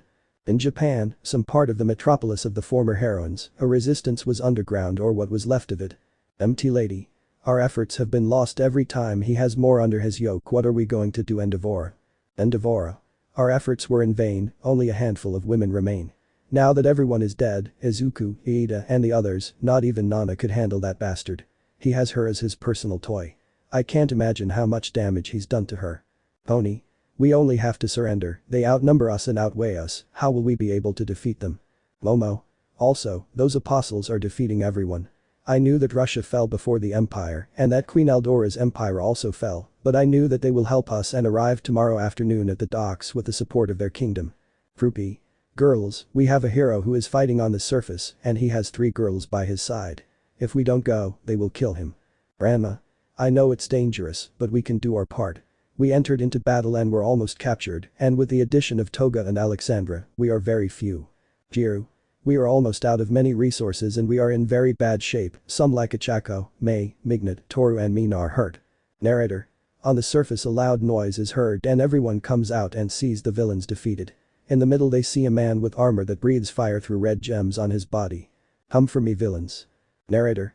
Everyone sees him and goes against him, but in the blink of an eye the man expels a bunch of metal spikes that kill everyone, instantly leaving a pile of corpses and death in his wake.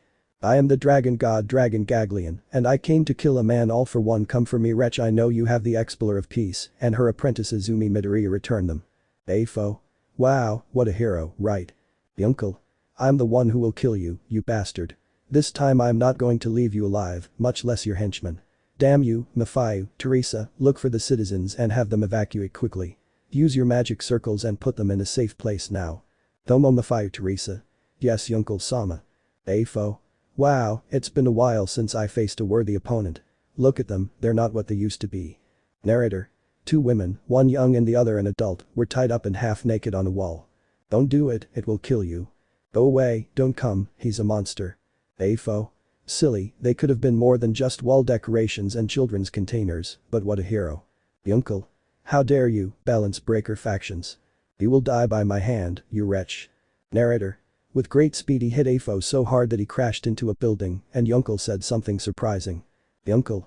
Take this. The 100 dragons of rose in forming a golden armor like a scale around him. The dragons hit Afo full on which his body was badly damaged. I am not finished yet wretch. Take this plasma lightning. Another armor formed behind him with a powerful lion that roared hitting full on thousands of blows. Afo could only stop the impact, but not stop it still not Ofa 1,000,000% coming out green rays around him and seeing the Boster gear of red around him, hitting Afo hard in the face he was shot. Towards a building which collapsed on top of him. Yunkel rose several hundred meters and saw with hatred as Afo came out of the rubble very badly injured and without an arm. This is your end. Disintegrating cannons of the factions already die. The cannons were shining like a red and black sun and the shot was given the immeasurable beam of energy destroyed everything and when it reached Afo, this began to disintegrate piece by piece until only a huge hole several kilometers long remained showing. But he alone defeated the most powerful villain of all time. People went out and saw Yunkel who began to collapse but was caught by a beautiful heroine mountain lady and the others protected him. End of aura. We won't let them do anything to this young man, you damn scumbags. Grandma. We won't let villains touch him. Fruppy. We will defend it with everything we have. Nana. I don't care if I have to serve as a shield, this young man helped us, it's our turn. Pony. It's true, we will defend him. Jiru. I don't know why I feel like we saw Izuku in him, but no one would come close to him. Momo. Don't come closer monsters. Toga.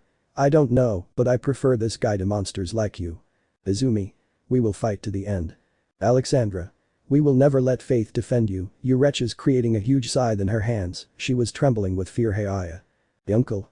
Thanks, but I still have the power to stop these bastards. It's time not to Gagleon. Gagleon. It's true balance breaker angel demon. Uncle. I won't let you touch a hair again, damn it disappearing and reappearing at the end of where the bosses were at that moment, everyone falls dead. Are you going to surrender or fight? Narrator.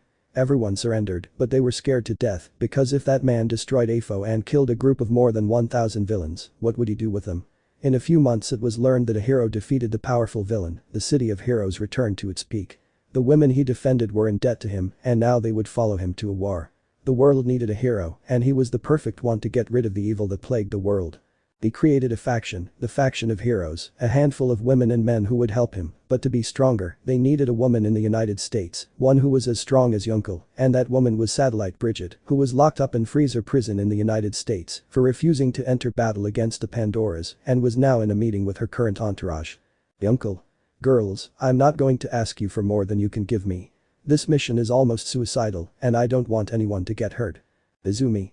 We are very blessed with Taigo, and it is necessary that we help you, besides you saved us, and we are grateful to Taigo and Y. Nana.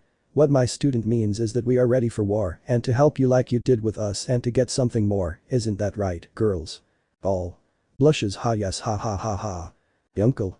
Yes, well this will be the plan, we will go and help those girls, first we will destroy their organization and then we will save them, I will infiltrate and you will follow me, then you will follow me, but now I need you to protect this place from the apostles, please stop them in that time, and where is Queen Eldora?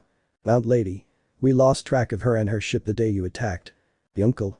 I need you to find her quickly, the apostles may have her in their power and could harm her. If I get here, she must be close. Find her. I'll also give you something.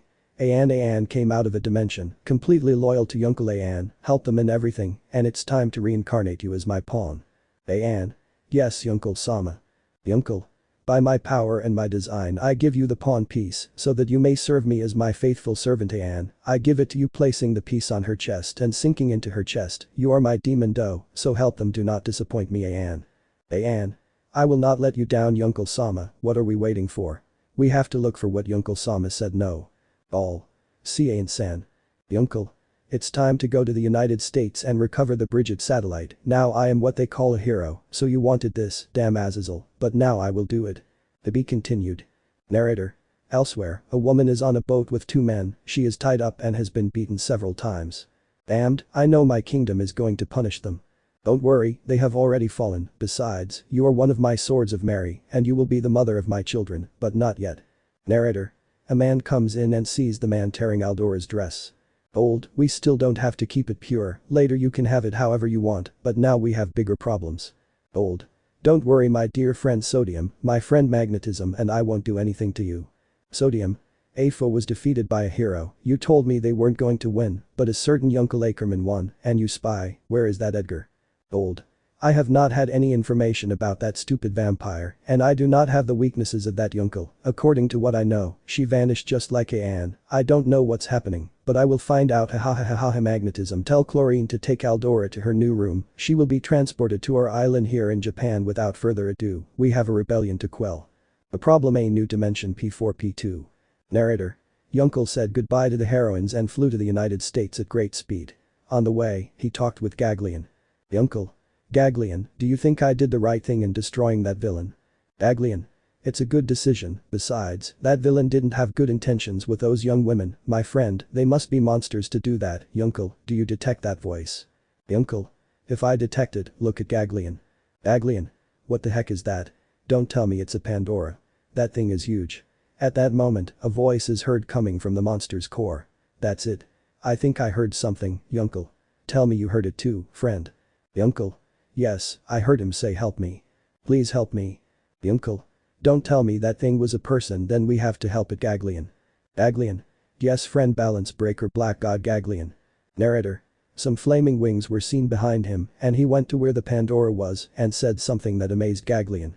The Uncle Gate forming a portal where he crossed it inside the avian heart. At least 5 women joined to the core of the monster. At that moment Issei enters, but the core begins to absorb him with his wings. He tries to burn the cables that try to take him to the core. Gagleon. Issei, we have to get out of here, we won't be able to help them from inside. Issei. No, I'm not going to leave them here, no, they suffer, they remind me of when I was in trouble, I won't let them absorb at that moment. Part of the cables join him and create another balance breaker Gagleon, Black Pandora mode. Narrator. From inside the Pandora something was heard that fragmented the Pandora from within, and Gagleon came out with a weapon, a huge spear that completely removed the Pandora's nucleus without breaking it and freeing the 5 women who were fainted, but the Pandora tried to reach him, but Issei prevents it at all costs by inserting them into its nucleus in its head and says. Issei. I won't let you have them, damn thing, I saw your feelings, and that's not good. I will give you peace and protect what you told me, but I will only free them, nothing more, but rest by the power of my weapon divine sword Grad Alpha. Dies. Cutting the Pandora's body and it fell apart. It's good to know that thing fought to obtain its freedom, but at the cost of the lives of these girls. Let me see their memories Gagleon. Gagleon. I'll go with you. Narrator. When he entered their minds they were begging to be set free. At that moment a man with a golden gauntlet is seen and he says. Don't worry, your lives will only be fleeting in this, but you will help me keep those damn things busy with you. Don't hate me, it's just business. Women. We will kill you Gold, we will never forgive you, we will never forget, we will never always look for you, we will never give up, we will look for you. Gold. Narrator. At that moment they become Pandora and everything goes black. Issei. Now I have more reasons to kill Oro, that dog, I will never forgive him, but first I have to free someone, and then I will kill you Oro. Narrator. He spread his wings and flew towards the United States at great speed. In the United States, morbid scientists were carefully observing more than 100 naked women, according to them, analyzing their bodies, but at that moment, an alert arouses the large number of women, and they are transformed. Director. To all anti-Pandora's battle personnel, report to your superiors at Command 33. The women who are in prison will be released. Report with the greatest fury to your posts. This is not a drill. I repeat, this is not a drill. Narrator.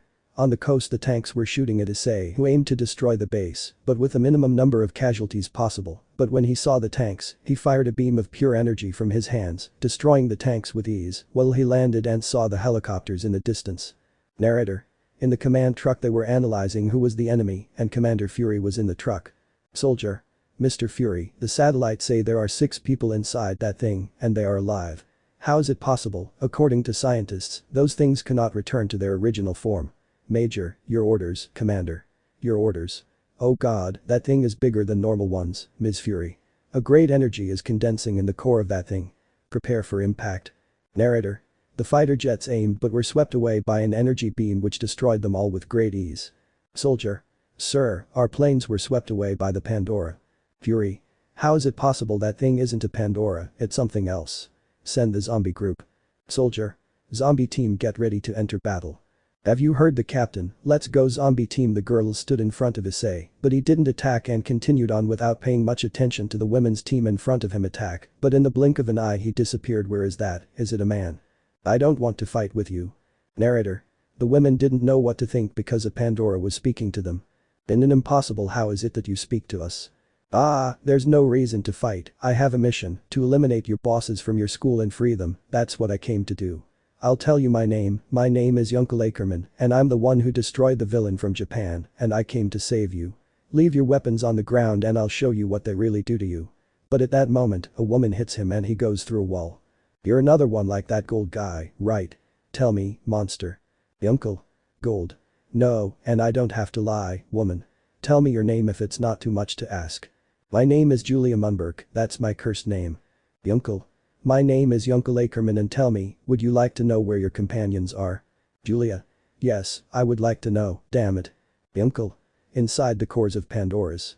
Narrator. Everyone was stunned when they heard that. Everyone couldn't think of anything else but that they had killed their friends all this time. Julia. Lie, those words coming out of your filthy mouth are lies crying, we couldn't kill our comrades, or else it's a trick to get us to let you pass, you'll never reach the leaders, they are never lies to fall for your dirty games, damn even that name is fake. Eyes. Uncle.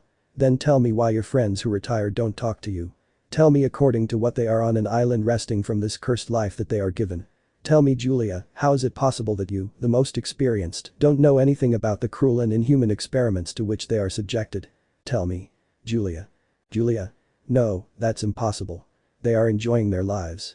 They inherited their stigmas from other women. You're lying, Uncle Ackerman. Or if you tell those Pandoras that they evolve. Uncle. I'm serious, tell me why the most experienced ones aren't with you, would they be good protection in case I absorb them all? Tell me, why are you cannon fodder? Are you all disposable like an old rag to be thrown away? Don't buck with me, they're not disposable, they're more than that. Tell me Julia, why aren't the helicopters here bringing a group that will help them defeat me? Tell me Julia, did my words give you another perspective on me? Julia. You're not convincing us. I'll never stop fighting for my friends and my country. Uncle. Tell me then why you didn't detect support groups. Narrator. At that moment, in a sheltered location, the soldiers look at the thermal signals but do not find the women of the zombie group. They only see the figure of a person in their field of vision. Soldier. How is it possible the zombie group was exterminated like that? It's impossible. Fury. Send another group and eliminate the intruder, they are only expendable. Narrator. They heard everything they said in the command center and that made them change their minds about what they said about the military. Julia. Our Commander Fury says we're cannon fodder, like he doesn't give a damn about us. Crying how do you know? Uncle. It's easy, I'm a Gagleon god, Pandora Black Mode. Join me and fight for your freedom. Climb on me and I'll free your friends from my core, let's get started girls. Narrator. At that moment Yukil begins to move towards the Nova laboratories in the place, while the other groups enter into battle, but when they see the others they get scared when they see them in the body of the largest Pandora they have faced in many years. With a look they see everything said with Julia, and slowly the women understand and join the cause. The military are bewildered to see how the women support the giant in front of them, but Fury tries to stop them with artillery and says. Fury. Shoot to kill idiots. Soldier. Shoot, they shoot and many close their eyes, but instead of receiving damage, they are protected by the imposing colossus that stops all attacks and comes out without a scratch. Uncle. How dare you try to harm these women? Die, you trash. Divine Sword Grad Alpha. Die. At that moment Fury sees the monster they are facing. Yunkel attacks the soldiers and turns them into ashes, while Fury smiles ironically and goes on killing them. That will teach them not to mess with them, damn it, let's continue, they have a lot of revenge to do, let's go. Narrator. In the lab, everyone was gathering what they could from their research and deleting all the files from the main computers. Scientists. We have to go, if they find out that they killed their companions, we are dead, we have to leave now, there is not much time left. At that moment a bunch of spikes are embedded in the men, leaving them hanging from a wall. Hey, I curse, but seeing the door there was a shadowy figure with a red look like the flames of hell and machine guns in hand. You who are you? Yunkel. I am death, damn it, shooting left and right at the scientists who died in a very grotesque way, the others lost limbs, and others just crawled on the floor, while the rain of bullets riddled them, that and more they deserve for doing so many experiments, and this time I'm going to finish them off. Pointing at a soldier's head, die damn it. Taking the microphone and said, women of this world, your greatest nemesis is not here, he is on an island, and he thinks he is the king of all. It is time to rebel and kill the scum called apostles. A group is in Japan fighting for their freedom, will they do the same, or will they just let him keep everything? Women. No more slaves, no more toys, no more prisoners, it's time to bring the war home, and we will follow you. Julia. I'm counting on us and my group. And also with me Sadalizer L. Bridget. To be continued. Narrator. The apostles were losing many of their allies and were retreating from the points where they had resources left. The great threat was upon them, and Oro was angry at the ineptitude of his men. Bold. How is it possible that a simple human is giving us so many damn problems? I want him dead. One problem, one new dimension. P4 P3. Narrator. On the borders of Luxembourg a rebel group is defending itself with what it can because the tanks that General Andreas von Olach made created the Tank Girl Initiative, a group of tanks and exoskeletons with girls and women for the defense of their troops without having to risk so much. These women are cannon fodder. Every time one dies the suit is repaired and a new alloy is put on and another girl takes her place. To keep them under control, they are given a collar which gives elective shocks to keep them under control, and a security device which does not allow them to attack with artillery. While in the United States, the Novas and the Sadalizer group say goodbye to Yukil as he retires, since his last two stops are Germany and Japan to liberate the city of the Queen and free the woman in a temple in Japan. With great speed he heads to Germany, but when he sees the battlefield, the girl shooting at a large group of men, but they shot her with everything they had. The girl relapses into shots and fights with what she can and defends herself, but Yunkel notices how several men have control of the girl and intervenes in her communications. Nazi soldier. Shoot, damn it, if you want to eat, kill those men while she defends herself as best she can, retreating and shooting with her cannon and machine gun. That girl is meat and cannon, prepare the other one, she's going to die. Gagleon. That's cruel, mate, and we're complaining about Surzich's bat. Yunkel. That's cruel, balance breaker Olympus mode. Narrator. At that moment, lightning strikes Yunkel and an immense army marches towards the girl, but she is scared and sees with despair that she has run out of ammunition. Expecting the worst, she kneels and sees the imposing man with armor, a shield and a spear in his hands. Expecting the worst, she throws her cannon and awaits her imminent end, but at that moment, the man goes to her neck and tears the necklace from her throat, lifting her up and saying, "Yunkel. You're safe, little one, everything is fine, Olympics attack. Olympicos. Ah." Narrator. The Nazi soldiers are outnumbered and the girl follows the imposing man in armor and a red tunic who is killing all the men, and with his shield, he withstands the bullets. She does not see a soldier, but a liberator, while he kills with his great army that has magic shields while the rebels shoot at the Nazis. Recovering the city, the rebels try to kill the girls, but Yunkel gets in the way and with a death glare, they understand that he has them in his power. At that moment he removes a part of the girl's armor and says, "Yunkel. You're going to help me a lot, aren't you, little one?" Ready, Gagleon. Gagleon. Whenever you want, partner. Balance breaker tank. This one began to grow until a strange armor covered it, and those present could not believe what they saw. The man was wrapped in a huge machine covered with metal plates and artillery. Yunkel. Are they going to come or are they going to stay there? We have a lot to recover. Let's move forward. The girl smiled and began to change more than she thought. Wow, what was that, Gagleon? Gagleon. I think they evolve with their master and look at her. Ready, General, we are ready. Yunkel. Wow, my balance breaker gave you new strength, girl. Kneeling and opening her shell. What's your name? Letitia, that's my general name. Yunkel. Don't call me that, call me Yunkel. Letitia. See Yunkel Sama. Narrator. The battle lasted several months, but they managed to reach southern Germany with the help of the tank girls who knew all the tactics of the Nazis, and more women who were in the south were rescued and a group of ships that were in a hold. General Andreas, the captain of the rebels, gave Yunkel carte blanche to attack and take over all types of artillery from airplanes, battleships and tanks that he would find were from the young man. With mastery he took over more than 67 tanks, 46 ships and more than 123 airplanes. The military never thought of having that young man on their side and he attacks different places further damaging Nazi Germany. The city of the Queen was recovered and several women joined Yunkel. In the city were the Nazis. They jealously guarded a prison where several women were tied to the wall. Some were very bad. At that moment, a man with strange armor appears at the gate of the city and attacks them. Several spikes are embedded in their bodies, killing them. Several tanks get into position next to a plane which brings the attention of the military. Yunkel. Prepare for battle, Ivanova. Prepare yourself. Shoot everything you understand. Ivanova. Of course Yunkel Sama she moved and shot with her machine gun at the enemies, avoiding the anti-aircraft cannons, but she didn't wait for the magical soldiers who shot at her. What do I do Yunkel Sama? Yunkel. Avoid them as you can, try to eliminate them, hold on as you can, I'll try to shoot them from here. Letitia, try to destroy those anti-aircraft cannons now. Letitia. Clara, Nori, Paleska with me. Clara Paleska Nori. Yes sister they accelerated with their tracks and fired at the cannons that were near them destroying them, we will not stop fighting for our freedom. Yunkel. Stop Ivanova once and for all creating a machine gun, turned into a Gagleon shooting at the men who focused on the most dangerous one, but soon realized that this was not a good idea Ivanova go help the girls now. Ivanova. Crying she left and said to herself don't die dear accelerating and shooting at the soldiers with her machine gun on the ground and helping her companions who entered and shot at the remaining enemies. Narrator. Well the men in the air could not believe who this man in metal armor was with two huge fighter plane wings with a machine gun on his arm and a cannon on his back with several spikes on his arms. Men. Did the British do the experiments like General Andreas? Are they crazy? That's an abomination. Fools, look for the one who controls it. Yunkel. I control myself, idiot. Men. It's not Sai a rain of bullets and spikes attack them killing them all he is a monster. Yunkel.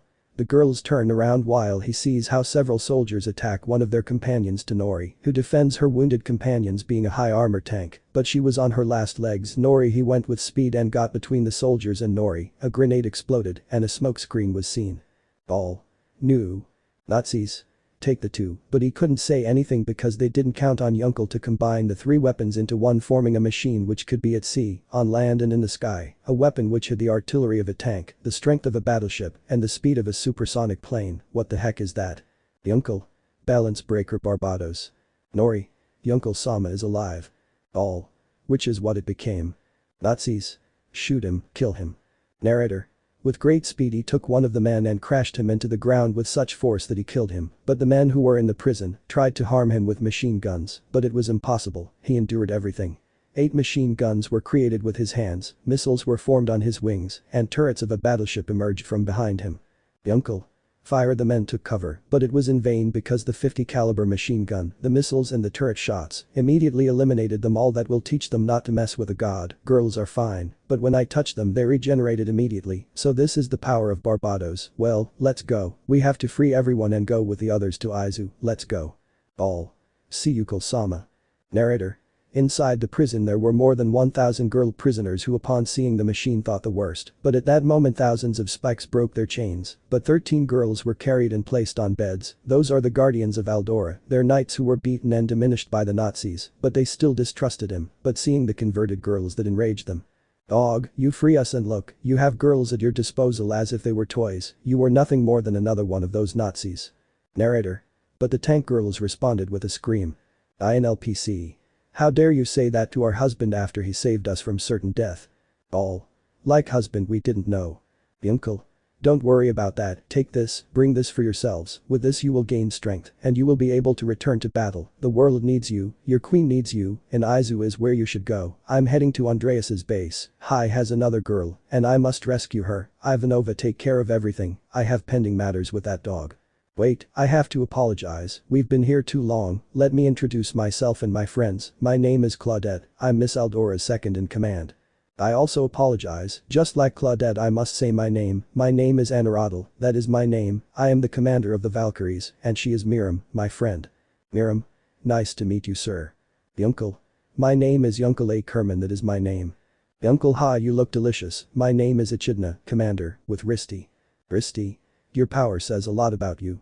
Tell me, would you like to leave your seat in me and give me a child?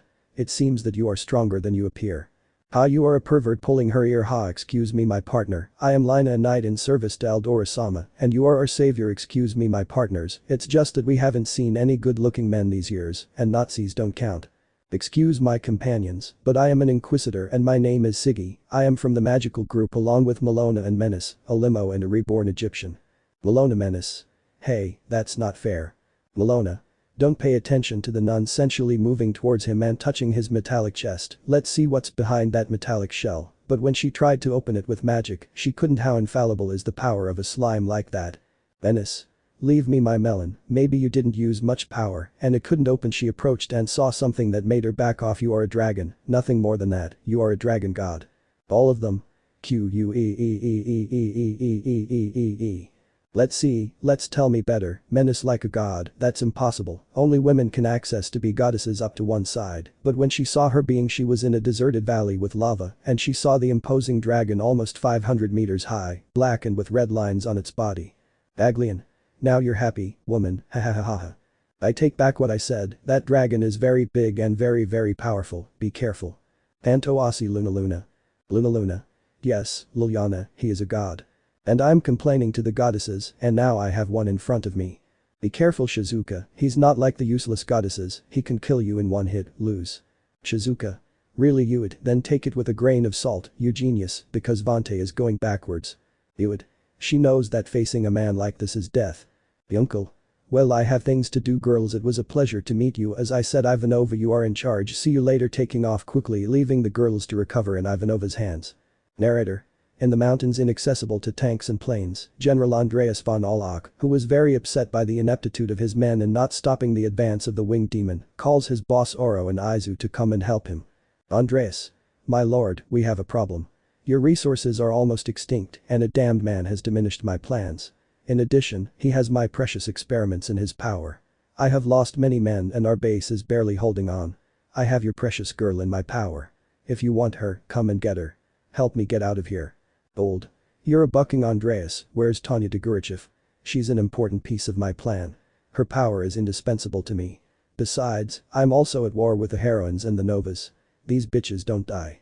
Besides, 3 Marias are impossible to capture without your help, so I'll send my apostles after you. I don't want any more problems, do you understand? At that moment a portal opens and the apostles enter. You can't do anything right Andreas. Now they're sending us here to collect your remains and take you to our base and control those useless humans once and for all. Man, how is it possible that Oro-sama gives you too many opportunities? I just know I'm hungry and you look too appetizing. Come on man, grab your things and let's go. I don't want any surprises. That's right, come on, hurry up and tell us where that brat is. I'm sleepy. Hurry up Mr. Andreas, my patience is running out. Andreas. Oh yeah, don't worry, the girl is sleeping there, it's too dangerous if she's woken up. Pedophile. Calm down envy, lust wrapping her in a sheet. It's time to go. Gluttony, laziness, greed. Leave the ladies with pride. We don't know if that man comes here like that. Hurry up, we don't have much time. I'll go ahead. Pride will take the girl to Izu, where the boss is understanding, while he crosses the portal with gluttony. Pride. Of course, anger. Don't worry, hurry up, trash. I don't know how Oro-sama wants to imprison you for your mistakes, and you gave our enemies the necessary weapons. We gave you women and girls, and still you're useless, so hurry up. Andreas. Yes, of course, I'm almost ready. Narrator. At that moment Yunkel arrives and confronts them, but it is too late and he sees how a child and 2 women meet Andreas, who smiles at his triumph and disappears. Yunkel. Damn, but this time you win Andreas, next time it won't go so well for you. We'll continue. Narrator. In Yunkel's world the goddesses feel that Yunkel needs their help, but at the same time they think he is fine. Anabis. I feel sorry that our husband is going to face a bigger battle than he has ever faced, but I know he will be okay. Rias. I know Yunkel is fine wherever he is. The problem a new dimension P5P1 final the return. Narrator. In a temple on the outskirts of Izu, Binyo was with his convoiches defending themselves from the wave of apostles, the few who supported the priestess of the village, who had as an enemy Menma Uzumaki, who wants to take all the women of the village as his personal concubines, but in exchange, he will have to give Binyo one of the young women who have a sword of Maria in their bodies. Menma. Binyo, give up. I have Tsunade and Mei, your captains. You no longer have any resources. Your defeat is inevitable. Besides, they won't defend you forever. Just give up and I won't grape these 2 in front of your tempo. Tsunade. Don't pay attention to him, Binyo-sama, it's a trap, Huag. May. It's true, don't do it, don't get out of there Huag. Menma. Damn stupid women, the only thing they're good for is being my boars hitting them while their men laughed, you decide whether you accept the grape of these women or you give yourself up willingly. Tsunade. You are not a man, you are a monster, Menma, you raped your older sister and killed Minato. You gave the Uchiha's to Oro and you killed the other clans. That is being a scoundrel. You will never be the Hokage, ever. Ah. Menma. Look bitch, you've already used up my patience. I see that you're very proud of that stone you have on your forehead, so I just have to break it. Nothing else, guys. When I'm done with it, it's yours to do with whatever you want, good heavens, to your extra power. At that moment, a hollow metallic sound was heard and Binyo couldn't take it anymore and went out, but what she saw surprised her because a knight stopped Menma's blow. The black armor with red gems that gave off flames of the same color stopped Menma's blow. Who the hell are you damn? Uncle. I'm your worst nightmare, dog, girls, fences already, I'll take care of this. Narrator. When the men saw him they began to tremble because the power that the man gave off was almost overwhelming. Yunkel's eyes were blood red in color that even Menma stepped back a little while Binyo saw him. Menma. Do you think you can intimidate me? I'm the Jinchuriki of the Nine Tails. I'm more powerful than you, stupid. Yunkel. Try it, damn it. Menma. Well, I'll do it. At that moment Yunkel moved quickly. Narrator. And Menma received a tremendous kick that crashed him against several buildings behind him, but what he didn't expect was that a powerful tank would ram him and fire an immeasurable rain of bullets and missiles at him, but at that moment, part of the machine's armor was destroyed by a purple sphere that Menma had in his hands. He wanted to crash it again with a grimace of happiness, but when the machine entered the cloud of dust, a larger machine came out flying with 4 pairs of wings and a huge sword that crashed into Menma's sphere, but this was greater than Menma's power. He replaced himself with one of his men and he died crushed by the enormous weapon. Uncle. I see that not even you can keep up with me, Menma. Menma. Damn it, shut up trash. Next to him was a silver wolf and Menma moved quickly, but the wolf's fist hit Menma's ribs, fracturing several of them, throwing him violently and going through several buildings like trash. Like you dared to challenge a god, then we need the heavy artillery. Making a lot of hand poses and said Kyuubi summoning jutsu. Narrator. In front of Yukil was a huge 12-meter tall 9-tailed fox with a death glare and Menma said. Venom. What do you think now we can fight side by side you damn dog, I'll finish you off and in front of your corpse, I'm going to grape every woman who is here. At that moment, an imposing beetle bigger than the Kyuubi came out from under the ground. Uncle. I present to you my Hercules, finish him. The enormous bug of more than 190 meters high took the Kyuubi in its claws and pincers and raised it thousands of meters through the night sky until it was lost in the stratosphere. No dirty fights Menma, just you and I as what we are, men. Menma. Damn, taking out 2 swords and went against him, but these were stopped by a powerful double side when Menma saw it was a union of a man and a jackal. What the hell are you, damn it, why do you have so many forms? Do you have more than one creature? Tell me. Uncle. That's none of your business, Menma, your reign is over. At that moment, a message from Hercules arrives and he smiles. So, you do have a weak point, right? Menma. What the hell, how do you know my weak point? You're an idiot, just taking out my Kyuubi and that's impossible. Uncle. Who said it was impossible just because they haven't tried it? Narrator. Going with speed against him, while the Kunoichis are surrounding Menma and the person who saved Tsunade and Mei from torture, while they were killing those who remained of their men of Menma, while they went to Menma's lair to free the others locked in that place, while Binyo watched with admiration as that man moved and hit Menma hard, who only put his hands against the blows of the side which cut Menma at key points and without the Kyuubi at his disposal which healed him. The battle lasted several minutes until something fell from the sky to the ground, shaking the whole place. That was Hercules, who crashed the Kyuubi hard into the ground where he left him unconscious on the battlefield. At that moment Yunkel throws a chain at Menma's body and it enters the sea love and he begins to pull the Biju from its prison until he takes it out and seals it in his own body. When he does so, he falls to his knees and sees a seal on his shoulder and Menma angrily says, almost fainting. Menma.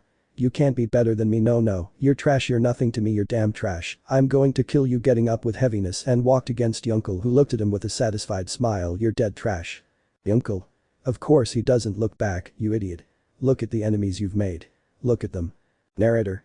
Behind Menma was a large number of Kunoichis who looked at Menma with hatred. Menma. Don't wait, it was a joke about raping them, I'm not an elite, I'm an Uzumaki. Behind him was Binyo with his 2 swords piercing Menma's chest. Binyo. I'm fed up with you, Sword of Mary, who cuts evil, give this servant of yours the power to eliminate evil from this world. Sword of Mary. Menma. It's no waki, it was Enona Jonah, don't ket me, don't do it, gas. Binyo.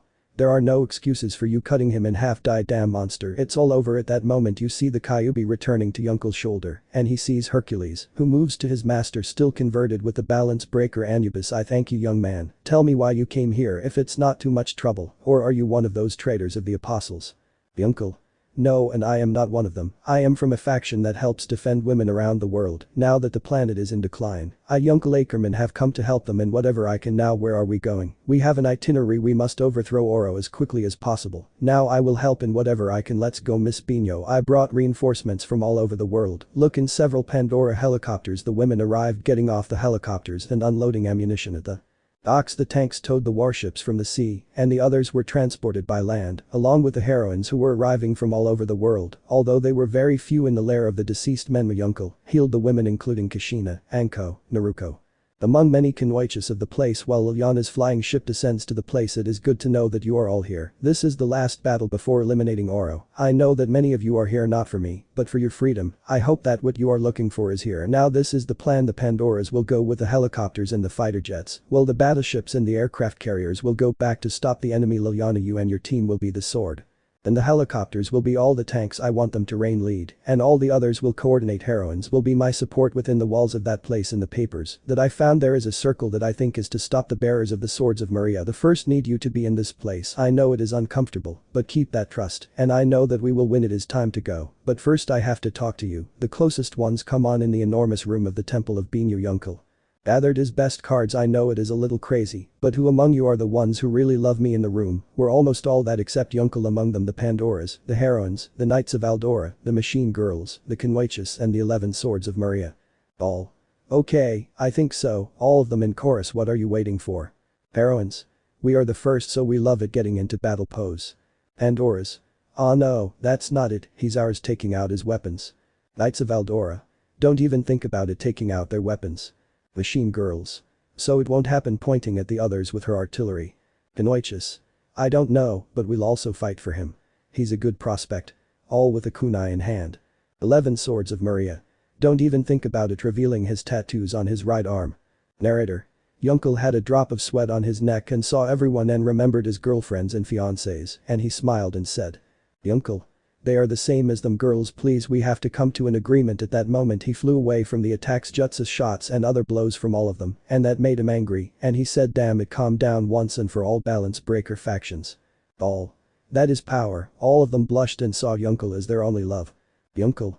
You reminded me of something about my wives, but they are goddesses and demons, and you are something that I have slowly been putting in my heart, but now this is about life and death.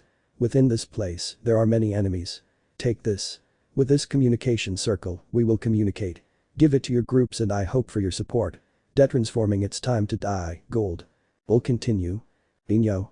I know we don't know each other, but we have something in mind, and that is to destroy Oro with everything. It's one of our dreams. Let's start, Yunkel. I know you will lead us to victory. Without further ado, let's get going.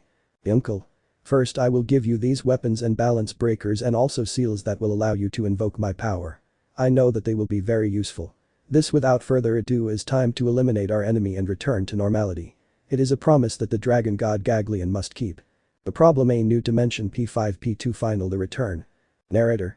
In the helicopters were all among them Satellizor with their companions putting their seals on their chest, while the tanks put new artillery that Yunkel gave them in their compartments. In the helicopters, Binyo and her convoyages were getting ready with the weapons that Yunkel gave them. At sea, the aircraft carriers and the battleships were getting into position next to the tanks that the Aldora warriors had towing. They were preparing for the worst, and in the communication seals, Yunkel said a few words to all of them. Yunkel. I know that everyone here is nervous and feels like they can't, but they know this is for their own good. Let's return that peace that was taken from them. I swear that after this, they will be free and can seek their happiness. Let's end this war. Narrator. On the coast of the Golden Island, Liliana's powerful flying ship was ready to destroy the first line of defense. Liliana. Shoot with everything, don't give her lend quarter, fire. Narrator. In the cannons the women fired and destroyed the first lines of defense of the island. The battleships and the aircraft carriers went to the defense and attack. Catalina battleship. Here Catalina battleship type Alpha, we begin with the attack. Ready girls, fire. The cannons did not stop sounding, and the shots were accurate to the enemy base. The helicopters were 5 minutes from the coast, the tanks were ready to go out and fire. As Yunkel said, it's time. Aircraft carrier, we need planes in the air now. Emily. Here is the aircraft carrier USS Gerald Ford, CVN-78, the American fighters are about to leave. I also have support from 2 more Japanese, Asako Mitsubishi 32 and the Irachi Yamada 56. Narrator. The 3 women raised their Zeros and their fighters into the air, and the rain of missiles hit the target, and the bombs from the Zeros caused great problems in the enemy base. Andreas was putting a large transmutation circle in the base that would give her control of Maria's swords, but what she didn't know is that she had an infiltrator that was Toga, which killed a guard and transformed into him to pretend and put bombs everywhere to further weaken the enemy on the coast. The Bell Boeing V-22 Osprey helicopters landed, in which Binyo and her Kunoichi were, along with the tanks that immediately fired at the Golden Fortress, while Tsunade, I think, and Sakura were about to put on the 4 seals that Yunkel gave them. Tsunade. So this is the seal of power of a titan. Let's start. I think it's okay for us to use this. I'm not very sure, but we'll see the demon seal in action. Sakura. If this seal gives them power because mine is an angel seal, well, let's see how strong they are. Narrator. The seals were placed on their chests, and these joined their bodies, and with determination, they hit the retaining wall that was badly damaged by the battleships and tanks, but with a transmutation seal that prevented it from falling. But when the 3 women hit the wall, it was destroyed, the entrance wall was open, and the tanks fired at the enemies in front of them. Nori, Clara, Letitia and Poleska entered, firing the new bullets they had at their disposal, and these caused great damage. At that moment, Maria and Andreas's swords were lowered from a helicopter. She was happy, and when she was going to activate her circle, several explosions occurred elsewhere. Toga was talking to Binyo. Toga. There you go, you can destroy that crazy Andreas. I managed to eliminate his seals, so you have direct access to his friendly base. Binyo. You heard attack, don't lend or give quarter. At that moment, one of the tanks shoots at them, but is stopped by Kushina with the Athena shield that deflects the bullet and explodes behind them. What the hell? Makoto. Leave it to me, I'm sure these Hades swords will tear that junk to pieces. Soldiers. Shoot now. The machine gun fired at the Athena shield that Kushina had in her hands, while they ran towards the 2 tanks that fired their bullets bouncing off the shield while they ran, and Makoto jumped onto one of the tanks, melting the metal with Hades' swords, while the other was hit by Athena's shield, and a third came out of the shadows and was about to shoot the 2 women. At that moment, a young woman says, "Leave it to my Binyo-sama." The girl forcefully threw the weapon at the tank, and it pierced it as if it were paper, instantly killing the crew. When the girl was seen, she was a young woman with a gigantic scroll behind her in Chinese clothing that is nothing compared to Poseidon's spear. Narrator. While the other tanks were destroyed, Kushina cut the turret and tracks with the shield and placed paper bombs inside, killing the crew inside, while Makoto split the tank in half, killing the soldiers inside. Binyo. They are very good with that type of weapons. Girls, come on, we have to eliminate our enemy. Everyone. Yes. Narrator. Inside the base, the heroines hit everyone, some killing them with 1 blow. Outside the building, Maria's swords killed all the enemies without mercy, while in a room Eri, Tanya were tied up, and the terrible scientist Andreas was collecting all his research and said, "Andreas. My research should not be left in the hands of these crazy people, much less knowing that this planet is made up of pieces of dimensions. If there was someone who defeated Gold, it would be the end of this dimension. We would all die in 12 hours. I have to ask Azazel-sama to take me to his world in there." There you go, Andreas. Andreas. No way, Uncle Ackerman. Uncle. It's good that one of my friends knew about this place, isn't it, Melon? Toga. The 2 girls transformed into 2 women and looked at Andreas with bloodlust. Melona.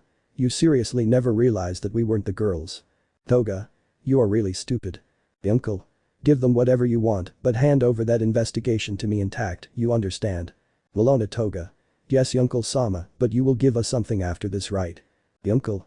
Whatever you want. Leaving the room, and he was about to close the door. Andreas. No, Uncle, I'll tell you how to defeat Gold. Uncle.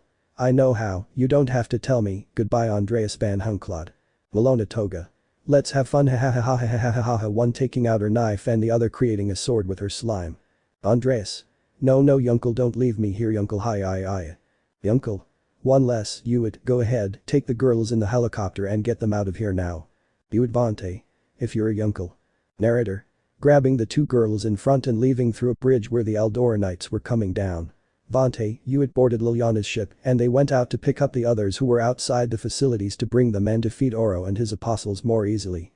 In another part of the castle, the Sadlizer group killed everyone who stood in front of them because the warriors were very powerful, and now more so for having the seals of strength and agility in their chests. Outside the building, the imposing Hercules bug destroyed the tanks and soldiers, damaging the building even more in the hallways. Endeavor and Nana along with Izumi were a little traumatized in their life as heroines. They never had to kill villains, but in this place it was necessary.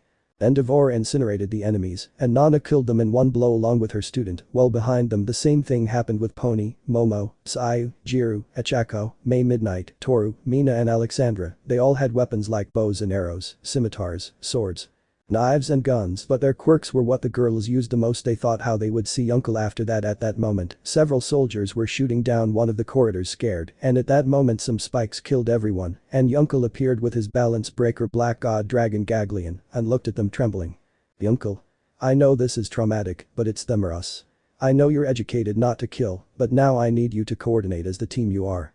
I know this is outside your comfort zone, but fight for your freedom and your peace. At that moment, footsteps are heard and a huge man is seen. I found them enemies. Uncle. So you finally sent your strong letters. Girls, take these, they are seals of the Nemean lion. With this you will have the courage that you lack so much. I am going to face him, you go quickly now. All. We'll see you later. And Uncle defeat him. He raised his thumb and looked at the man and went against him, crossing the corridor and was lost among the dust and debris. Come on, we have a bastard to kill, putting on the seals of the Nemean lion. Come on. Hey. Narrator. A few minutes before the enemy appeared, Gold was with his apostles, and they felt a huge bang in the large building on the wall behind Gold. He was still laughing at the enemy's incursion into his base. Eldora. Ha, I see that they are giving you a lot of problems. I know that whoever organized this is going to kill you. Ha. Gold. Shut up, bitch. So they are entering. Apostles, kill them, but bring me alive to the swords of Maria. Understood. Gluttony, laziness, King Bradley, better called anger, pride, greed, lust, envy. You too, bring me Uncle alive. I don't care if you cut off his arms and legs, but I want him alive. Understood. Envy, lust. If I love Gold walking down one of the hallways. Hey Bradley. Then with your permission I'll go. I have many women to kill. Laziness. I'm going to kill you. So boring. Gluttony. I'll go for the ones outside. I'll have a great feast. Ha. Greed. Tell me boss, we can have those women for ourselves if we get rid of that Uncle. Pride. Have a little more respect. Greed. You're not talking to one of your cronies. It's stupid. Gold. Calm down, you two, always fighting. Now, come on, kill those obstacles and bring me Maria's swords. All. Yes Oro-sama. Narrator. In the courtyard, Uncle and Parisa were hitting each other hard. Uncle had his Olympus balance breaker along with his army, helping the others stop the golden soldiers. Uncle. So you're lazy. Well, you're not very scary, monster. Sloth. You're not that strong, idiot, increasing his speed, but was stopped in his tracks by Uncle's spear, which embedded itself in his leg, immobilizing Sloth, and Uncle took the opportunity to hit him with devastating force, his body breaking several bones. He took his shield and hit him hard, and this came out against a wall. He took his spear, and when he was going to impale him, it broke into thousands of pieces by Sloth's teeth, but he took the tip with his hand and pierced his neck from side to side. At that moment he continued hitting Sloth. Each blow he gave it, as if he had 300 men behind him. Each blow received by Uncle strongly diminished the enemy. He took him by the arm and pierced another wall with it. At that moment, an army points their spears and they pierce Sloth's body, and he said, Sloth. It hurts me so much to die. It's so painful. Uncle. What was that? Gagleon. I think you absorbed his power, but I don't know if it's another balance breaker. Uncle. I didn't think I could do that. At that moment one of the thick walls breaks apart and you see Alyssa, who went through the wall without parts of her armor and very hurt. Alyssa, what happened to you? Alyssa. Thing or we peer KS, and Letitia fights with him. Narrator. At that moment Uncle turns around and sees an obese man tear out Letitia's cannon and crash it against a wall, and it devours Letitia's turret and sees her again with her eyes red and laughing. Ula. Ha, I like metal, but I would like to know how your meat tastes good. Prove it. That moment a powerful tank rammed him, hitting him hard and sending him against one of the walls, but instead he goes through several walls, making a huge hole. Uncle go to Letitia. Letitia, are you okay? But when he touches her, she shines and a new transformation is seen. Her hair changes to black, her body increases in size, and her eyes turn orange with a cross in each eye. Her clothing changes to a more revealing one, and her cannon is bigger. Next to it, she has a 5-shot explosive magazine with the flames of Amaterasu. Letitia. What happened? How come I'm so changed? Tell me, have you taken care of me? Throwing Uncle out of the way of the enemy who stood up where they were, Gluttony was chewing the ground. How dare you try to harm my partner, damn obese. Narrator. She aimed her new cannon and shot at Gluttony's head, and he tried to eat her, but it exploded, destroying his fangs, making him back down, and she shot again, tearing off one of his arms. At that moment the other tanks shot at Gluttony, massacred him by the tank's shots. At that moment several missiles hit the target, and Ivanova is seen firing everything they have, helping her friends. Gluttony. Damn, how is it possible that I, the one who eats everything, being beaten by everyone, am not going to eat them, growing brutally, and this one was deformed and obtaining a gold cross for his gluttony, the sin that he had on him. What do you think? This time I'm going to eat them one by one, and Yunkel, you'll see how I devour them, ha ha ha ha. Yunkel. That will never happen, monster balance breaker factions. We'll never give up, no one here will give up so easily, we will destroy you, Gluttony. Narrator. The tanks fired a hail of bullets and shrapnel towards Gula, stopping his advance, but he hit the ground with his enormous cross, creating a shock wave, destabilizing the entire place, rushing towards Nori, which was damaged, but at that moment a sword stopped his advance. It was Yunkel with a Nordic sword, hitting Gula's cross hard. Gluttony. You think you can defeat me, idiot? Yunkel. I don't, but she does now, Letitia. Letitia. At your command, Yunkel-kun, you're going to like this. Monster bullet of perpetual ice. The bullet traveled until it was a few centimeters from Gula, and it exploded, creating a bunch of sharp ice spikes which pierced Gula's body. I'm not finished yet, garbage. Take the bullet of eternal fire, flames of Amaterasu. The bullet exploded inside Gula and was calcining him from the inside. Gluttony. What have you done to me, you damn boar? Hey, he took a few steps and knelt in front of the imposing woman. Letitia. And that was only 2 of 5 that I have for you, trash, and she continued shooting. When she shot the last bullet, Gluttony was against her, but when trying to attack her head-on, he ran into a wall, because it hit him hard and crashed him against a wall, and she reloaded and shot again until he stopped moving, and Gluttony returned to her original form and said. Gluttony. I don't want to die, don't kill me, please, ha ha ha. Letitia. Do not give or lend quarter, firing the 5 explosive bullets, and Gula began to destroy herself and turn into dust, which joined Letitia, and she put her cannon behind her back and went to see Yunkel. Yunkel continues as Nori. Yunkel. He touched Nori and she also changed radically. Now I understand, when they level up they change incredibly. Nori. I see that I transformed into something better. At that moment she sees 2 women going against Yunkel and says down. Narrator. The powerful bullet that came out of the cannon destroyed part of the building and threw the 2 women backward. Wow, what a woman, you have a lot of power. But I see that it is difficult for you to reload, you are heavy from what I see. Nori. I won't let them get close to Yunkel-sama. Aha, Yunkel-kun, ha, it's time to take us to the jackpot, don't you think? Yunkel. Who are you damn things? Aha, my name is Envy. And I am Lust, and this time we won't leave without you. We'll continue. Narrator. On Liliana's ship, Tanya and Yuri were waking up, and the first to put on her battle suit was Tanya, and she said. Tanya. It's time for some stupid men to fall, don't you think? Liliana. Tanya, perhaps you? Tanya. Come on, give me some ammo, I'm going to have fun before watching him die. I pray this time they're going to dismember you, I assure you I'm going to enjoy it, ha ha ha ha ha. Good time to have fun. The New Dimension P5 P3 Finale, The Return. In the previous chapter. Yunkel. Who are you damn things? Aha, me, ha ha ha, my name is Envy.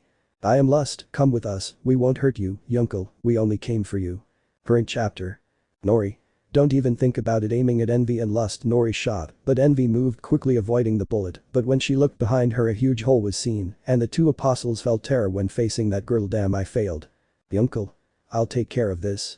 You go inside and support everyone. You understand, no buts, go now. Envy. You let your friends go and think you're going to stop us. Lust. There's only one of you and 2 of us. Yunkel. You don't understand, right? I can handle both of them, but with them here I can't use all my power. Go away now. All. Leave now. At that moment they left and Nori and the others left. Take care, Yunkel-kun. Yunkel. It's my turn, Gagleon, let's go. Balance breaker factions. This is the power of all the factions together. Hey, they saw how Yunkel's speed multiplied by 10, heavily damaging the 2 women who tried to hit him, but it was in vain. Yunkel's power and his armor were impenetrable. Yunkel went against Lust, and she was hit hard against a wall, leaving her unconscious, and she went against Envy, but she defended herself tooth and nail, but Yunkel's power was more than she and her partner could withstand. The accurate blows to Envy's body made her retreat from Yunkel's blows. She was very weak against Yunkel, who hit with devastating force, and he crashed her against a tank which was damaged, and the blows he gave her began to go through the tank, blow after blow, damaging the woman's body more until she thought about her mistake. Envy. It's not possible, he's on another level, every hit he gives me he gives it with killer instinct. Hey, and she went through the tank, falling unconscious, ha ha ha. Yunkel. It seems that you were not at my level, ladies, and that is why I will make you part of my collection. From behind him a door with the symbol of a fire dragon came out and these doors opened and from them came out an infinite number of hands and eyes which dragged them to that dimension where they would be re-educated for the coming battles and be faithful servants of Yunkel. Enjoy your punishment, ladies, now you are my property. The portal closing. Well, let's return to our plan. Kill Gold. Narrator. Well, inside the castle multiple teams were fighting with a man with 2 swords, that was King Bradley, who was fighting with tanks and several ninjas, among them several swords of Maria which were overcome by his power and speed and they moved away from him and he looked at them challengingly. Hey Bradley. Wow, the strongest women and they can't do anything to me, ha ha ha ha, stupid, what will they do now, ha, I'll just kill all those who are useless and Maria's swords will be my master's, hey. But he didn't look at a turret and it shot him breaking his sword and looked at it, ha, that's fun. Finally the women are serious, throwing his sword at one of them which covered herself with her layer of armor and the sword bounced but didn't hurt her, but he didn't count on being out for her and cutting the armor, hurting her and is calloused on the ground, ha ha ha ha. It's as easy as killing flies. The others were equally hurt, but when he arrived with Tomo and Mafayu, they stopped him momentarily. Oh, now I see Maria's swords, Mafayu and Tomo-chan, ha ha ha ha. My master will have a great time with you when he takes you as his wives, ha ha ha ha. But no, he said that Binyo went against him and had to get away from them. Wow, stupid, ha ha ha ha ha. The power of Maria's swords, silly. I've already seen their movements, but from the shadows a woman came out and attacked him, that was Pony along with Momo, who fired a shotgun, destroying his arm and seriously damaging him. But at that moment he reacts and superficially cuts the legs of the 2 damn bitches. I'm going to kill them, but 2 tanks shoot, those are Nori and Letitia, and they shot the only sword he had left and went through his stomach and breaking the sword into thousands of pieces. He saw them as he fell. How did they do it? Hueog spitting blood, but at that moment Lina, Claudette, Milona and Alnerit go through his body, ha ha ha, bad. Damn bitches. At that moment Liliana pierces his heart and he screams of pain, hi boo boo, but they won't be able to with Gold sama. Well, everyone saw how Bradley's body disintegrated and joined those present. Narrator. While in a tower in the distance where the huge group of women were fighting against King, several war veterans were fighting with a man whose body was wrapped in black metal and whose physiognomy was like a demon. Wow, women are so beautiful. When I defeat them I will feast on their bodies, ha ha ha ha ha ha ha. I already told you they will not be able to defeat me, the great greed. Tsunade Charlotte Nana. Damn dog, how is it possible that you resist so much? Narrator. On the ground a large group of 14 women were lying down and the only ones standing were them, but among the lying girls 2 stood up, a red-haired girl and the other with green hair wearing a green and white suit. We haven't given up yet, they went all out and the red-headed girl gave him a powerful kick to the arm which cracked upon impact and the other girl gave a powerful kick to the other arm and this was taken advantage of by Tsunade, who with her chakra scalpel cut his chest while the 2 girls fell, one standing and the other kneeling on the ground. Read. How is it possible that simple women? At that moment he felt a blade go through his damaged arms, that was Charlotte, a Pandora who continued cutting the damaging body of Greed. How is it possible? He received a gigantic explosion from Nana and he crashed into a wall which he went through. How is that possible? I Greed, one of the homunculi damaged by some stupid women. Charlotte. You don't understand, right? Cutting her arms, you have no power here. Tsunade Sakura. You don't have it, you damn trash, raising her legs and hitting Greed's head with her heels, which went through the floors below. Greed. I Greed being beaten by some pus, that is that. Nana Izumi. It's time to defeat evil and kill what binds us to this world, hey I Detroit Smoz. Greed. No, the blow hit Greed full on, who returned to his original form and looked at the group and said, I'm not defeated yet, damn it. At that moment he sees 3 girls hit Greed hard in the stomach. He sees them. We're not done with you yet, you damn dog. The blows of the 3 women made Avarice retreat, who couldn't handle them. One of them hit Avarice's stomach with metal gloves, causing him to spit blood. Moving quickly, she gave the relief to her partner and she made hand poses and said, Kaiten, great ball of fire. The impact of the fireball almost left him agonizing, but another girl with black hair and pearl-colored eyes hits him with her hands and delivers a powerful blow to the girl's hands. 2 lion heads admired each other. That and more, you deserve, damn. Greed. Coco, how can Vines defeat the powerful Greed? Don't wait, don't do it, no. In front of him the 17 women gave the final blow and Greed disintegrated and joined their bodies. Narrator. In the main chamber where Aldora is, a grumpy Gold is waiting for his opponents with Pride, which is impatient to enter the battle. Pride. Those boars and that bastard aren't going to come. You finally came, Yunkel. Yunkel. It's time to kill you and go for the jackpot, which is the damn Pride that is behind you. Well, he saw Yunkel with a strange black armor. Gold.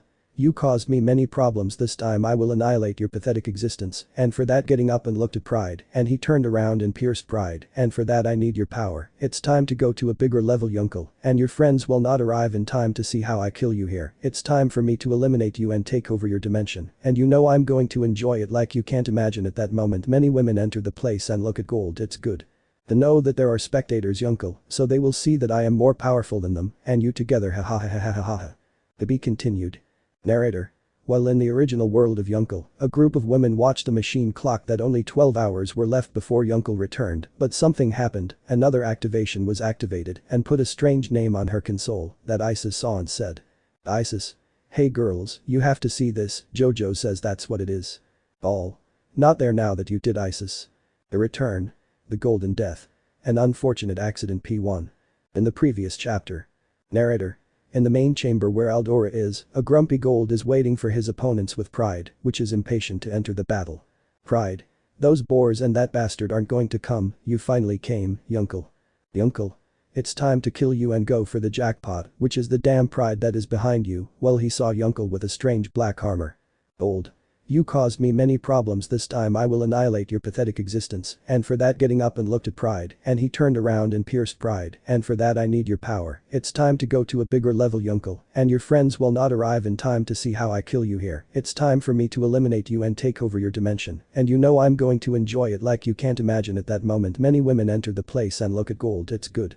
They know that there are spectators Yunkel, so they will see that I am more powerful than them, and you together ha ha ha ha ha ha ha. Current chapter. Yunkel. I don't believe it, Oro. This one went all out against him, but Oro stopped him with one of his hands, and he looked at him surprised, and Oro smiled and hit him, but Oro returned it, and Oro looked at him in disbelief. Well, Yunkel smiled softly, do you think you've won everything? Well, I don't believe it, dog. Gold. It's impossible, you weren't as strong as you could be. Did you defeat the homunculi? Did you? Damn it, but instead of hitting Yunkel, he gives him a tremendous kick in the stomach, making him spit blood like damn Yunkel. Narrator. At that moment, the women present there did not see two men, they saw good and evil. At that moment, several explosions were heard outside the place, a few kilometers away on Liliana's boat. This Tanya with her rifle and bullets was swallowed up by the power of Amaterasu. Tanya. So we have a new man, ah, Liliana, I want to see him, but in the meantime, I'll destroy that son of a bitch's castle. The multiple shots damaged and went through the main chamber where Oro and Yunkel were. There you are, dog. She shot at Oro's body, severely damaging it, and he looked at it like Tanya looked at it. Here you are, dog. Letitia Nori Paleska. We have to attack him now. Narrator. The three tanks fired their shrapnel at Oro, who only left the chamber, while the heroines and the Pandoras followed closely, exiting into a huge garden, but they didn't count on a group of women, Tsunade, Mikoto, and Kushina, who hit him hard against a tank, which pierced through due to the immense power of the blow. Gold. Damn you, I should have handed you over to Miguel and those bastards a long time ago, but now I'm going to finish you off. Ha. At that moment he saw a fire attack that killed him and saw Endavora, but he didn't expect to see Nana and Izumi, who hit him hard, crashing him to the floor. Damn P. At that moment Aldora, Tomo, Lina, Ekaterina, Tomo, Mafayu and Binyo cut his body, and he sees that his power is losing strength. Like damn, like you will never be able to fight a god. Yunkel. Well, don't believe it too much. The blows to Oro's body were enormous while he returned them. You don't understand, right? Your power is great, but it can't against the union of all of us, dog. At that moment he moved, and Oro received several missiles from two battleships. Those were Ivanova and Asuka, which were Asuka fighter planes with their cannons and machine guns, and Ivanova with her electromagnetic railgun fired mercilessly, along with the two tanks and the women who had ammunition. Momo created firearms and distributed them to all of them, making him cover himself from the shots. Yunkel changed to his balance breaker tank to fight with them. Old. Enough, pathetic people, you think you can defeat me, the king of this planet made of pieces of destroyed worlds? You're idiots. I am evolution, I am power, I am everything. Uncle. No, you're not Gold. They came here with a single idea in mind, to eliminate you once and for all. Look at the power of this world. Balance breaker Mundo Gagleon god. Oro. What is this? It's impossible. A normal human can't compare to a god. Never understand it. The two engaged in a fierce battle where Yunkel and Oro were shoveling. It's time to die. Yunkel. Yunkel. That won't happen. Grand Canyon of Dying Stars. Old. No, wait Yunkel, you don't know what will happen if you kill me. This world could be destroyed in hours. No, wait. Yunkel. Too bad, I already have a plan to get them out of here. Die once and for all. Oro pointing his gun at Oro, who had a face of pure fear. Goodbye Oro. The cannon fired the immeasurable wave of power, and everyone there was covered from the explosion. The rock shields that Tsunade and Kushina put up were breaking, but Tenten and the others reinforced them. Aldor and her warriors saw Yunkel's power and Liliana's ship. Tanya looked at the young man and smiled. Yunkel. Everything is over but let's go, we have to get to the door that the Pandora's created with my bracelet, let's go. At that moment a large part of the planet is destroyed. Let's go, there isn't much time left girls. Narrator. Liliana's ship and the warships were taking those nearby to a large portal, which Chiffon, the satellizer group, was finishing. They were finishing the portal at that moment and it was activated. Chiffon. Curse not yet. Yunkel. How good that you have it Chiffon-san. Everyone come in now. Narrator. In Gregory there was a gigantic portal in the gardens where Anubis saw everything with amazement, while on the other side, Yunkel was coordinating the entry of all while the planet was destroyed, and all of them entered, while Yunkel stayed last as what he was a liberator. Letitia Nori. Yunkel, let's go in. Yunkel. Come in, I'll follow you. I have to take something away. Go away, that's an order now.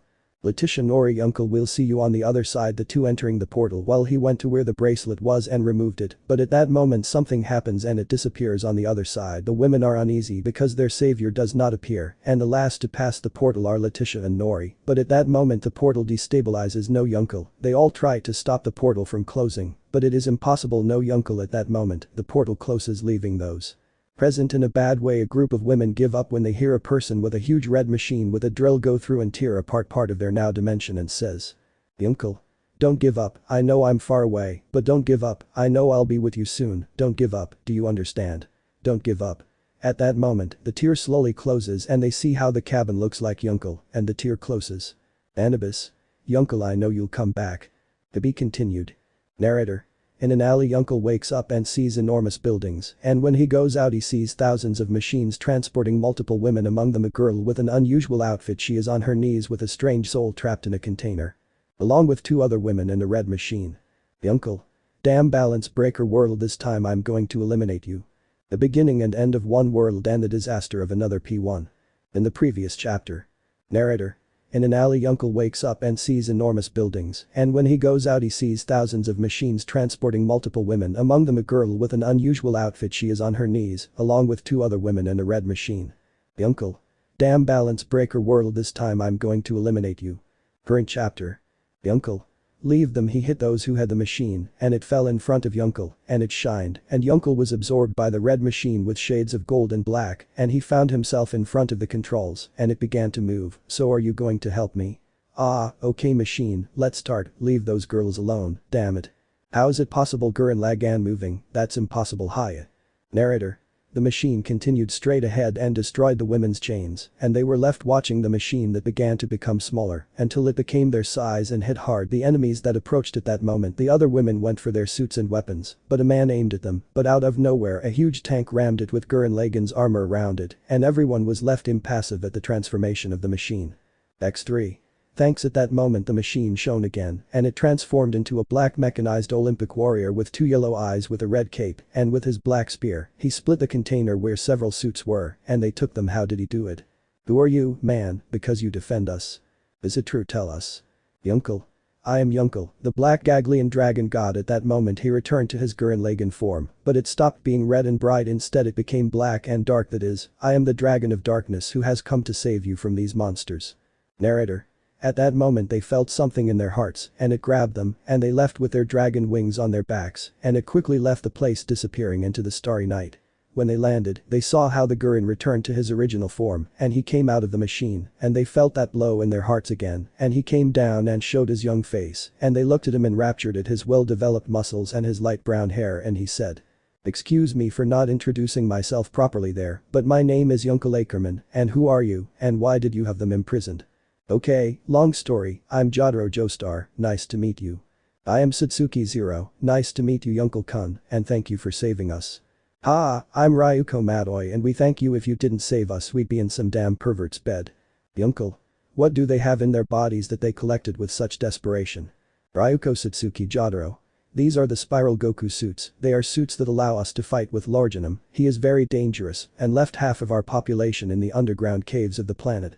According to him we are scum, but the biofiber chose us to defend this world together with Gurren Lagann, the machine that Lorganum wanted to destroy, according to bringing evil to this world, apart from his subordinate Delilah, a woman who also helps that man, but she cannot wear the biofiber suits because it was created with it. In addition, our KDA bosses were trapped and forced to sing for the politicians of this new society rotten to their bones. But I know that you will help us, please Yunkel, defend this planet, and we will give you this as payment. They pointed at each other while crying, if you win our bodies are yours please. Narrator. They expected him to say no, but he spread his 11 pairs of wings and said. Yunkel. I came to defend them. If you want to love me that depends on you. I will help you for my honor as a warrior. Now where are those women, tell me. Narrator. In a building, the KDA were giving a private concert for businessmen and they were watching their choreography on the multiple screens in the building. While on the first floor Yunkel enters with his tank form and destroys all the lobby and the men shoot, while the song progresses Yunkel has the thousands of Spartans marching and killing all those who get in his way, destroying and becoming the god Dark Dragon Gagleon, and crossing the last floor he meets a man he had seen before and he says. Yunkel. Who are you and why do you have KDA here, damn it. So the resistance sent you, it's incredible, despite having passed all my traps, you managed to get out unharmed. I must give you congratulations from me. I am Rugel Bernstein. Tell me what they bribed you with their bodies, boy. Join the winning side and you'll have more than 1,000 women in your room, I swear. While he saw KDA singing, he turned around and looked at him. Tell me, do you accept? Yunkel. I would never do it Rugel, let's fight here, and now if I win I'll take them, if you lose I'll get you wings that escaped, what are you saying? Rugel. So we have a deal, kid, do you think you can beat me? Yunkel. Of course, otherwise I wouldn't bet on them, let's start with Rugel. Rugel. Ha ha ha ha ha. Narrator. This one went against him with great speed, but the two hit their fists, and they were thrown by an immense shockwave. The two hit each other, as if their lives depended on it. The blows of Rugel and Yunkel caused great havoc in the building, causing the top floor to collapse, but with the shockwave of their fists and kicks, caused all the rock to be destroyed above their heads, and this structurally damaged the building, and it began to fall apart, while KDA continues singing at that moment. Where they were KDA Rugel comes out with his clothes damaged and angry. Rugel. How is it possible that you do this? Yunkel. Well, it's very easy. I'm a god and you're a trashy commoner. Rugel. No, he charged an energy sphere on the back of his back and fired it at Yunkel, who stopped the attack with one hand and tore him apart. No, impossible, you are not a god. No, you are. Yunkel. Goodbye trash. At that moment Yunkel's body became bigger and transformed into Gurren Lagann and said, this is your end. Gurren opened the second mouth and attracted KDA and closed the cabin where they were sheltered. It's your end. Giga Drill Breaker. Rider. Play it from 0 o'clock to 0:12, nothing more. Rugel. No, this can't be the end of the great Rugel. No, the attack destroyed the building, but in that mind, when it was destroyed, a tear opened and he saw his future partners demoralized and screamed. Yunkel. Don't give up, I know I'm far away, but don't give up, I know I'll be with you soon. Don't give up, you understand, don't give up. At that moment the tear slowly closes and they see how the cabin looks like Yunkel, and the tear closes. Damn, but they are fine. He sees how he left the building and how the building was made of thousands of rubble and he left where Satsuki, Jotaro and Ryuko were. When the KDA members arrived they left the cabin and they were caught by Yunkel's 12 wings and he placed them on the ground and said, they are safe now. I am back in a new world. Let's start smiling now that destiny has prepared for me. To be continued. Satsuki. Now we are complete. Well Yunkel-kun, we need your help. I hope you support us, I know you will help us, right? Yunkel. Yes, I will help them, that is my promise, but I feel that more truth is missing. Yes boy, my name is Ari, I hope you help us with the 4 celestials and our companions who have fallen into evil hands like the Large Anima. We have to defeat that one, please. We will do whatever you want, but Yunkel took his chin and said. Yunkel. Don't worry, I know how this is and I'm going to help you, Ari-san. The beginning and end of one world and the disaster of another. P2. In the previous chapter. Satsuki. Now we are complete. Well Yunkel-kun, we need your help. I hope you support us, I know you will help us, right? Yunkel. Yes, I'm going to help them, that's my promise, but I feel like there's more truth to it. Yes boy, my name is Ari, I hope you help us with the 4 celestials and our companions who have fallen into evil hands like the Large Anima. That damn thing we have to defeat, please. We will do what you want, but Yunkel took his chin and said. Yunkel. Don't worry, I know how this is and I'm going to help you, Ari-san. Current chapter. Narrator. Somewhere on the planet trapped behind bars in a destroyed school are the 4 elite Gamagori, Sanagima, Non-On and Inuta, and they feel their mistress Zero, who destroys the monsters that have the school located along with Ryuko and Jotaro, who are with their spiral biofiber suits behind them, is the Black Gurren Lagann, destroying the enemies with their talados and their enormous claws on their wings, along with the KDA who sing and destroy everything in their path with their sound waves. And their weapons. Gamagori. That power. Non-On. Zero-sama is fine. Tsunejiyama. It's them, I feel it. Unfazed. That power belongs to Zero-sama. Narrator. At that moment the wall in front of them crumbles and blue eyes are seen among the dust and Zero is seen with his gun and cuts the bars, leaving his comrades free. Zero. You are free my dear comrades, it is time to go after Lord Genom. For elite. If Satsuki Zero herself. Narrator. At that moment half the place is brought down by the Gurren Lagann falling to the ground. The uncle. Aha, we have visitors guys, those machines hit me. Narrator. In front of them were the 4 generals of Lorgenum. The haha fools thought we didn't have this place completely guarded, well you're wrong fools. Stupid humans, we will kill them in the worst possible ways, ha ha ha ha. They're just spoiled children, leave that black machine to me, but that doesn't mean ladies first. We'll finish them off, ha ha ha. Satsuki.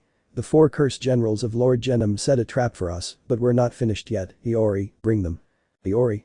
If you love, let them fall now. At that moment, 4 metal boxes fall, and the 4 Satsuki Celestials smile. It's time, guys. Writer. Please only play from 005 to 101. 4 elites.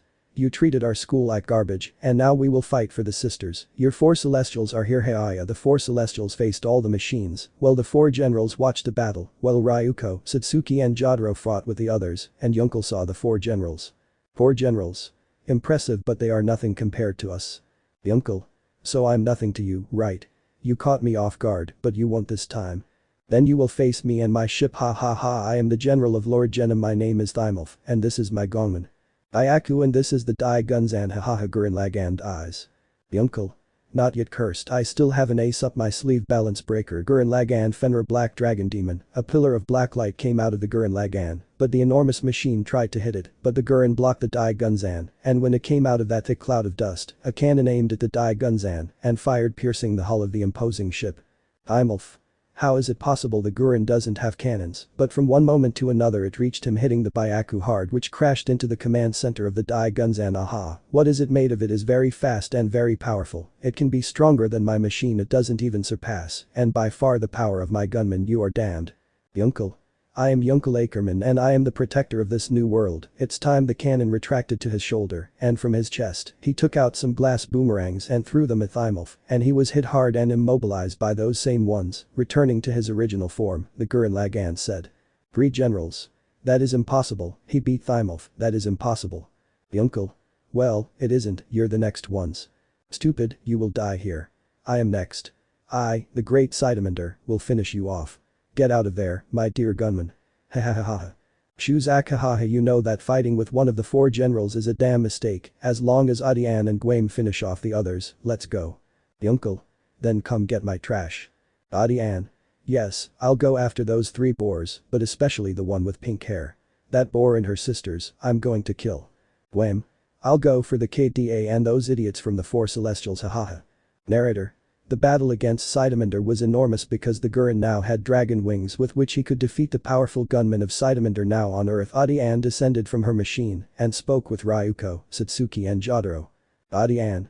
Wow, the boars here. Tell me, how is it that you are with that Gurren boy? Also all the men should notice me, not you bitches, but don't worry, I will treat him very well, ha ha ha ha ha. When you die the 3 were attacked with force. The 3 women barely resisted the beating that Adian gave them, who gave a strong blow to Ryuko that crashed her against a wall, leaving her unconscious. Then she attacked Jotaro, who tried to hit her a few times, but it was useless because she is with her scorpion tail that brought her back to the cruel reality and left her crashed on the ground unconscious. Look at your sisters. I don't know why Lord Genom had them as his daughters, I don't know. But now that they fell from their pedestal, it's time to die. Zero Satsuki. She prepared herself with her sword and prepared for the scorpion woman in front of her. Narrator. While the battle with Yunkel and Sidamander was even, the cannon of the balance breaker Gurren Lagann Fenrir Black Dragon Demon was strong, but it was invincible because Sidamander was faster and stronger, and he hit him, causing the Gurren to lose his balance breaker form, and he fell to the ground skidding and looking up. Now without his wings, it was impossible for him to score a hit. Sidamander. You're so stupid to think you could win. I see that you can't get along completely with the Gurren, and that's a weakness that we're going to take advantage of with everything hahaha. The uncle. Damn, I can't get along with the Gurren yet, I'm not ready now, what are you? Damn. Elsewhere, the powerful Adian mercilessly beat Otsutsuki, who could only watch helplessly as the Gurren and Yunkel were massacred with the Cytominder missiles. Puro had an idea that would help his new partner a lot. Otsutsuki Sanajayama. Go help Yunkel now. Sanajayama. Yes, Otsutsuki-sama running, but at that moment Guame's machine appeared but was stopped by Gamagori and the others. Thanks guys. Guame. The curse has escaped but it won't last long, but with you I'm going to have fun with my gun Gummer. Everyone. Like at that moment spikes came out of Gummer's arms and the KDA put up a shield with their voices, avoiding being shoveled right there. Damn, they want to finish us off here. Guame. Hahaha, they will end up being food for the birds hahaha. Otsutsuki. Damn, how is that possible? Damn. Adian. Here I'm still stupid hitting Otsutsuki with her tail while watching the Gurren get up. Cytominder, leave the Gurren to me, I want that man, you take care of this pink-haired boar, returning to her powerful siren and flying, while Sanajayama had already entered the Gurren and its power stabilized, but what they didn't see was how Adian fell on them and hit the Gurren hard. Who had lost one of its defense plates. It will be delicious to have two for the price of one hahaha. With her hand, she grabbed the Gurren's neck while she transformed into a huge scorpion while Cytominder had Otsutsuki in his hands. I want you two to see this, you two see how that boar you are defending is cut in half hahaha. Yunkel. No Otsutsuki ha. Sanajayama. Yunkel, I will take care of this crazy woman.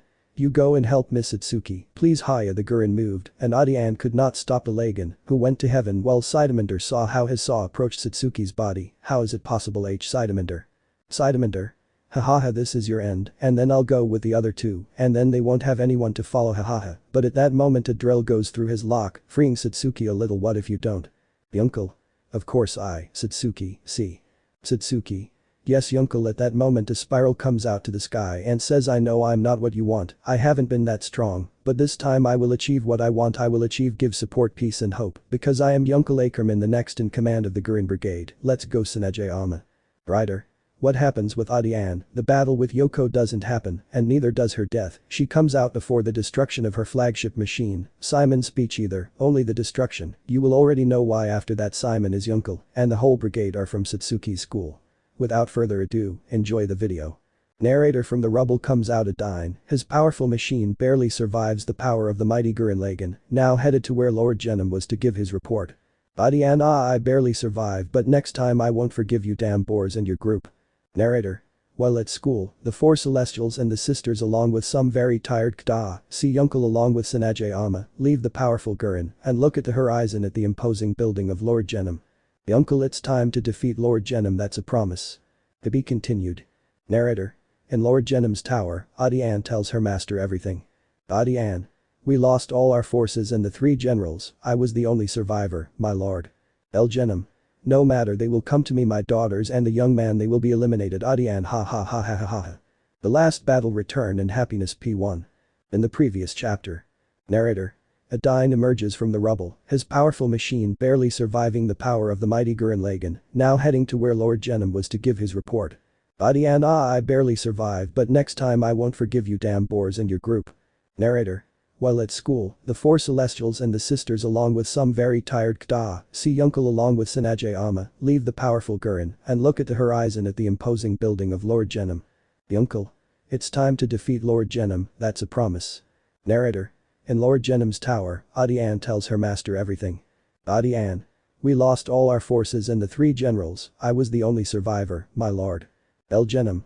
It doesn't matter, they will come to me, my daughters and the young man, they will be eliminated. Adian. Ha ha ha ha ha ha. Current chapter. Narrator. The battle outside Lord Genom's machine was brutal. The Dagunson was firing its cannons and the resistance was fighting for its freedom while fighting against the powerful Lord Genom. On the deck of Yunkel's ship, the new machines for the raid could be seen to fight the world's greatest tyrant. Yunkel. Tell me, Iori, can these machines handle fighting Lord Genom? Iori. I don't know, but they have Gurren components. Now that we know your power is enormous, I'll go in the interior cabin, since Sanajayama will go in his customized gunman. There are about 2 minutes left until we're in range and they can enter to destroy Lord Genom. Yunkel. Yes, Iori. Narrator. While in Lord Genom's camera he is smiling and says. El Genom. They're almost here. Adine, stay true to the plan, you'll be with me in battle, and this time don't let me down. Adine. Yes, Lord Genom. Narrator. Just outside the perimeter of Lord Genom's castle, Yunkel prepares and Jotaro goes to see him. Jotaro. Yunkel, I'm interrupting you. Yunkel. No Jotaro, what's going on?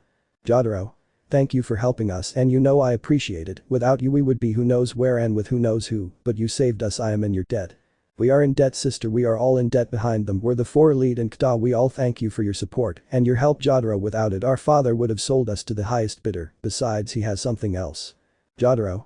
Zero, Ryuko, KDA guys also come to thank you everyone nods. Yunkel.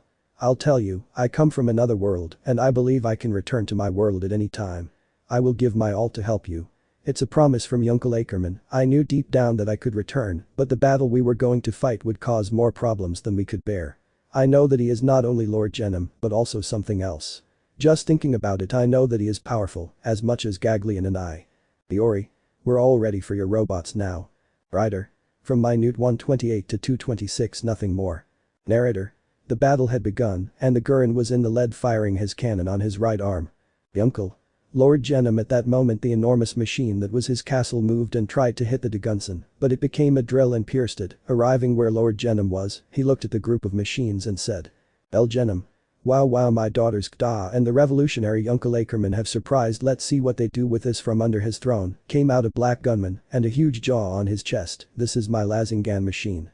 Let's see what they're made of with great speed he went against the three machines of his daughters, but the Gurren stopped his attack returning, and he looked at his new form, that's impossible to evolve like that no that's impossible, his eyes shone red and the jaw on his chest broke, but his teeth were broken by Nanan's shot, and she continued shooting at that moment, a black drill destroys his weapon, damn woman I'll kill you, but before he can reach her a strong blow sends him against a wall.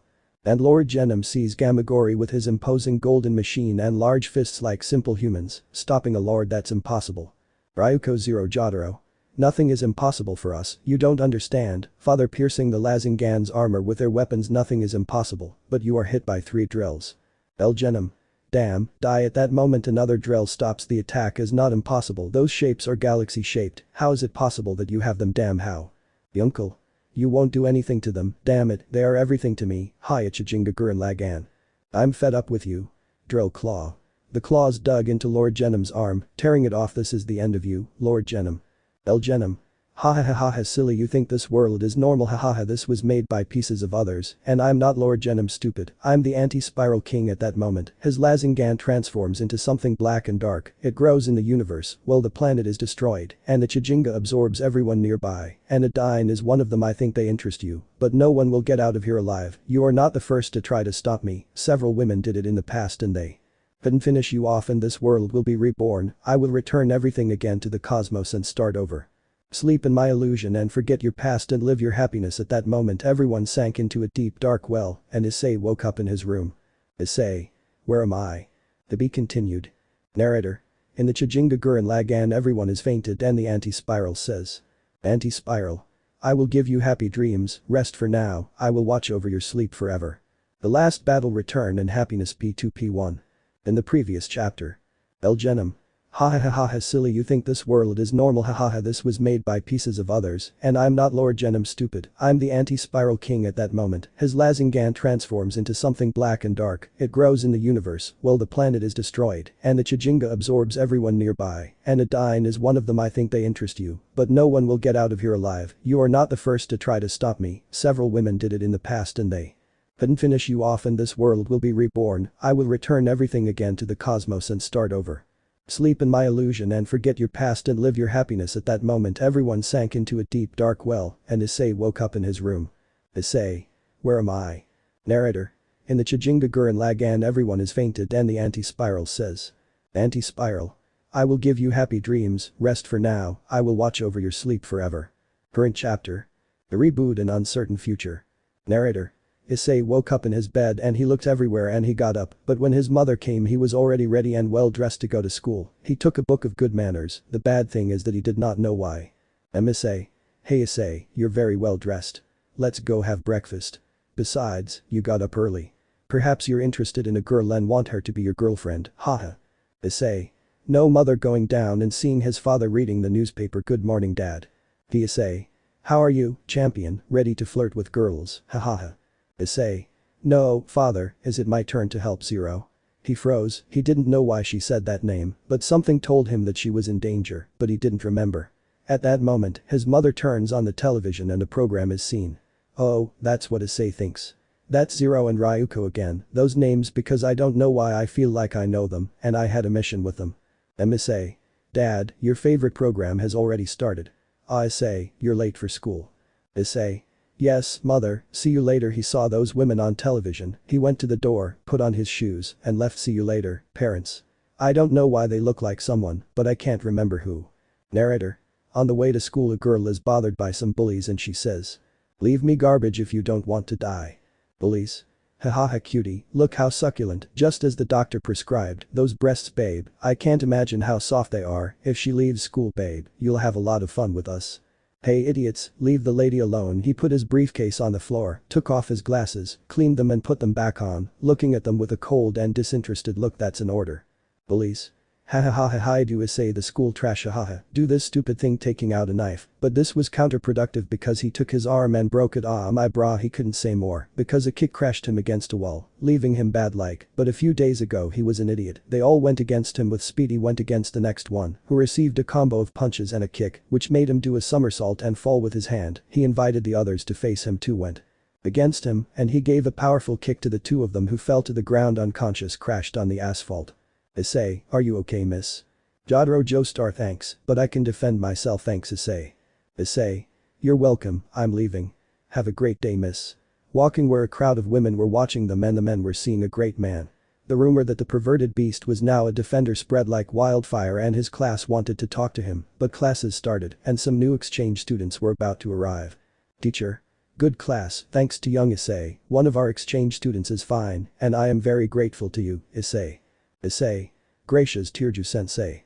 Tearju. Okay, ladies, come in. Narrator. When the door opened, 3 women entered, to the disappointment of the women and a blessing for the men. Jotaro. You are here Issei sisters, he is in our class. You didn't tell me he was intellectual. Look at a book on good manners, interesting.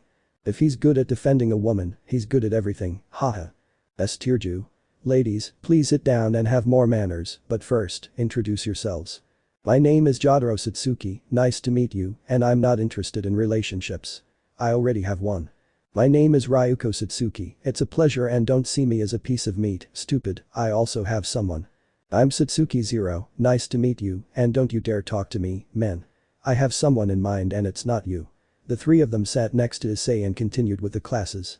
Narrator. After class Issei went to the cafeteria and ordered a coffee and a piece of vanilla and chocolate cake. He sat away from everyone, but 3 women went to see him. Those were Zero, Ryuko and Jotaro. Jotaro. So you're the school pervert. No, we don't care about the outside, but about the inside. Zero. Your heart is pure, I know you would never leave someone in danger, I know that just by looking at your eyes. Ryuko. It looks like you would fight for someone to the death and I like that. Issei. Tell me why they are spying on us. The men were envious of him, but no one would mess with him after what he had done a few hours ago, and the women looked with hatred at the 3 women who had gone ahead of them, but among that group of women there were 2, one with long red hair and the other with short black hair, who looked interested in the young man. Tell me why you are looking for me. With a look colder than an iceberg he looked at them, and they smiled at his hostility and looked at him and said. Jotaro Ryuko Zero. If we come for you, Gurren Lagann, the balance breaker that can cross dimensions and universes, even destroy universes, that's why we came. In addition, you not only have that, but you also have a dragon god Black Gagleon inside you. Many demons in this school are interested in you and we won't waste time. We need you for the upcoming battles, please Issei. Issei. Who are you? Jotaro Ryuko Zero. We'll tell you after class, be careful, there are many who want your power. Jotaro snatched the spoon from her hand and took a bite, tasting the cake in his mouth. Jotaro. See you Issei. Haidu putting $1 on the table. See you Issei. Zero Ryuko. That's cheating. Jotaro san angry with her sister, well she just walked slowly with her hands in her trench coat. You're bad, that was an indirect kiss cheater, can you hear us Jotaro? Narrator. At the tables adjacent to Issei, 3 women saw Issei as a toy to be had at their disposal. So you are the bearer of that balance breaker, it will be a pleasure to go for you Haidu Issei. So here you are, I'm not imposing, Gurren Lagann. Now I'm interested in having you in my entourage. I will do the unthinkable and I won't tire of looking for you. It's time to hunt, don't you think girls? He will be a magnificent pawn, I know it, hahaha. Narrator. Classes ended quickly and 8 women were expectant with a boy in front of them. That was Issei, who was dating a mob of women around him, who asked him to be his boyfriend, but he kept that cold look that made the girls see the other side of the coin of the new Issei, and he looked at the 3 women and said. Issei. Well, here I am, but I don't know why I feel like I've met them before. I don't know, that's confusing what they are at that moment. Everything stopped. What happened? Where we are is the school, but I don't see anyone. What happened? Jotaro. That, my dear Issei, is a spiral demonic barrier in this dimension. No human will pass. Now tell us, do you want to be our pawn and help us avoid our wedding with Lord Genom? Zero. I know it's crazy, but you're the only one who can help us. You have 2 of the strongest Longinus, and your sister Alexa has the Red Emperor Dragon and is from the Gremory and Valeria entourage, along with the White Emperor Dragon, who is on the side of the Citri family. They now desire your power. Now Gagleon, they will not rest until they have you kneeling at their feet, along with the other families like the Satan family and their daughter Tanya, or worse yet Aldra Luzbel, another of the families that are here. There is also another Izumi Beelzebub. She seeks the spiral power according to match her hair of the same color as the power that Gurren Lagann gives off. Ryuko. There may even be a big war for you. Your family could get hurt or worse, dead. Your sister doesn't give a damn about her family. That's why she moved with Rias to her castle on the outskirts of Kuho. Now be very careful, the dangers are lurking. If you change your mind, take this. It's a seal. Activate it if you're in danger. See you, Issei. Hitting the barrier and it fell. They went to the entrance, boarded a limo and left. Issei. Now I understand very little what my Longinus is, and I didn't know he had a sister. Wow, a lot of information. Taking his way back, but he knew that someone was following him, and when he was on a bridge, he met a woman with black hair and purple eyes with a good body, and she looked at him. Who are you, miss? At that moment a barrier swallowed him and he said, a barrier like zeros. Foo, so you are Alexa's pathetic brother. Ha, what garbage. I will tell you my name, so you can die in peace. My name Akeno Himejima. Don't blame me, blame those who put those Longinus. Die. Thunder Spear. He just covered himself and the attack hit full. She smiled, but when she was about to break the barrier, a drill almost pierced her. What was that? Is not true. That is Gurren Lagann. Narrator. 2 green eyes came out of that smoke, and Issei was seen with red armor with black tones in gold and multiple drills coming out of his entire body, and he said. Issei. I still haven't lost. Ha. She left the range and the enormous drill embedded itself in a building, destroying it. She watched in horror as the building fell in front of the Gurren, who spread his wings and in a blink of an eye arrived where Akeno was suspended and watched as he could now fight his peer. Akeno. How is it possible that a few moments ago he was a puppet, now he is a monster ready to eliminate me? Like, who are you, Issei? Issei. I'd rather die than do something I don't want to do. I am the dragon god Black Gagleon Tenjin Toppa Gurren Lagann. This is your end. Tell your mistress that I'm not for sale, nor will I die so easily. Take this spoiled girl. Drill missiles. The multiple missiles went against her and she got scared and left the firing range. When they hit the building behind, she destroyed it, and she got scared when she saw the immense power of the Gurren Lagann, and she said. Akeno. How is it possible? Perhaps he is stronger than me. Impossible. Issei. Remember this, spoiled girl, the Gurren Lagann brigade is not afraid. Neither you nor anyone else will be able to stop me. Ready for the final jump. This is your end. Take this. Fist drill. The attack hit Akeno directly, who received the impact, but only her clothes were destroyed. Akeno. How are you? Nothing. How is it possible that you, a human, are giving me the beating of my life? Issei. Learn this, not only with power you can win, but also with determination you can die. Akeno. I have to go. He's very powerful. We'll see each other again, and I assure you that next time I'll make you kneel down and ask for forgiveness. Ha. She created a magic circle and disappeared before Issei's drill reached her. The drill destroyed the concrete, causing a huge explosion. From that pile of dust, the Gurren came out and returned his drill to normal. Issei. This is surprising. This is the Longinus lost Gurren Lagann. I must return home. It's late. I do not want my parents to worry. Because I feel that the Gurren was something else. I can't remember. For now returning home is my priority. Anabi must be worried about me. What am I saying? Who is Anabi? I can't remember. Curse. At that moment, he hit the wall and everything returned to normal. But something did not fit since the morning. He does not know why, despite being an average young man. He beat up strong men. Now he had a mission, but he did not know which one. Curse. I have to get home now. He ran and arrived at his house, but something had changed. A metal fence was in front of his house and a section that said Degurichef and another Haidu. He did not know why, but he had a bad feeling when he entered. 6 maids receive him and say. It's a pleasure to see you, Master Issei. Dinner is served. Our master and her parents are in the dining room, my master. Issei. Okay, but if they try something stupid they will pay for it, understood? Pleiade, sir, that's what we call ourselves, master, and don't worry, we won't do anything that the master doesn't want. Issei. I hope so, Pleiades. I still don't know why I feel like it's going to be a crazy night. Who are you? Mr. Issei, son, your childhood friend Tanya-chan arrived from Germany and said she wants to talk to you. P from Issei. I hope to hear from you soon, Champion Issei. We'll leave you alone. See you later. Issei. Wait parents, what do you want, wife? I don't know why you give me a bad feeling. Don't worry my love, I don't bite Haidu Issei, I'm Tanya Satan and I'm at your service, hahaha, you won't leave tonight a virgin. It will continue. Narrator. Elsewhere in the cockpit of the TTG El Chajinga the anti-spiral sees his memories of Yunkel and with that creates his alternate world in his mind. Anti-spiral.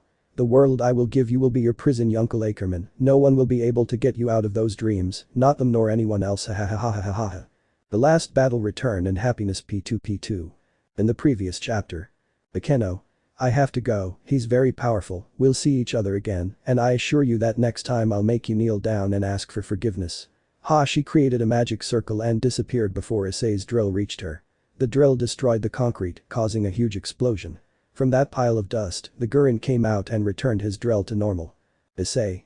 This is surprising this is the long Inus Los Gurren Lagan I must return home it's late I do not want my parents to worry ha because I feel that the Gurren was something else ha I can't remember ha for now returning home is my priority, Anabi must be worried about me ha what am I saying who is Anabi I can't remember ha curse at that moment he hit the wall and everything returned to normal, but something did not fit since the morning he does not know why despite being an average young man he beat up strong men now he had a mission, but he did not know which one ha curse ha I have to get home now he ran and arrived at his house, but something had changed a metal fence was in front of his house, and a section that said Degurichef and another Haidu he did not know why, but he had a bad feeling when he entered 6 maids receive him and say.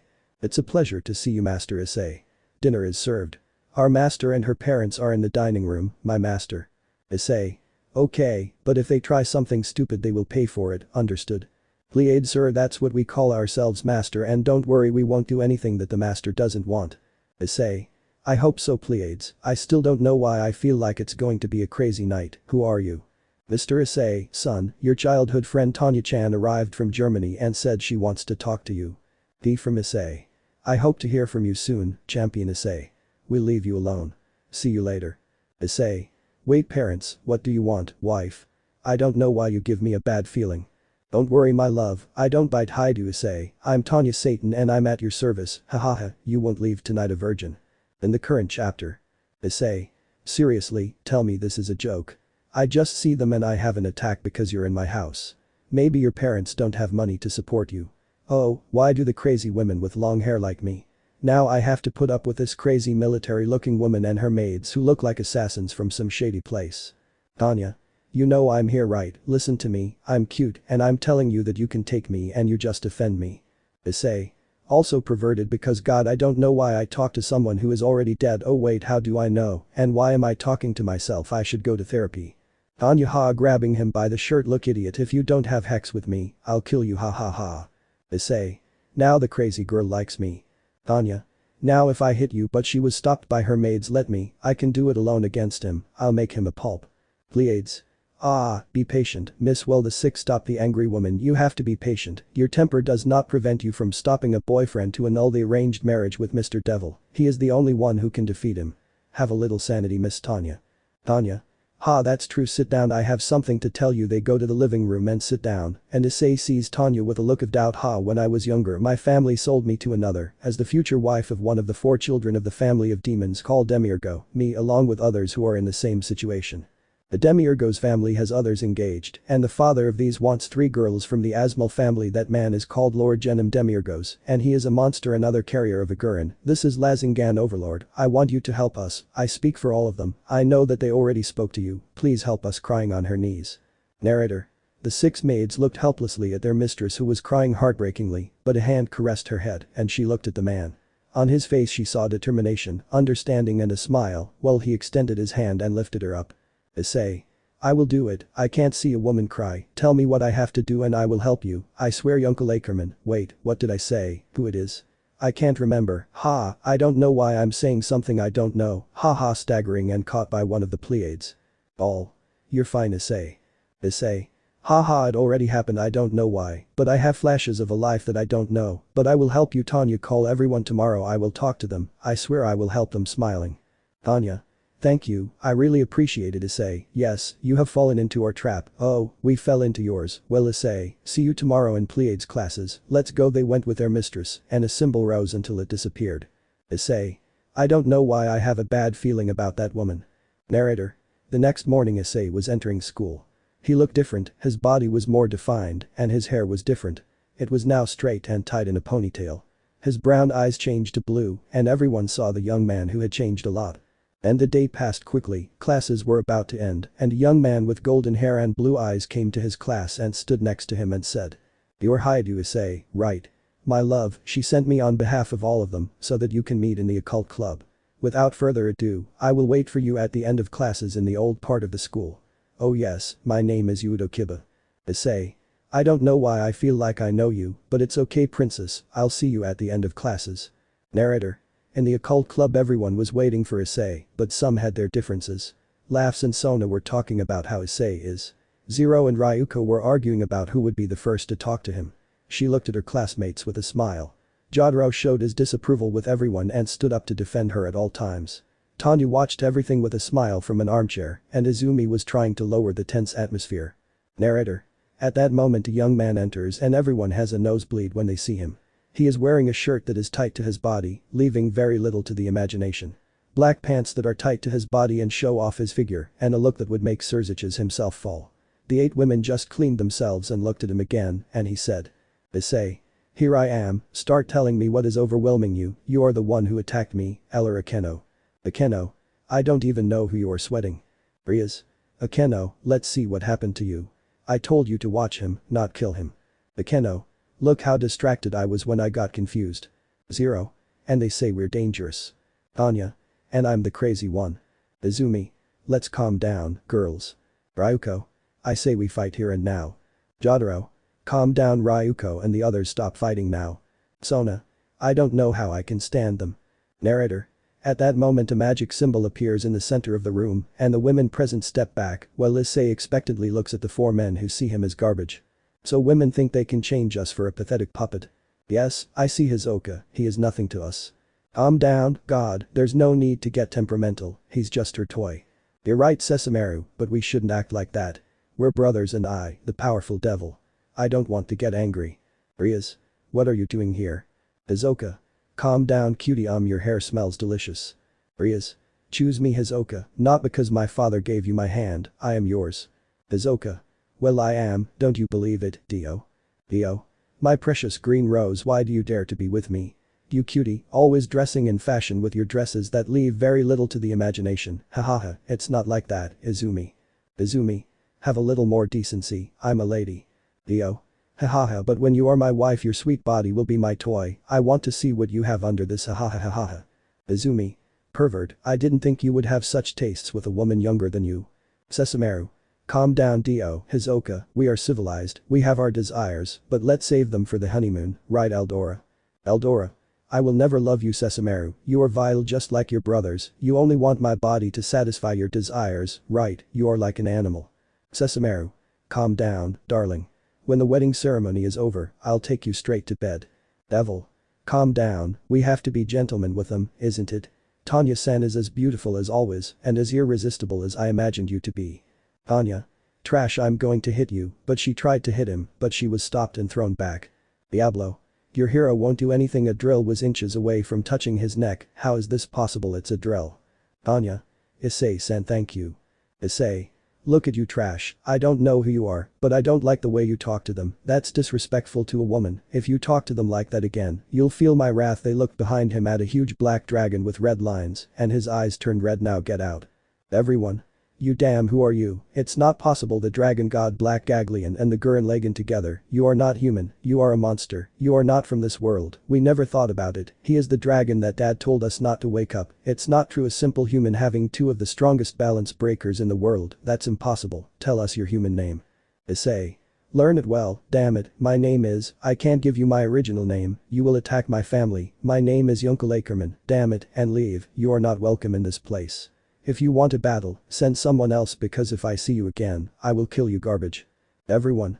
We'll see each other again, Yunkel. For now, my dears.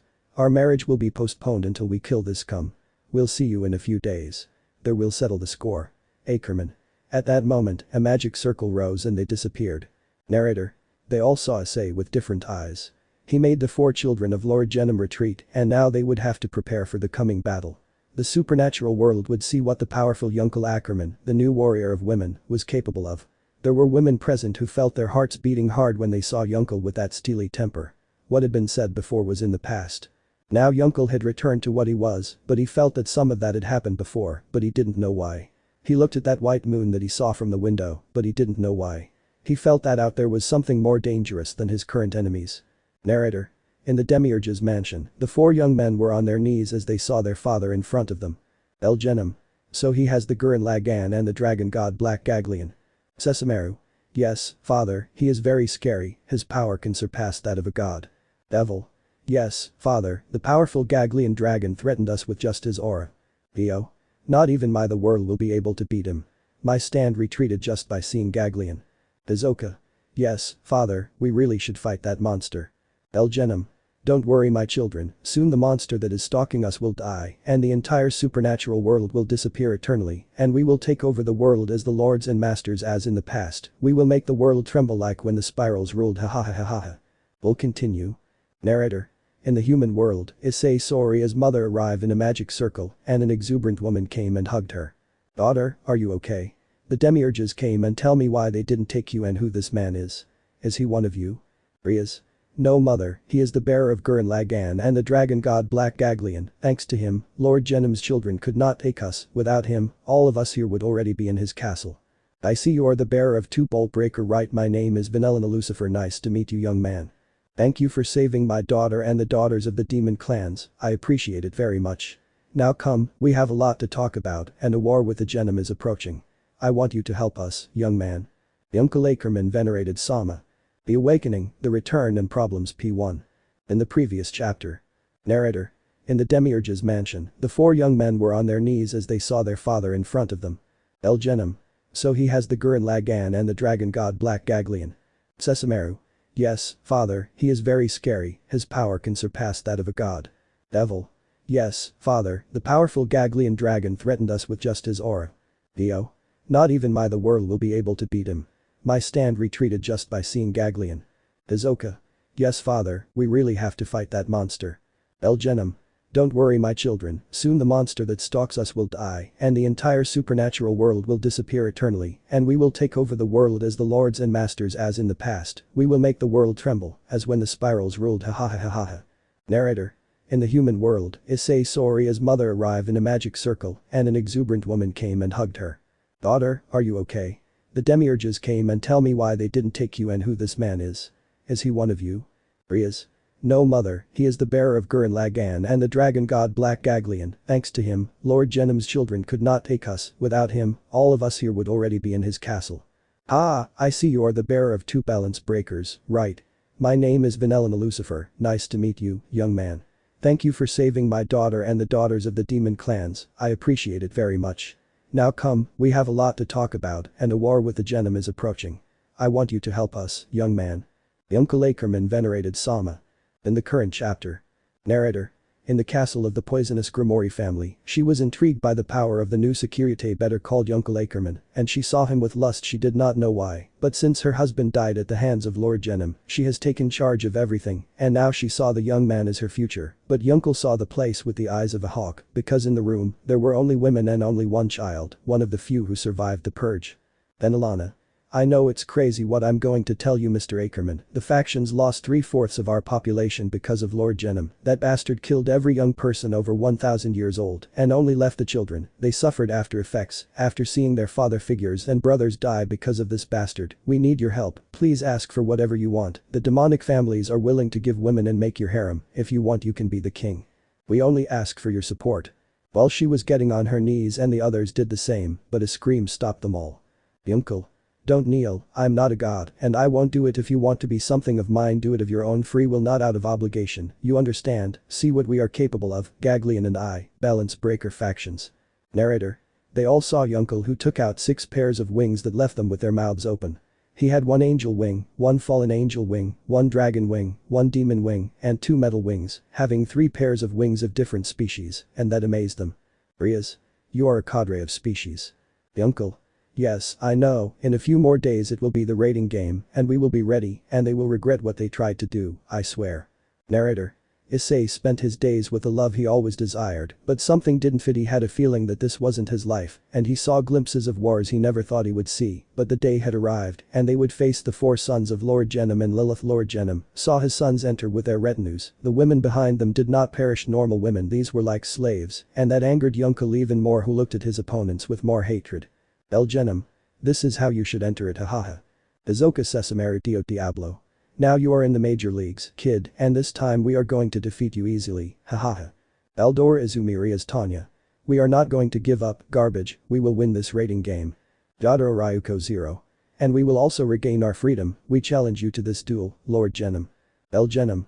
I was prepared for this. A group of women with chains comes out from behind him, and Yunkel gets angry because they only have a small armor that covers their bodies, and Yunkel already wants to enter the battle. Presenter. Well, the raiding game will be El Genom. Everyone against everyone at once, hahaha. Yunkel. I accept it, I'm not going to give them a chance. Balance Breaker Gurren Lagann Fenrir Black Dragon Demon. Let's start. Izoka Sesamari Dio Diablo. Confuse them. El Genom. What is that? Presenter and Pais in. Narrator. Out of nowhere all the pieces of the 5 entourages were quickly eliminated. Presenter. The pieces of the Hisoka, Sessamaru, Dio, Diablo and Lord Genom retinues eliminated. Hisoka Sessamaru Dio Devil. It's not true. El Genom. What happened? Was it impossible for our followers to lose like you did, Yunkel Ackerman? Yunkel. You trash are still missing, and I will show you something so dangerous that none of you will be able to against the balance breaker of the world. Let's get started. Narrator. At that moment he went against Dio, but immediately used his stand to stop time, but was surprised that it moved and hit Dio's face, which crashed against the damaged ground, and seeing how those red eyes glowed red while time stopped, were 10 seconds for Dio, it was an eternity. Each hit broke bones, and left Dio in bad condition. Dio. As I gave the most powerful demon being defeated impossible, I will kill you. The blow was received in the face, drawing blood as I have never seen. Yunkel. You don't understand, right? Dio. I must understand. Yunkel. I am stronger than your balance breaker Olympus. A strong blow from Yunkel's shield fractured all his ribs, crashing against one of the walls of the stadium, while Dio's the world ends the frozen time, and his stand is almost destroyed, and everyone looks at Yunkel with a new balance breaker. What happened to them? They saw a ghost. Dio had his eyes rolled back and made his brothers very angry, while Lord Genom didn't know how he had done it. Come on, here I am. Narrator. Diablo went all out, hitting Yunkel's shield, which was shattered, but Yunkel stopped the blow. A few meters later, he dodged Diablo's attack, but he didn't notice that he had disappeared. Devil. Where is where? Yunkel. Here. Idiot. Devil looked at Yunkel, and he smiled and said, Balance Breaker Barbados. Diablo. How many balance breakers do you have, damn it? Yunkel. All his hands transformed into machine guns, and from his wings came out 2 huge cannons. From his shoulder pads came out thousands of missiles. Dystopian artillery of destruction. Devil could only cover himself with his magic shields. He saw that the firing power of that balance breaker was fearsome. The shots passed through Devil's shield, and that put him against the ropes. He knew that he would not stop until he killed him, but suddenly his shield broke, and Yunkel hit him with everything on the ground, making a huge crater. Sessamaru and Hisoka could not believe it. At that moment Yunkel said, What are you afraid, garbage? Sessamaru. Hisoka. Damn trash, we are going to kill you. But when he finished, one of his cannons was a few centimeters from Hisoka's chest, which only covered himself with his magic shield, and received the attack, fully dragging him hundreds of meters and exploding in the process. Yunkel with his claw hit Sessamaru, crashing him against the ground and making a huge hole where he was. Yunkel. What's wrong, Sessamaru? Are you afraid of my power? But from the huge hole came out a huge 5-meter wolf. Ho, this is getting fun. Sessamaru. I'll kill you, Yunkel Ackerman. He was going to attack him when a 9-tailed fox came out of the ground biting his jugular, and she said, I will protect you, Yunkel. Besides, you are my Jinchuriki. I can't lose a good prospect, and you, damn wolf, you are nothing against the powerful Kurumi, throwing him several hundred meters, crashing him against a retaining wall. You are my enemy. In the stands and the leaders, they saw Yunkel have a lot of help, but they did not know where that help and weapons that he had summoned to the battle had come from. Now it remained to be seen if Hisoka had survived that short-range shot, but upon seeing better if he resisted it without an arm, he looked at Yunkel madly. Hisoka. You damn, I'll kill you trash, you ripped off my arm, I'll never forgive you for that. Narrator. With speed he went against Yunkel, but he moved with speed and shot again, but this time the bullet returned to him and damaged one of his wings, causing him to fall. Hisoka. We finally damaged you, hahaha, no, impossible, what is that, looking at two angel wings and a silhouette in front of him, it's not true that you're trash. The uncle. I am your downfall, his Oka balance breaker angel demon Gagleon. Narrator.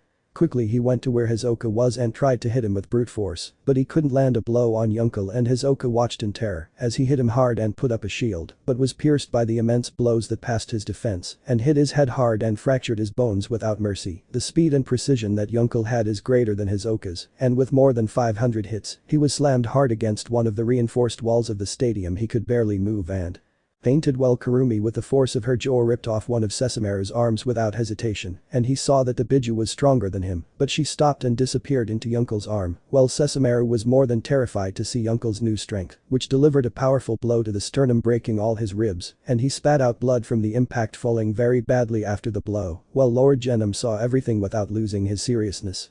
El Genom. You are strong, Yunkel Ackerman, you are not finished with me yet, balance breaker Lazingan overlord.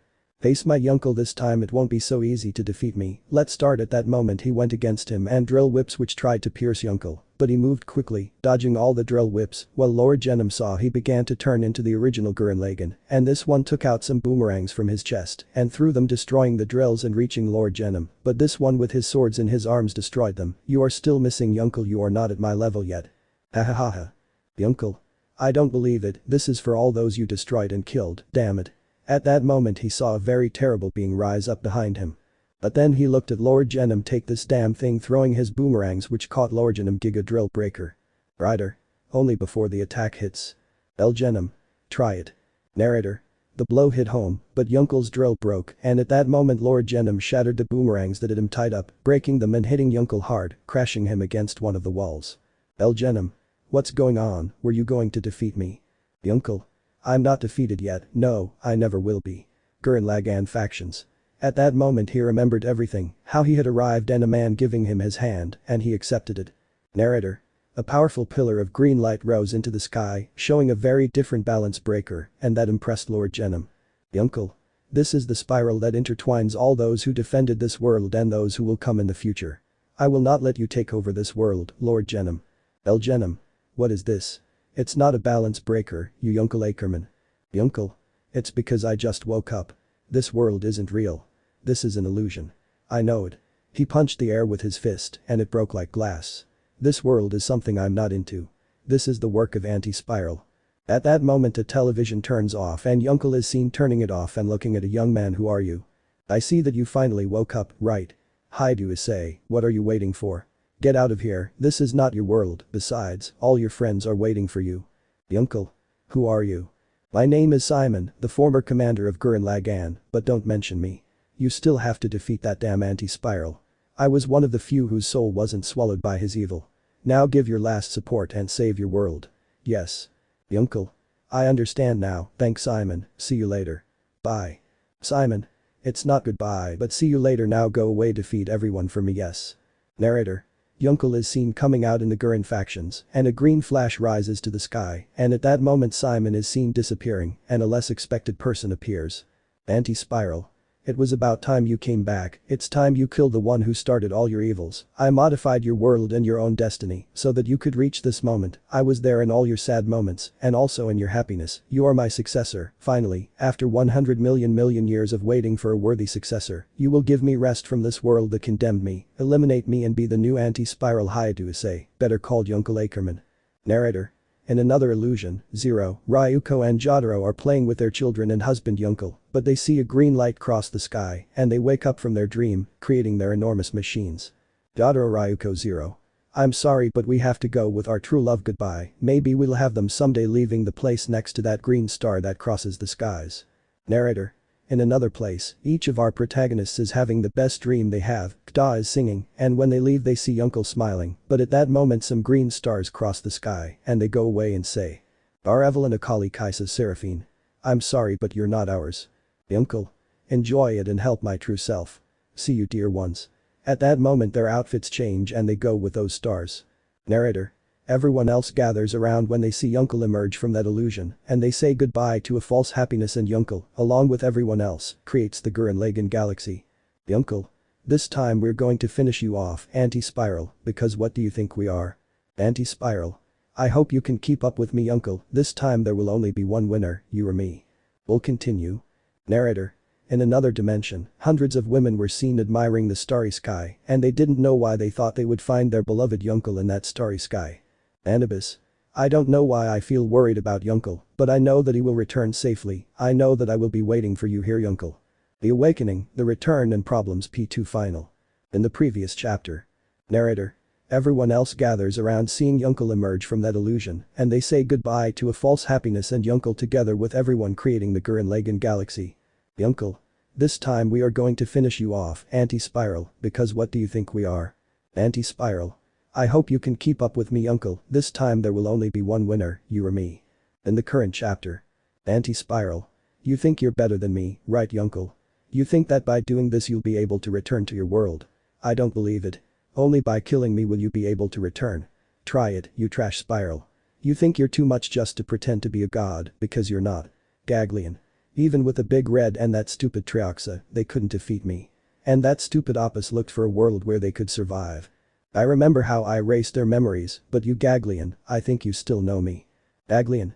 Of course garbage, that's why I can make my friend Yunkel have so many transformations. You are an anti-spiral, you are a mistake of this universe and dimensions. Anti-spiral. Enough is enough, let's fight garbage, I will not let you insult a god. The two saw each other in front of each other and began to move, but suddenly the anti-spiral was already behind the Gurren Lagann and hit hard falling. This is what you can give me Uncle Ackerman, but he shot the body with a rifle, but the bullet was deflected and with his claws he hit the weapon and it was destroyed. How dare you fight me with that level Yunkel hitting his face multiple times, what happens, does my power overwhelm you? I defend thousands of galaxies and dimensions. You want to destroy this multiverse and I will not allow it. You think you are creating a new future, fool. Sanejima created multiple swords to help the Gurren, but the anti-spiral destroyed them and then with a kick crossing several galaxies with it. You think you can change this course, no one but me can make it garbage and you never will. I will tear you apart until there is nothing left, nothing, nothing, nothing, you're nothing, now I will finish you off. Yunkel bringing a drill closer to what is left of the Gurren, but at that moment two swords pierce through and break the anti-spiral drill, what a thing. We won't allow it, damn it. A spiral. Damn, but at that moment a drill pierces his armor and delivers a direct blow to Anti-Spiral's chest. Non. Damn you, you won't get away with it. A spiral. But this one says damn, it dies. At that moment he damages her with some drill spears, separating her arm in the process. You are nothing but garbage. Non. Hey, no, not yet, and he's going to drill through it, but at that moment the drills are cut by another silver and green colored machine. Sanejima. Leave my trash partner behind fighting with their swords, but they get destroyed, damn. A spiral. Dog, you will die painfully, as is possible. A shot hit the body of this one and looked at a machine in the shape of a woman shooting with everything she had. Jotaro. Damn it, I won't let you do whatever you want, shooting at him with everything he had. A spiral. You think you can beat me, trash under the ground. He sent his claw destroying his rifle, but from his back came out two missiles, but this one threw a galaxy cutting them and at the same time his arm, this is nothing, taking two other galaxies and throwing them towards it to finish it, but they were stopped by an enormous colossus and destroying them between his hands. Amagori. You think you can stop us, that's not possible and I will never allow you to harm Mistress Jotaro. A spiral. How is it possible that they are fighting me, the sovereign of the universes and dimensions? 5 women came out of the ground and were diminishing the body of Anti-Spiral. How is that possible? Who are they? Hey Da. Damn dog, this time we are going to defeat you by shooting at this one who covered himself with his arms, but out of nowhere he already had them in his hands. Hey Aya, he is going to crush us. Narrator. At that moment a huge scorpion came out and with 2 enormous pincers cut the fingers of Anti-Spiral's hands, letting them fall, and they saw who it was. Ein, how he managed to survive. Ein. Long story, let's go. Anti-Spiral. Damn, you made me trust Lord Genom, and you were trash. The large scorpion tail tried to hit him directly, but was hit and flew away, but the Anti-Spiral was going to go through it, but 2 more machines stop it, one of them with a large cannon and the other with a drill spear that destroyed part of his hand. Who are you? So you are the one who wants to destroy our husband, right? Damn, trash face. Envy and Lust. Dog. Ha, one shot with her cannon at the body of Anti-Spiral, that was Envy, and Lust pierced and moved with speed with her spear with many spikes that rotated at great speed. A spiral. Damned women, how dare they harm a god? At that moment he hit the 2, but they were caught by Inumuta. Who are you, bastard? Inumuta. Who am I? I am your trash perdition, taking out 2 pistols and shooting at this one, while the others shoot at this one who was falling, and Yunkel looks at everyone and smiles. It's good to see you, Yunkel-sama. Yunkel. We will never give up, we will never do it, and this time we will finish you off, anti-spiral. Everyone. Well, what do you think we are? The uncle. Now let's defeat this bastard. A spiral. I'm already tired of you, this will be your end. Maybe you thought you could stop me, but now I'll turn you into stardust. Not even your DNA will survive my attack. The uncle. He plans to eliminate us once and for all. Ari. That power will reduce us to stardust. Inumuta. That accumulation of energy is equal to the Big Bang. He plans to throw that at us. A spiral. Taking two galaxies and colliding them, creating a huge ball of energy, this is the final infinity Big Bang storm. They won't even survive garbage, this is their end, ha ha ha ha ha ha. All. Curse is very strong. The uncle.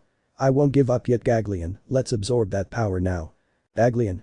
We will do it and use his power against him, let's see what you can do with your own anti-spiral power. Narrator. At that moment, Gurren Lagann Gagleon factions opens his mouth and begins to absorb all that power and redirects it to his companions and transforms into Tenjin Toppa Gurren Lagann dimensions. A spiral. It is impossible for them to have the ability to handle so much power, it is unheard of. The uncle. Remember this well. This drill opens holes through the universe. That hole will become a path for those who follow us. We ourselves choose our tomorrow from the infinite universe. We will fight for it. We will fight for it and protect our universe. A spiral. Maybe you think you're the only one with unlimited power, garbage, well you're not. At that moment, anti-spiral grows to his height and creates a drill, and the two collided and looked at each other challengingly. The uncle. Okay, let's finish this anti-spiral, let's give it a final point. A spiral. It is impossible for me to continue, how is it that I can stop my forces and power? That is impossible, the drill breaks, how is it possible that they can continue fighting like that? The uncle. That's your limitation.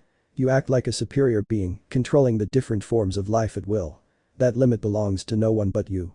The wishes of the defeated and the hopes of all who come, with those two thoughts, and with 20 interwoven spirals, we will open the path to tomorrow. That's Tenjin Toppa. That's Gurren Lagann. The drill splits and the Gurren Lagann galaxy again enters the battle and creates two drills. Brighter. From minute 0 o'clock to 0:31 nothing more. They make way for everyone going against the anti-spiral. How is that possible? Garbage. The Gurren goes through all the drills and transforms, and they all fall in front of the anti-spiral. The uncle. Now we are face to face with anti-spiral. It's time for our final battle, and this will be the final one. A spiral. How is it possible? Let's prove what garbage they are made of.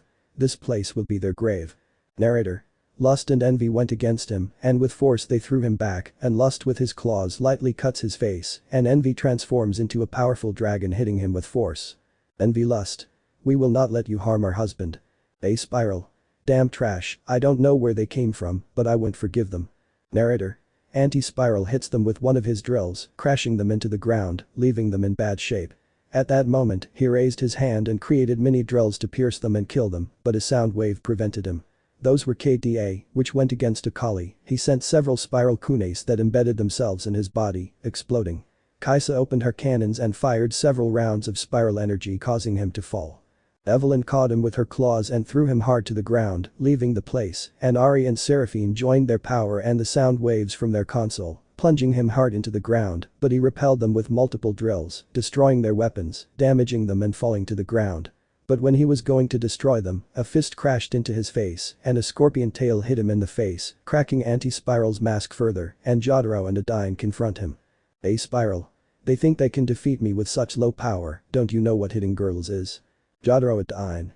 Well, we're going to hurt you as much as we can, if we can't, the others will. Narrator. The two engage in a relentless battle of brute force, but the anti-spiral is stronger than them, and Jotaro and Adine cannot resist, falling to the ground. A spiral. I told you trash. Die. A powerful drill rose up at that moment, a strong blow covered in fire makes him step back. What was that? Something is wrong with my body. Suddenly his body stops moving. Damn. At that moment, two cuts hit his chest. Ha, you will regret it, and two missiles hit him, leaving him in bad shape. Damn vermin, how dare you harm a superior being. 4 elites. We will not let you harm Miss Jotaro, and now you will face Miss Zero's 4 elites. A spiral. Garbage. The spiral behind him breaks off and hits them head on, leaving them in bad shape, and Non-On is taken by the neck and lifts her up. An anti-spiral creates a large drill, but when it goes to cross her, Yunkel sacrifices his armor, breaking the Gurren Lagann factions. You sacrifice yourself for garbage like this, instead of attacking me at once, you fool, raising his drill. Yunkel. Remember, it's not just me, remember this. This drill will open a hole in space, and those who follow us will go through that hole, with the will of the deceased and the hope of those who follow us, combining those feelings into a double helix. I will dig a hole towards the future. That means Tenjin Toppa, that means Gurren Lagann. From Yunkel's back came out Zero and Ryuko, which cut the drill and lightly cut his armor. While the drills of those skirts tried to further damage Anti-Spiral's body with force, his armor was destroyed. I had already told you the brigade never gives up. Zero Ryuko. We will never give you a break, Anti-Spiral. But at that moment he accumulates energy and votes everyone back, and Yunkel is close to Gamagori. A Spiral. Trash, even with all this power you can't beat me. Face me one last time. If you can, creating thousands of drills, I will kill them. This place will be their grave, Yunkel. Gamagori. Lord Yunkel wins for all, and the dimensions that the damage has throwing it towards the Anti-Spiral. Yunkel. Gamaha, you're right, come here. Damn, the two engaged in a final battle with blows seriously damaging each other. My drill is the drill that will pierce the sky and is my soul. Rider from minute 012 to 133. A Spiral. I know I did bad things in the past, but I'll just ask you one more thing before you go. Protect this world, the galaxies and the dimensions that I couldn't save. Defend them and we'll be even. Your way out is through that portal. No lies, you'll come back, but it'll take you a year to get out of this portal.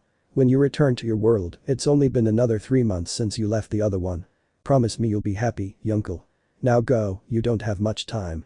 Yunkel. I don't understand it, but I'll do it, I promise. Narrator. Yunkel's ship entered that portal and a purple mist entered with them. Anti-Spiral awaited their inevitable death and a black dragon emerged from his chest. So your other self finally found happiness, Yunkel, after almost 100 million. You found the right one, isn't that right, Haidu Issei? Issei. Yes, I know, finally a world that doesn't end with me like an empty Anti-Spiral. Thousands of galaxies and dimensions and almost an eternity, and I managed to get what I wanted. Now Gagleon, you and I will rest in peace. Gagleon. Finally always with you, you idiot breast lover. Issei. Goodbye friend. At that moment the explosion plunged that universe, returning to nothingness, while Yunkel and his friends entered that portal, and upon entering they slept for the year that would pass until they reached Yunkel's planet, but he did not know what awaited him. He would have to endure a problem bigger than the Anti-Spiral. Narrator. About 4,000 kilometers from Earth, a huge machine arrived from hyperspace that was the Chijinga Gurren Lagann, and Yunkel wakes up and looks at the planet Earth and says, Yunkel. We are at home, good time to go to the underworld. At that moment, a magic circle appeared in front of Gurren Lagann Chijinga and was absorbed by it in Lilith. Rias was sleeping when a terrible sound wakes her up and sees through her window something that leaves her speechless, seeing a huge machine flying above her, seeing how it moves away and lands far from Lilith. All the gods and factions, along with the goddesses, prepare. No one there is sure what it is. The first to arrive is Anabi, and she is ready to go into battle. At that moment the ship opens its doors and you see a young man wearing a blue trench coat with a symbol of a skull with glasses and flames at his sides, and Anabi sees him only to drop her weapon and run to hug that person she knew very well. That person was Yunkel Ackerman. Anabi. It's you Yunkel. He catches her and cries into his chest, it's you, it's good that you came back, Yunkel. Yunkel. I'm back home and this time I'll keep my promise, I swear. We'll continue. Mikolatrox Victor. Yunkel, you have returned. Goddesses. It's good to see you, Yunkel.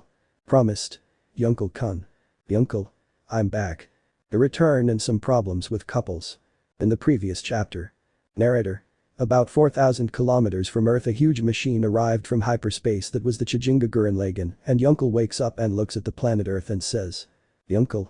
We are home, good time to go to the underworld. At that moment, a magic circle appeared in front of the Gurren Lagann Chijinga and was absorbed by it in Lilith. Anabi was sleeping when a terrible sound woke her up and saw through her window something that left her speechless, seeing a huge machine flying above her, seeing how it moves away and lands far from Lilith. All the gods and factions, along with the goddesses, prepare. No one there is sure what it is. The first to arrive is Anabi. And is ready to enter into battle. At that moment the ship opens its doors and you see a young man wearing a blue trench coat with a symbol of a skull with glasses and flames at his sides, and Anabi sees him only to drop his weapon and ran to hug that person she knew very well. That person was Yunkel Ackerman. Anabi. It's you, Yunkel. He catches her and cries into his chest, it's you, it's good that you came back, Yunkel. Yunkel. I'm back home and this time I'll keep my promise, I swear. Mikolatrox Victor. Yunkel, you have returned. Goddesses. It's good to see you, Yunkel. Gods. Yunkel-kun. Yunkel. I'm back, I'm finally back. In the current chapter. Narrator.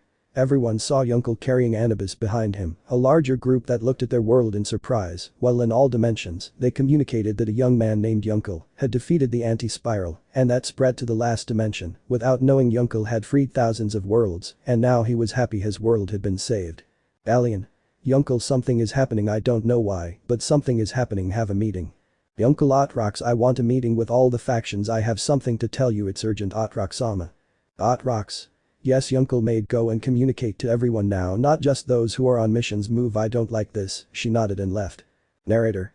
Yunkel was surprised in the room, all the factions were happy, but something told Yunkel that something was happening, and at the same time everyone was dismayed. Yunkel was serene, as if that problem they had was easy for him, and Zeus put order. Zeus. Silence, Yunkel, you have something to tell us. Yunkel. Yes, it seems that something is happening, and they do not want to tell me what is happening, everyone there was murmuring, but even so they looked at Yunkel, who was serene and calm, as if the problem was nothing, and he looked at everyone. As you know, I lost approximately a lot of time here, I want to know what we are going to face, but I do not know why you are distressed. As you know, the ship that I have in my possession is a planetary and galactic level weapon, even multidimensional. Everyone was amazed and looked at Yunkel's face with a grimace of surprise, because Yunkel had a weapon of that caliber that could do, and that amazed them. As you know, the last dimension I arrived at was a different dimension, and they almost thought I was dead, but I managed to get along with a new dimension, and thanks to some new friends and couples, I managed to defeat an omnipotent, omniscient and multidimensional god, who played being a god with dimensions, and make amalgam planets from which I took the Marias, Pandoras, machine girls, heroines, queen blades, ninjas, and the others who are not in this room, and that dismays me. Besides that, we will see how many more join now, tell me where they are. Anubis. Well, we have problems with those who arrived, these made factions which took over the planet, the different women that you rescued, they decided to create their factions and dominated parts of the world with several goddesses who are waiting for you to return, but they decided to create new countries, they dominated parts of Russia, China, India and the United States, and are at your disposal. Some took over parts of Japan, creating their new countries. Yunkel. How did this happen, Overlord Samas? Mikalatrox Victor, even with our power, they did what they wanted with the planet, many of them are goddesses who were under your command, but they say they will make a better world for their children, that you will create with them, that is all we know, I'm sorry Yunkel. Yunkel. So they took over the world, well it's time for a change in roles, showing his anger. Zero, Ryuko, Anubis, Nanan, Envy, Lust, KDA, and the three elites have a small change of plans in my harem project, I will do a proper conquest, factions are also in my plan, ha ha ha ha ha. Everyone. Yunkel is scary. Yunkel. This is my plan. Narrator. Well, in Japan two factions are in a meeting, the heroines and the Pandoras were planning how to dominate another part of the world. Nana. As you know, we have problems with the other factions. We haven't been able to agree on how each of us will take our beloved Yunkel. You know that, Sadalizer. Sadalizer. Yes, we have been able to reach an agreement on that, but we have disagreements with the ninjas and the machine girls over limits. In addition, the swords of Maria and the Queen Blades keep going to war with us. We have to put an end to them. Nana. I know a few months have passed and we have declarations of war, the goddesses, the Gremory are against the rules of having Yunkel who has not arrived from that damn dimension. Well, we have raised all the companies, and that is good, besides the crazy Athena is trying to dominate along with Tanya part of Europe. Sadalizer. Yes, I know it's crazy, I know what we went through in that world, but doing the same thing as them is low. Narrator. At that moment, all over the world, a person says on all the media and someone appears on television and says, people of this world which is oppressed by those governments that appeared out of nowhere, I am Lord Genom and I am your defender. I want more rights for you. I want these corrupt and evil governments to no longer exist. I am your hope. I am a warrior who plans to help overthrow these threats. They are now my enemies and I will make them bow before me. At that moment, the transmission ends. The governments that dominated the planet reached a peace agreement and the factions arrived at the place. Zeus. Order in the room, order, I know that everyone here is outraged, I know, but let's let the three faction leaders speak, but they haven't arrived, and that dismays me. At that moment, a huge explosion occurs and Otrox, Mikkel and Victor are seen on the ground and footsteps are heard, everyone is there in position to fight and a very familiar voice is heard. Well, the overlords of heaven, hell and the fallen could not against me, even less can the gods. Or Hercules. That voice is from Zeus. It's not impossible. Rias. No Yunkel. Yunkel. Well, but look who my enemies are and the enemy gods of Lord Genom Sama. Calm down Yunkel, you were a great addition to my armies hahaha, although I lost most of them fighting you, oh, but look what we have here Athena, Hera and Amaterasu, well they looked at him with hatred and treated the three leaders of biblical factions. Athena. You are a monster who is garbage. Hera. What did you do to Yunkel Kun, trash. Amaterasu. You are a Yunkel monster, you are. Ahaha, I'm Lord Genom and Yunkel isn't going to answer you. He's by my side and only takes orders from me and my entourage. All. Like your cursed entourage they all surrounded him, but Yunkel began to increase his power and all of them got to their bones. El Genom. Hahaha I don't recommend doing it because he won't make it so easy for you even if you're his partners, he doesn't know them anymore, hahaha I'll take care of that. All. We are going to kill you Lord Genom at that moment they were all brought back to cruel reality when they received a small blow that left them on the ground as he did, but when they saw the person who hit them, they were amazed because that was Yunkel with a look of superiority, and Lord Genom smiled. El Genom hahaha yes Yunkel has returned to this world and not only my team and my daughters are very pleased with his power, besides that you cannot harm him, because if you do you would lose your partner hahaha well factions I retire, I have to make all of you kneel at my feet hahaha let's go Yunkel. Yunkel. Yes Lord Genom Sama at that moment a magic circle rose and they disappeared. Goddesses. We have a big problem bigger than the factions. Lord Genom has at his disposal one of the most terrible allies, Yunkel, who is now on his side. We can no longer fight among ourselves. Blade. It's true Yunkel is now priority. G-Machine. It's true, let's leave our stupid quarrels for now. Now our greatest illusion is to have Yunkel by our side. Gremory. We know that none of us are ready for this, but it's time to unite and snatch our beloved Yunkel from Lord Genom. Pandora's. He rescued us in the past, it's time to return the favor, but we know there will be many casualties and because of our stupidity, we gave this new enemy time, but this time we will give him a fight he will never forget. Maria. We know that he was never bad to us, now we will give him light as he gave it to us. Heroines. He saved us from certain death, now we will give him that same support, he won't keep it to himself, we swear. Pinoichus. As representatives of the ninjas and who also saved us from a tyrant in the past, now it is our turn to do it for him, for us Lord Genom is a thorn in our side for our happiness, we will achieve it. Actions. Well, like everything else, we will give way to the rescue plan and elimination of a new enemy that begins the Lord Genom game. All. By Yunkel and the pillar of the new factions. Narrator. Elsewhere Yunkel saw his cards and knew how to attack them, but instead he smiled when he saw some pieces in his hands. Yunkel. How come I didn't think of a raiding game before, hahaha, it's time to pay for what they did, but first I'll make them pay a little for what they did to my world and its inhabitants at that moment a spiral formed in his eyes, and it was purple let the game begin, dear wives, hahaha. The heroines. Well here with the next group heroines. Endeavor is a dream. Emiko Toga. Izumi Midoriya. Dirukyoka. With Hatsum. Midnight Namuri. Mina Shido. Momoyaoi Rozu. Mountain Lady important for the last battle. Nana Shimura also teaches in the last war. Ichako Uraraka. Honitsu Natori. Ranmali. Horukiri important also for the last war. Sayu Asui, the last of the heroines to fall in the Reincarnation game. Well these are the heroines that will be in the Reincarnation game, because these teams will fight with all of Yunkel's entourage, if they continue they will find the next group of women who will fight with Yunkel. Pinoichus. Enko Midarashi. Inyo Asura, one of those who will return somewhat to normal in the last war with her Maria swords. Yu the Jinchuriki who will help in war. Inada Hyuga. Ino Yamanaka, a key piece for the coming war. Itami Uchiha, an important piece in the battle. Harry Akimichi important for the coming war. Ashina Uzumaki is important for her chakra chains. Makoto Uchiha his Susanoo will be of importance. Naruto Uzumaki. Sakura Haruno, a support war in the war with her friend Naruko. Samui Ko its thunder element will be indispensable. Sasuke Uchiha will be a key piece. Damari and Tenten are indispensable for war. Tsunade Senju will be the last to fall against the last enemy. These will be chosen from among thousands of Kenwaichis to be part of Yunkel's harem. Without further ado, follow the next team below. Machine Girl. Letitia is the last to fall from the Machine Girl group. Nori faced off against the last enemy after the raiding game. Valeska. Ivanova last to fall from the plains. Elizabeth. Clara. Asuka Hilda dismantled by Yunkel. Eliza Centurion first to attack Yunkel. Emily Ford, the last aircraft carrier to fall. Their Mitsubishi 32. Irachi Yamada 56. These are the ones who will fight with Issei, but they will be relevant to the war that is coming. Without further ado, there are others after this chapter. Without further ado, Michigan Van Helsing says goodbye. Pandora's. Well, let's start with the Pandoras who were in the war against gold. Without further ado, let's begin. Oh yes, most of them will participate to stop the last villain. Arnett McMillian. Atcha Simmons. Charlotte Bonaparte. Chiffon Fairchild. Creo Brand. Elizabeth Mabley. Vanessa Rowland. Sadelizer Albridget. Ingrid Bernstein. Julia Munberg. Ronna Lynchen. Roxanne Ellipton. Well, this group will almost be suicidal in trying to defeat a great enemy, but they will all survive.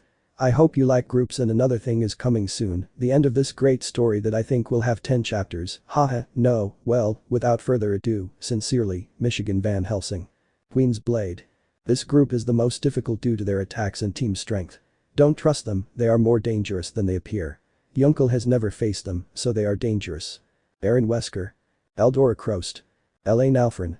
Annelet Branwyn. Claudette Vance. Echidna Nephilis. Elena Vance. Aiden Boasts. Irma Grease. Lina Vance. Annelet Branwyn. Lillian Fortune. Luna Fallist. Lettuce. Menace Gamel. Miriam Valkyrie. Babylonian Riss. Shizuka Ishigami. Paulo Alteris. Kamo Uzumaki. These are the women who will fight against Lord Genom. Each one gave their best effort, but will they really succeed? The rest are below, see them. Gremory Retinue. Well, here comes the good but also the bad. I don't know how this will turn out, but soon a traitor will appear in this group, and then she will repent to defeat the final enemy. Akeno Himejima. Asia Silver. Agred Emperor Dragon. Gabriel. Rafia Ackerman. Irina Shidu. Nod. Always connected to Kuroka. The Pendragon Failure. Seraph of the End. Office Ouroboros. Enu Fallen Angel. Ravel Phoenix. Rossweisse. Sona Citri. Xenovia IV. Gremory Makeup. Many of them will face Yunkel Berserker, who is not very friendly. Without further ado, continue below. There she is, the last of Yunkel's women and almost the most dangerous. Without further ado, I hope you like the changes in some of them. Continue below. There is even more. Swords of Marys. Alexandra Nikolaevich Hell original form, the sword that eats gods. Aoi Kachiba's original form, Maria's Sword of Liberty. Aona Minas original form, Sword of Maria Valkyrie. Inyo Adashino original form, Sword of Maria Redemption. Tifu Orimura Sword of Maria original Phoenix Fire. The Katerina Kuri original form, Maria's Sword of Salvation. Eliza Blueberry original form, Sword of Maria de la Paz. Elizabeth Ackerman original form, Swords of Life and Death. Mayuri Tsujidu original form, Sword of Maria Cerezo Celestial. Teresa Beria, Sword of Maria de la Guerra. Tomo Yamanobe original form, Sword of Maria Absolute Zero. Irara Kawa original form, Sword of Maria of Lust and Decio. Tanya von de Gurichev Maria's Acts of Kindness original form. Well, those are all the swords which awaken to stop Yunkel, but even with the power of their swords, none is on par with Yunkel or the other enemies. We will see if they are of help for the war. Without further ado, let's begin. The next one is the last one, and we begin with the beginning of the end. For the story come down, there is more. Lord Genom. Well, here we are talking about monsters between monsters. Yunkel and Lord Genom are the same, in addition to having all the abilities and balance breakers of fragmented worlds, has the power of the anti-spiral and spiral, that by themselves are already a lot, in addition to having under his command an army of monsters.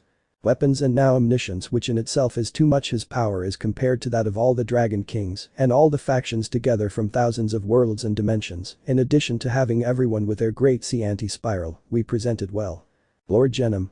Yunkel Ackerman. Kurumi human form. 4 celestial form TTGL combined, Gamagori Ira Nanan Jakuzar Inyamuta Hauka and Sanaje Amayuzu. Envy and Lust. Tsutsuki Zero and Ryuko Madoi anti-spiral level. Jadro Joestar. Da, Serafina Kali Kaiso Ari, and Evelyn. Sister. Each one is a monster by itself, having not only the biofiber and the spiral power. They will see how their leader debates between goodness and evil. From now on, the cool part is coming. I will soon publish the chapter, so wait for it. Without further ado, your friend Michigan Van Helsing says goodbye. Rating game The Fall of the Goddesses P1. In the previous chapter. Goddesses. We have a big problem, bigger than the factions Lord Genom has at his disposal, one of the most terrible allies, Yunkel, who is now on his side. We can no longer fight among ourselves. Blade. It's true, Yunkel is now priority. G-Machine. It's true, let's leave our stupid quarrels for now. Now our greatest illusion is to have Yunkel by our side. Gremory. We know that none of us are ready for this, but it's time to unite and snatch our beloved Yunkel from Lord Genom. Pandora's. He rescued us in the past, it's time to return the favor, but we know there will be many casualties, and because of our stupidity, we gave this new enemy time, but this time we will give him a fight he will never forget. Maria. We know that he was never bad to us, now we will give him light as he gave it to us. Heroines. He saved us from certain death, now we will give him that same support, he won't keep it to himself, we swear. Pinoichus. As representatives of the ninjas and who also saved us from a tyrant in the past, now it is our turn to do it for him, for us Lord Genom is a thorn in our side for our happiness, we will achieve it. Actions. Well, like everything else, we will give way to the rescue plan and elimination of a new enemy that begins the Lord Genom game. All. By Yunkel and the pillar of the new factions. Narrator. Elsewhere Yunkel saw his cards and knew how to attack them, but instead he smiled when he saw some pieces in his hands. Yunkel. How come I didn't think of a raiding game before, hahaha, it's time to pay for what they did, but first I'll make them pay a little for what they did to my world and its inhabitants. At that moment a spiral formed in his eyes, and it was purple. Let the game begin, dear wives, hahaha. In the current chapter. Narrator. The next day a letter arrived at the Mads, and when Michael opened it, he raised an eyebrow and said out loud. Michael. A threat of war, wretch, this is what it says, dear goddesses and retinues who will fight, I, the great Lord Genom, have decided to hold a raiding game, I hope you decide your cards, I hope you enjoyed Yunkel because if he wins, you will not be able to marry him. Sincerely, Lord Genom. Victor. Damn, that bastard is just playing with us. Rox. Damn Lord Genom. He raised his hand and hit the table, making it splinter. He mocks us. Valeska. He's making fun of us. Nana. If the bastard does it. Bino. That dog thinks we're defeated just because we have Yunkel. Tsunade. I'm going to grind him against the floor. Do you think your daughters are going to touch him? What do you think? Letitia. I'll put one of my bullets in his skull, I swear. Sadalizer. But before I cut him in half, I'm going to make him suffer. Eldora. I'm going to make him regret taking Yunkel. Trihexa. Between them and us there is an ocean of Yunkel, it is ours, not those women, let us defend what rightfully belongs to us. Raphia. I know you all want to kill Lord Genom, but I feel like he has to die so Yunkel can return to us. Anubis. If Graphia is right, we have to plan our strategy very well because if Yunkel fights us, we're screwed. Michael. It's true, we have to see what will be necessary to defeat Lord Genom's entourage, of which we know nothing, we are a bit lacking in information, we have to treat them with tweezers. What the hell do you think you're going to do, Yunkel? Just teach them a lesson and make them remedy all the bad things they've done, but what are you up to? Narrator. At that moment a magic circle appears on the floor and everyone tenses up and sees a group of men and women, and in the middle of them someone speaks. Well, but look who are my previous females, hahaha, how strange to see them here, but I came to tell you a few little things about me and my entourage, also my Lord Genom does not want you to lose so easily, hahaha, so pretty, too bad. I have new partners. I present to you my entourage, but it is first to introduce yourself, don't believe my name you already know, but I will introduce myself again, my name is Yunkel Ackerman. Well my dear entourage presentance. Well, we will introduce ourselves, don't you believe it, lust, yes, envy, we are brought from a different world, we are homunculi, but at the same time pieces of our master Yunkel, envy, draconic tower and lust, titan tower. Nana. They are, it can't be. Letitia. It's true, but Yunkel locked them up, how is it possible that they are here? Yunkel. Those who follow will know in due time. 4. We are the pillars of Lord Yunkel. We are Gamagori Ira, Angelic Tower, Nanan Jakuzer, Demon Pawn, Inyam Udahauka, Demon Bishop, and Sanaje Amayuzu, gods.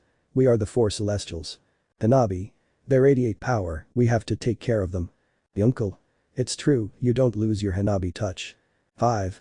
5 K-pop from a broken world, and with our melodies we will destroy its tyranny. Our names are Seraphine, Akali, Kaisa, Ari and Evelyn, we are K-dia, we are vampire pawns. 2 future mothers of Yunkel's children, Ryuko Madoi, 0 Satsuki Hindu bishops. All. How dare they? Yunkel. How dare they not be the daughters of Lord Genom? They can say whatever they want, hahaha. 2. Monsters from our respective broken worlds, Adine the scorpion woman and Kurumi the 9-tailed kitsune draconic horses. Tsunade. She is Kurumi, how damn she came out of the seal. Yunkel. I see that you are a little confused, but do not worry, soon this world will be my lord's, and you will be able to live your lives as you please otherwise, so that it is not unbalanced. We will make some small changes, the 8 retinues that control the world will be the ones to face us. I hope you bring your best pieces. Without further ado, I say goodbye, have an excellent week, enjoy it, see you in a week, hahaha. At that moment they disappeared with a magic circle. Michael. Damn, he knows everything about us, but we don't know anything about them. Get ready, you have 1 week and you have to win. All. Yes, Michael Sama. Narrator. A week later, the Demon Colosseum was packed with people and the factions, the groups that will dispute the fate of that world, were about to enter, among them the goddesses, heroines, Kinwaichus, machine girls, Marias, Pandoras, Queen's Blade, and the Gremory entourage. Victor. Welcome to the rating game where it will be decided if we are slaves or our pillar will return to our side. As you know, I will be your commentator in this battle for supremacy. The entourages from part of the earth have arrived at the Colosseum, but wait, that is Lord Genom. Narrator. The man entered with his entourage and Yunkel on his right side, looking hypocritically at everyone and arrived where the high commands of the factions were. El Genom. I see that you have your followers very aligned to support my pieces and your most powerful pillar now on my side. Rox. We'll see about that, Lord Genom. Narrator. At that moment, music is heard coming from the speakers. And everyone is surprised the sky turns black and lightning strikes the Colosseum while a comet falls, and everyone is scared when it crashes. Something is covered by dust, and when it comes out of that dense curtain of dust, everyone is impressed to see an impressive purple dragon with yellow eyes that roars loudly, and the entire Colosseum is filled with fear and despair, and everyone sees a figure above the dragon's head that impresses them, 2 horns adorn its head, and black armor slightly absorbs the color of the dragon. That's a balance breaker. El Genom. Always impressive, right Yunkel, hahaha. Nickel. That's Yunkel. Victor. It's not possible. Rox. I can't believe it. Yunkel. Balance breaker Gagleon anti-spiral mode. Okay, let's get started, who's up first? Goddesses. We Yunkel. El Genom. Yunkel at that moment everything falls silent. You won't be the first, you have many things to do well, facing them. Ada. As you say, Lord Genom. They went, and as they passed by Yunkel, they ran their hands over his chest, before the eyes of the goddesses who were boiling with jealousy. Jealous goddesses, they just took their weapons, and Kada looked at them with a smile. Well, let's start, and dear look at us. He left the Colosseum and Victor said. Victor. Without further ado, the battle between Kada and the retinue of the goddesses is about to begin. El Genom. Let the factions party begin. Narrator. At that moment the goddesses went all out, but a smokescreen from a collie threw them off balance, and when they saw each other again, they were on a street full of trains and neon lights, and in the distance a song is heard, and suddenly they are attacked by plasma shots. Rider. Play this song until the end of the battles. And each member separates the Akali goddesses with their weapons, hitting Peleska, Artemis and Amaterasu, which they do backwards by the scythe chain in their hands, which superficially cuts them. Amaterasu. How is it possible that your weapon can withstand such high temperatures? Peleska. How is it possible that she makes me back with her impacts? The sound blows that came from another side. Do not let them think well, because the sound was in the air moving to their brains. Damn, where does that infernal sound come from? Artemis. I can't stop her. Damn, where is she? At that moment her bow breaks. Impossible. Akali. Now these are the goddesses, they tell you, they disappoint me. I thought they would be a great challenge, but I see that they are not.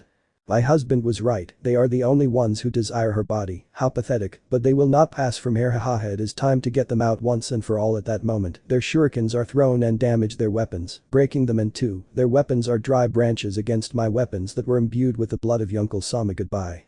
Artemis of Peleska. Amaterasu. Impossible, he gave you that to give it to us, bitch. Akali. Disappear, knowing that he accepted me. Goddesses. At that moment she attacks them and Victor says. Victor. Not impossible, 3 goddesses eliminated, Peleska, Amaterasu and Artemis. What the heck is going on with that smokescreen and neon lights? Narrator. Elsewhere, 3 other goddesses are avoiding spike straps, and a shadow is in the shadows, while Aphrodite, Isis, and Nephthys are avoiding being skewered. Nephthys. It's very fast, it looks like fog, and those straps are very lethal. My staff was broken in half. Aphrodite. My charms must have made her fall, because damn it, she won't give in to me like a submissive nymphomaniac, because at that moment one of the tips cuts her face. My bitch face, I'll make 40 men take you for this. Isis. And what do you think we do? She doesn't fall for prevention because.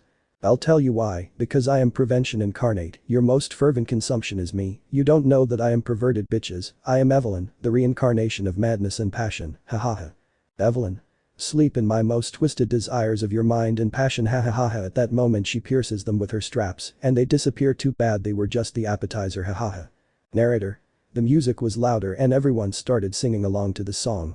At that moment, Victor was amazed and looked at his companions before Lord Genom's smile. Victor. 3 more goddesses have fallen. Aphrodite, Isis and Nephthys. Nana. What's wrong with those cheap goddesses? They can't stand up to those women, damn it. Narrator. At that moment 2 women emerge from that smoke screen and a console emerges from that cloud of smoke and the person sees the 2 women in the distance. Izumi. Those are Adelaide and Athena. She has many wounds. They see two horns floating around her, well Athena's shield has many cracks, Athena's shield has many cracks like Eldora. Those horns have a brutal effect on hard materials, and Athena's shield won't withstand another sonic blast. Narrator. Well Athena and Adelaide were on the verge of fainting. Athena. Just as she told us, she would have no mercy. Adelaide. Damned Seraphine, you'll fall, I swear. Seraphine.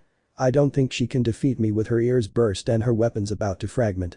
Goodbye goddesses, volume at maximum.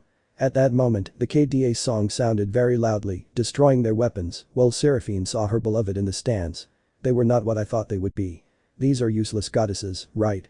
Yunkel Kun. Victor.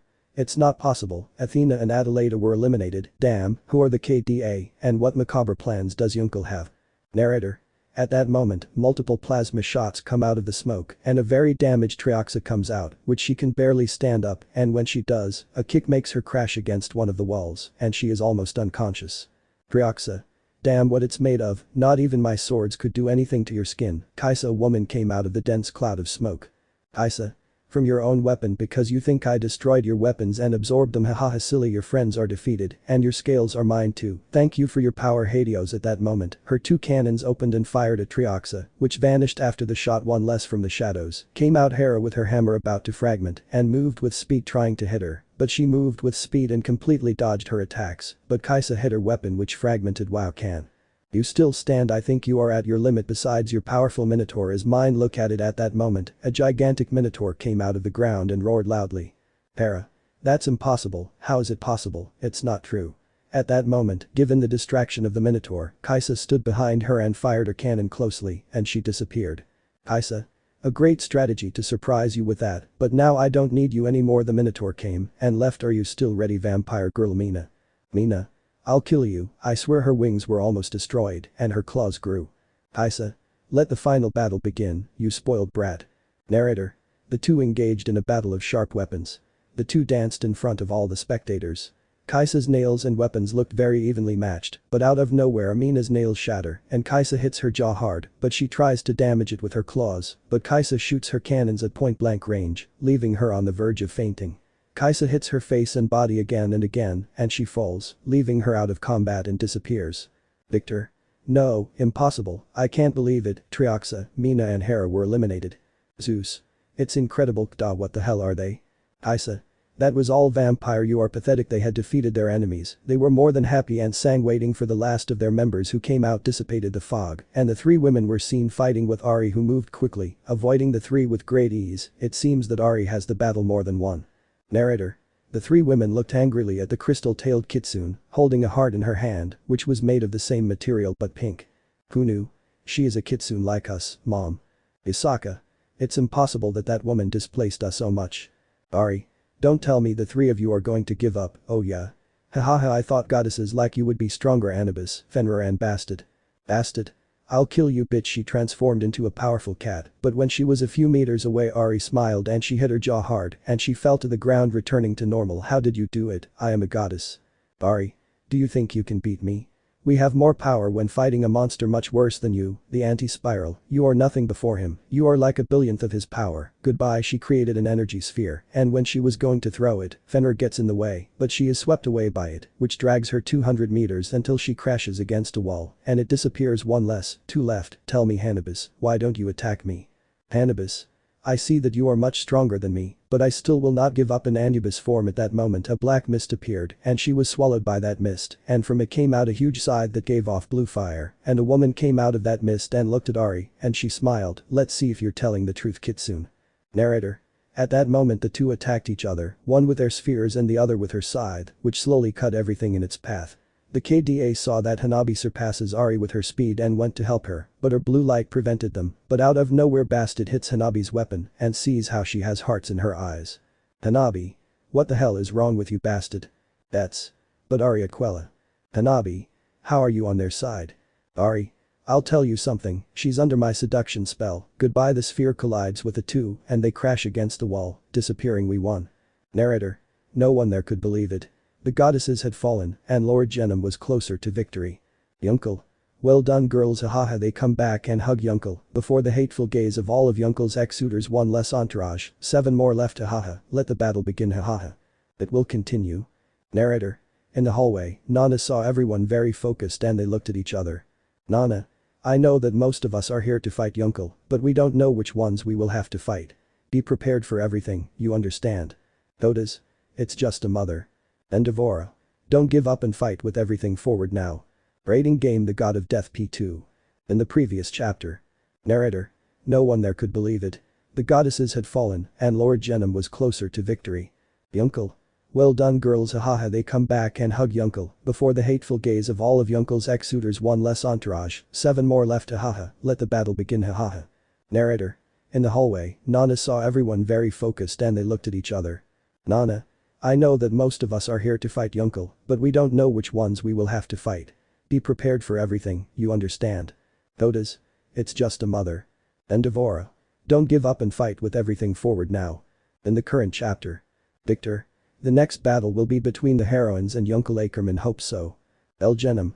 Finish them, Yunkeel. Nana. It's a joke, Yunkel, in the second meeting they want to finish us off as quickly as possible. And Devora.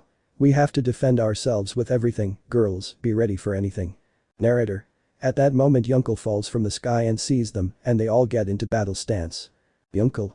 I see you're ready, right? Well, me too, haha, ready, Gagleon, Vast Lord mode. A powerful heat wave knocked them back. This is my new transformation created from a demon and Gagleon version. Let's start out of nowhere. She went against Endevora, but she said. Endevora. Providence burn an attack, it hit full, but this attack was destroyed when Yunkel closed his hand and a demon tail entangled his neck and suspended him in the air, ha ha ha. Yunkel. I see that the women I had something with have become weak, perhaps not in the framework in the time that I left a Haja out of nowhere, he caught an foe. I see Toga, you continue as always from the shadows, great continue entertaining me more. This vote to Endevora towards Toga, which fell 40 meters from where they were. Come on, show me that one of you can defeat me. He rose with his dragon wings and waited for the next one, which was Nana, who tried to hit him, but Yunkel noticed that. Behind him was Izumi and the two said ho. Izumi Nana. Delaware Smas. But neither hit the target because he stopped his blows, surprising the two. How is it possible? He pulled them and smiled. At that moment he created a tornado, crashing them against the ground. After the attack, some red eyes were seen in that mist. They were in the crater, fainted by the impact. They disappeared in blue particles. Victor. It's impossible. Nana Shimura and Izumi Midoriya were eliminated. And Devora. We have to regroup now, all of us on guard. Yunkel. And you think I'll let them do it? And he launched himself at Endevora, but Toru's shield stopped him and she was dragged 200 meters. Toru.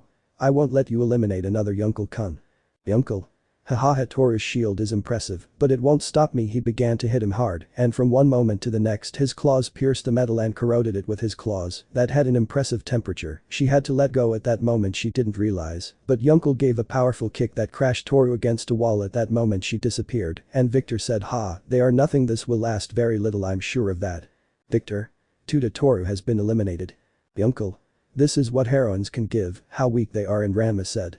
Ranma. Yunkel. Even if you are not what we love the most, I will return you to normal with my attack. She moved quickly and said, show Ryu Ken. Rider. Change Ryu to Ranma and just the attack. Ranma. It's impossible that she didn't receive any damage. At that moment she was grabbed by the neck and slammed hard against the floor.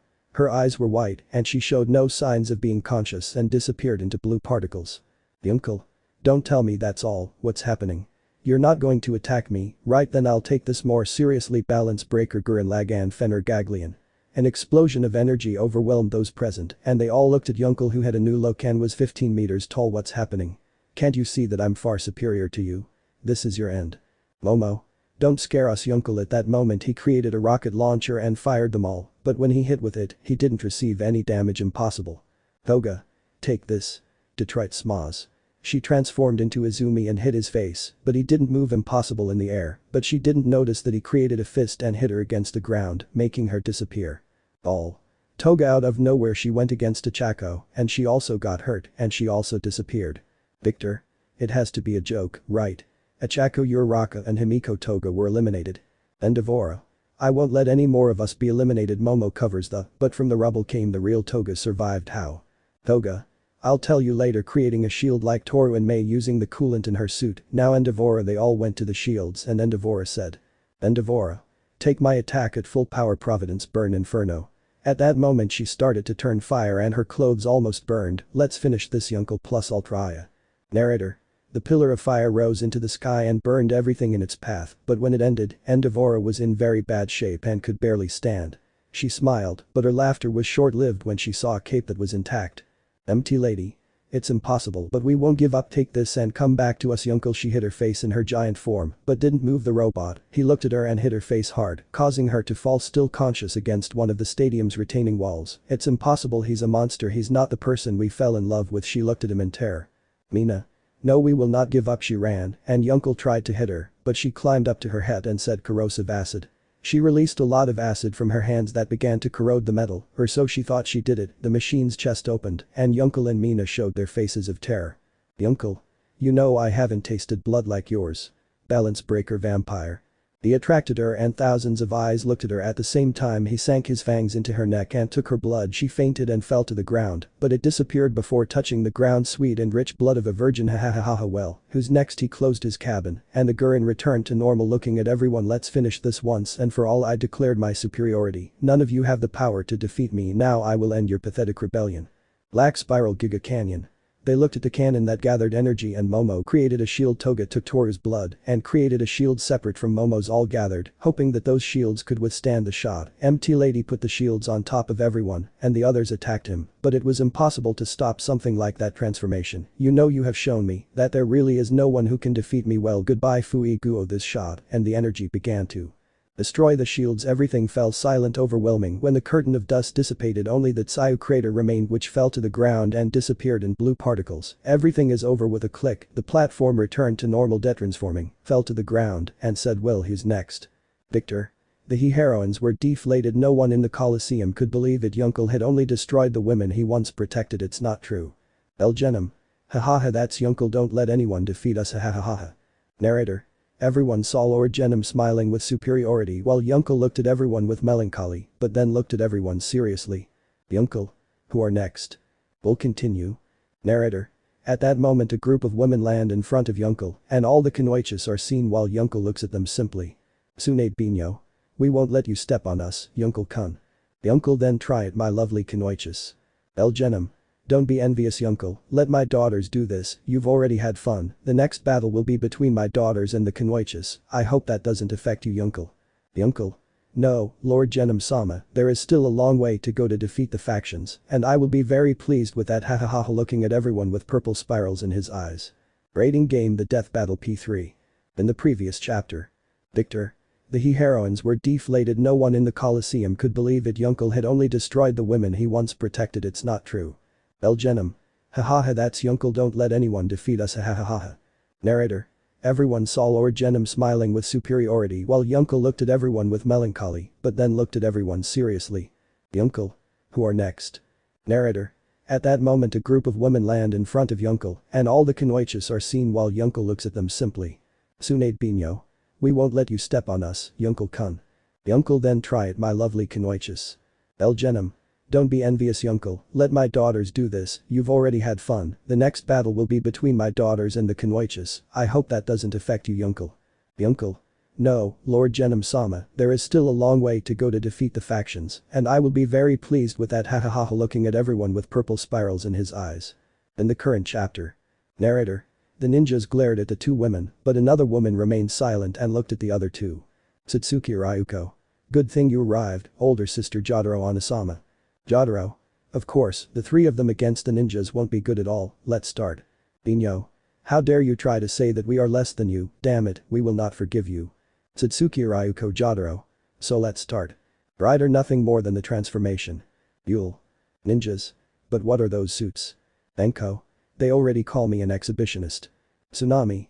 That's not having decency. They surely insinuated themselves or tortured you to be with you. Jotaro. Hahaha, do you think that's what we did? Are you crazy? He wanted us to show that we are much better than you. She pulled a chain on her suit and a red and purple monster aided and she appeared very different. Well, I wore Goku Star Platinum. Sakura. That's exhibitionism. Elgenom. Daughters demonstrate the power of spiral biofiber. Hahaha. Jotaro. come on, you idiots. Uncle. Don't defeat them so quickly, enjoy it hahaha. Sakura Tsunade. Let's hit the Jotaro. They appeared and raised their legs before the imperturbable gaze of this 1D. Narrator. They lowered their legs with force, hitting it fully. Everyone was amazed by that power, but when the cloud of dust dissipated, the three women were seen, one holding each other's ankles and the other two amazed. Jotaro. That's all, don't make me laugh, you are too weak for a woman like me. She threw them hard and they fell standing, but when they saw the front she was no longer there at that moment. Tsunade spat blood on her body, she had many knives embedded, and Sakura was hit hard and thrown into one of the retaining walls. At that moment they disappeared into blue particles. Wow, how weak you are. The next while looking at everyone with a subtle smile. Victor. It's impossible. Two of the Kunoichis have just been eliminated. Looking at everyone, who was more than amazed by the sudden power of the black-haired woman in the skimpy outfit. Binyo. What did he do? All. We couldn't see his speed. Satsuki. Fools, you didn't see it, but our sister froze time, that's her ability. Ryuko. Hahaha, how silly, we've already won this war. Sasuke Makoto. We have to attack them from different points, let's go. Kushina Naruko. Let's attack. Satsuki. You're crazy, right? Don't you know we can see your movements in slow motion? Even so, you're going to fight. How stupid, right? Sisters, well, let's give you a taste of what power is. She takes out her sword. Okay, come on, try it. Ryuko. I like the idea, Nisama. Let's go to the store. Fuel. Vemo Samui. Binyo. Wait, don't do it. Narrator.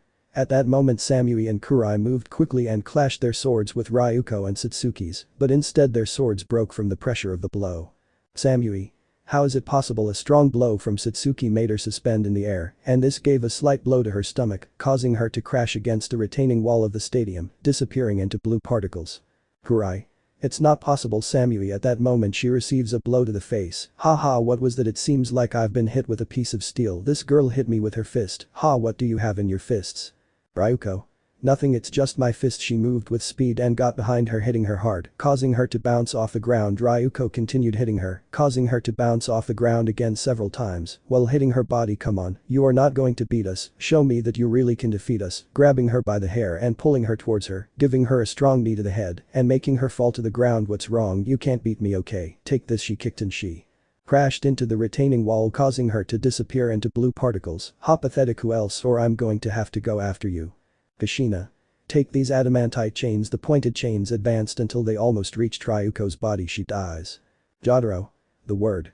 At that moment everything stopped. He went with speed and hit Kushina with overwhelming force, and on the way to where Ryuko was, he hit the tips of the chain, destroying them. It ended when time returned to normal. Kushina fell to the ground with wide eyes, and Ryuko saw her sister with a big smile as she fell. Kushina disappeared into blue particles. That's all, they are a fiasco.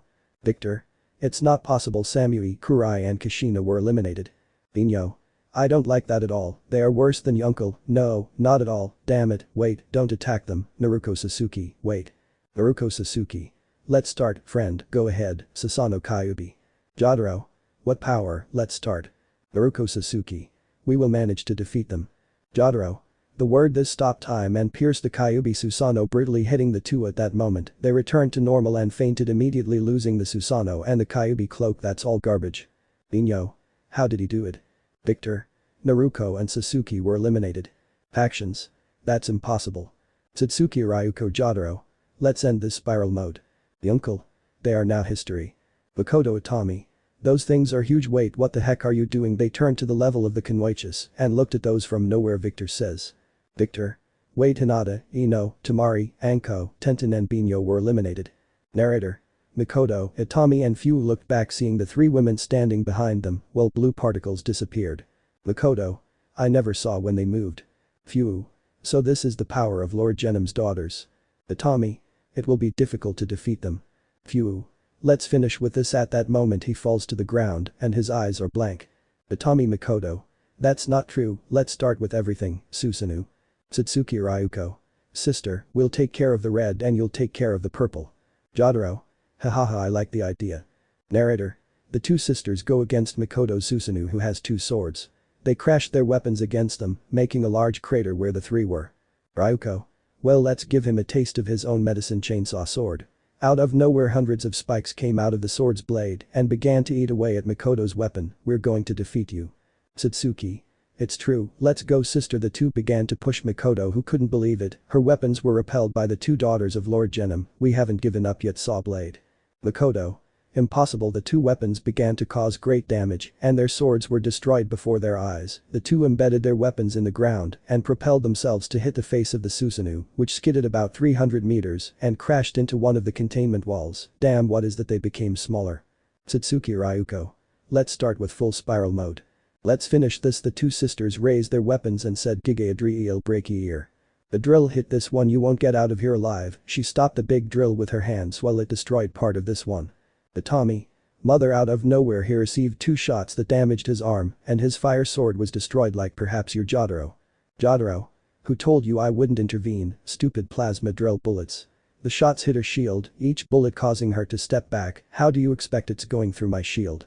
How powerful are those bullets? Out of nowhere they destroy the armor and destroy the spine of the Susanoo, and Itami is left without her firepower. It seems you can't beat me, hitting her face and slamming her into one of the retaining walls. This can be seen in that dense cloud of dust. What a devil. Itami. My eyes have never seen her move. Besides, that form is very different from the one she had in giant form. Damn, that hit has left me out. Well, let's start Sharingan. Where is it? Jotaro. Tell me, do you think those eyes see everything? She turned around and saw her, and from the stretcher she received another blow to the face that made her bounce off the floor with those eyes. Do you think you can win? Look at my sisters. You lost. Itami. Impossible, as not even my eyes, the most powerful of the Uchiha clan, could defeat her. Wait, mom. She looked at the large drill that almost completely pierced Mikoto's Susanoo. Impossible. Satsuki Ryuko. Jotaro. Adios Atotas. Narrator. The drill eliminated Mikoto and Jotaro's blow crashed Itami to the ground and she fainted. The two disappeared. Satsuki Ryuko. Jotaro. I'm done for. Kanoichis. The three of them turned around and started walking away from the battlefield. Victor. The Kanoichis were defeated by Lord Genom's daughters. El Genom. Ha ha ha ha, I have seen factions, my little ones have won, ha ha ha. This is the end. There are only a few groups left. They no longer have their trump cards, and if we go to the next group, I will give them an advantage. Choose who you want to fight, haha. Girl. Lord Genom. We want to fight with the four Celestials. El Genom. Haha, good decision. Four Celestials fight, they don't give each other, show them the power of the spirals. Amagori. I hope you can stop the four Celestials. Tsunejiyama. Let's see if the machine girls can stand up to the terror of our weapons. Nanan. It will be quick, we want to see how fast they fall. Inumuda. Fools, they won't be able to win with such antiquated weapons, and the percentage to be able to beat us is 0.00001%, that is, almost zero. Let's start this massacre. Four Celestials. Let's get started, girls. We'll continue. Letitia. Let's start, I want my love back. Nanan. Then come get the can. At that moment Nanan made her eyes shine pink. If you want it back. Uncle. Non. She turns around, don't be so hard on them, haha. Nanan. Well, let's start, haha. Gamagori. Tsunejiyama. Inumuda. I want to defeat these bitches who didn't know how to defend their memory and stand firm for their love. I'll make you swallow those words, bitch. Rating game unplanned. Awakening P4. In the previous chapter. Amagori. I hope you can stop the four Celestials. Tsunejiyama. Let's see if the machine girls can stand up to the terror of our weapons. Nanan. It will be quick, we want to see how fast they fall. Inumuda. Fools, they won't be able to win with such antiquated weapons, and the percentage to be able to beat us is 0.00001%, that is, almost zero. Let's start this massacre. Four Celestials. Let's get started, girls. Nanan. Then come get the can. At that moment Nanan made her eyes shine pink. If you want it back. Uncle. Non. She turns around, don't be so hard on them, haha. Nanan.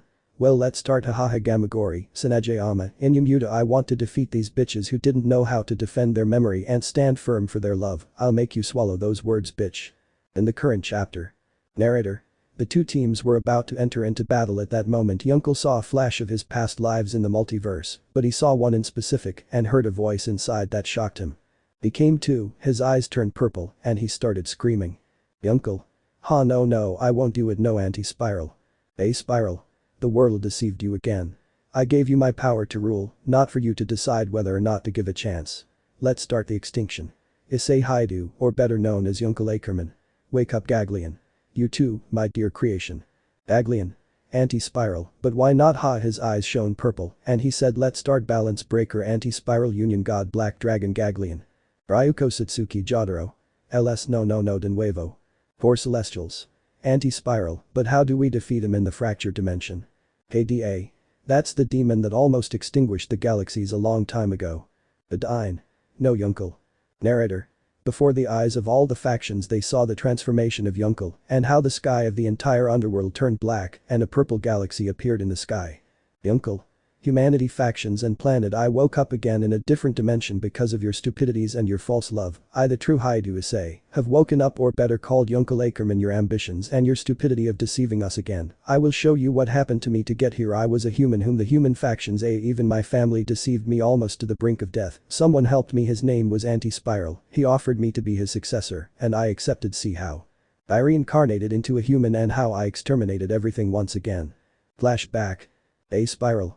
I set out to destroy them by deceiving them with a new body and soul, giving them advances in technology, fighting with a false ally on this planet, and the factions joined me for a false purpose, to defend ourselves from a very powerful enemy, that is, me. When that soul discovered it was me, my next plan began to destroy them, eliminate them from the roots, betray them and eliminate their forces and keep them underground forever.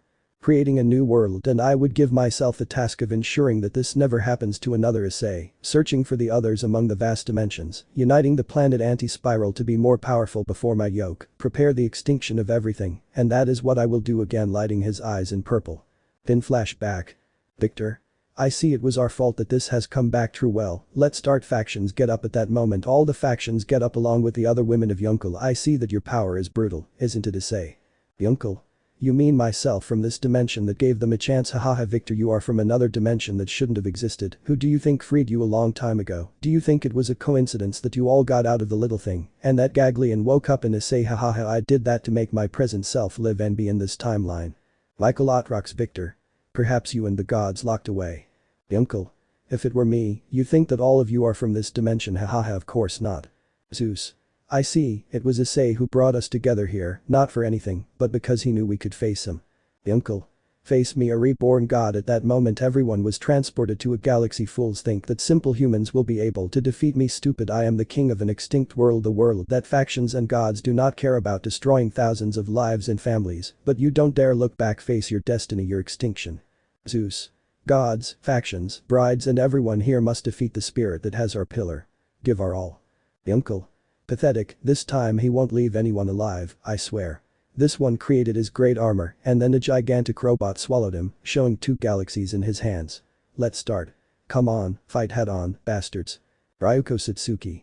That thing is bigger than the one we faced last time. Anabi. We have no choice but to fight for Yunkel, but this time together. I will fight for him once more, but this time not separately, not in groups but together. Trihexa. I like your idea, woman. Now we're facing a god of multiverses, not a balance breaker. I like how much power our fiancé has. Let's see. Aphrodite. You're right, let's start. He would have done the same for us. Rias. I'm not going to let that thing take Issei away from us. I can't allow them to eliminate us, not now. Nana. We all must return to him even if it costs us our lives. Inyo. Let's start with the recovery plan. Tsunade. We won't give up until he's with us. Letitia. Let's start. I want to feel your hands again. I'm not going to lose it. Sadlizer. This time we'll repay your love with action. Eldora. He saved us, we must return that to him, and more than that, we behaved badly and gave this world the same thing they gave us, and that is not fair. Let's return his love towards us and with interest. Let's start well, Yunkel, not Anti-Spiral. A Spiral. Well, show me that you're trying to get it back. Come on, come for it. Prove me wrong. Look behind you. See what everyone's protecting. Narrator. Everyone looked back and saw the planet which had multiple worlds joined together, but slowly they were coming together. Everyone. That is our planet, it is fractured. Everyone saw that around them there were several fragments of worlds, many of them known to some. It is impossible where we are. A Spiral. This is where the world of Spiral would be born again, where Issei would create his new empire from scratch, where an Issei would be born again to return to the beginning, and that is what I will do right now. This takes 2 galaxies and puts them together. Infinity Big Bang Storm. Satsuki. Everyone protect each other, this attack is more powerful than the one that attacked us with Yunkel. Narrator. The Anti-Spiral sent its attack with all its power towards them, plus those who stopped the attack were almost swept away, but suddenly this attack disappeared. Satsuki. Because it stopped. Anabi. Look, that's it. Non Yunkel Kun Anti-Spiral was divided on one side by the Gurion and on the other by the Anti-Spiral. Otrox. Even if he resists, wait Yunkel, we're coming for you. Yunkel. You think I'll give up, bastard. A spiral. I see you haven't given up yet, Yunkel. Yunkel. Of course not, never. Narrator. At that moment the two begin to divide and at that moment the two divide the anti-spiral and Yunkel. A spiral. Damn you managed to divide us, but I'm still stronger. Yunkel. We'll see about that in anti-spiral. A spiral. But first, look at your enemy factions from the anti-spiral body came out the former enemies of each of the allies. They think I wouldn't bring reinforcements hahaha come on Yunkel you and I alone and them against their enemies hahaha. All. The enemies have returned, damn it. Yunkel. Bastard comrades, peel off, don't give up, I trust you looking at them with determination forward, original factions. All. Go ahead Yunkel. A spiral. Go ahead, kill them all. All. Go ahead, let's eliminate the enemies of the great anti-spiral king. We'll continue. Narrator. Anti-spiral and Yunkel bumped fists and it seems they are somewhere else. Yunkel. What happened? A spiral. This is because you have started a war with me, the dimensions are passing in front of our battle while they fight with their past enemies, you and I will be in these dimensions until we finish our battle or they die, haha, whatever happens first. Yunkel. That will never happen balance breaker spiral factions. I will never stop fighting for the people I love, never against spiral. Let me know in the comments below if you guys want the next part. Also check out my other video that has been shown in left. Thank you for watching, if you enjoyed this video please like and share this video. And have a fantastic day bye.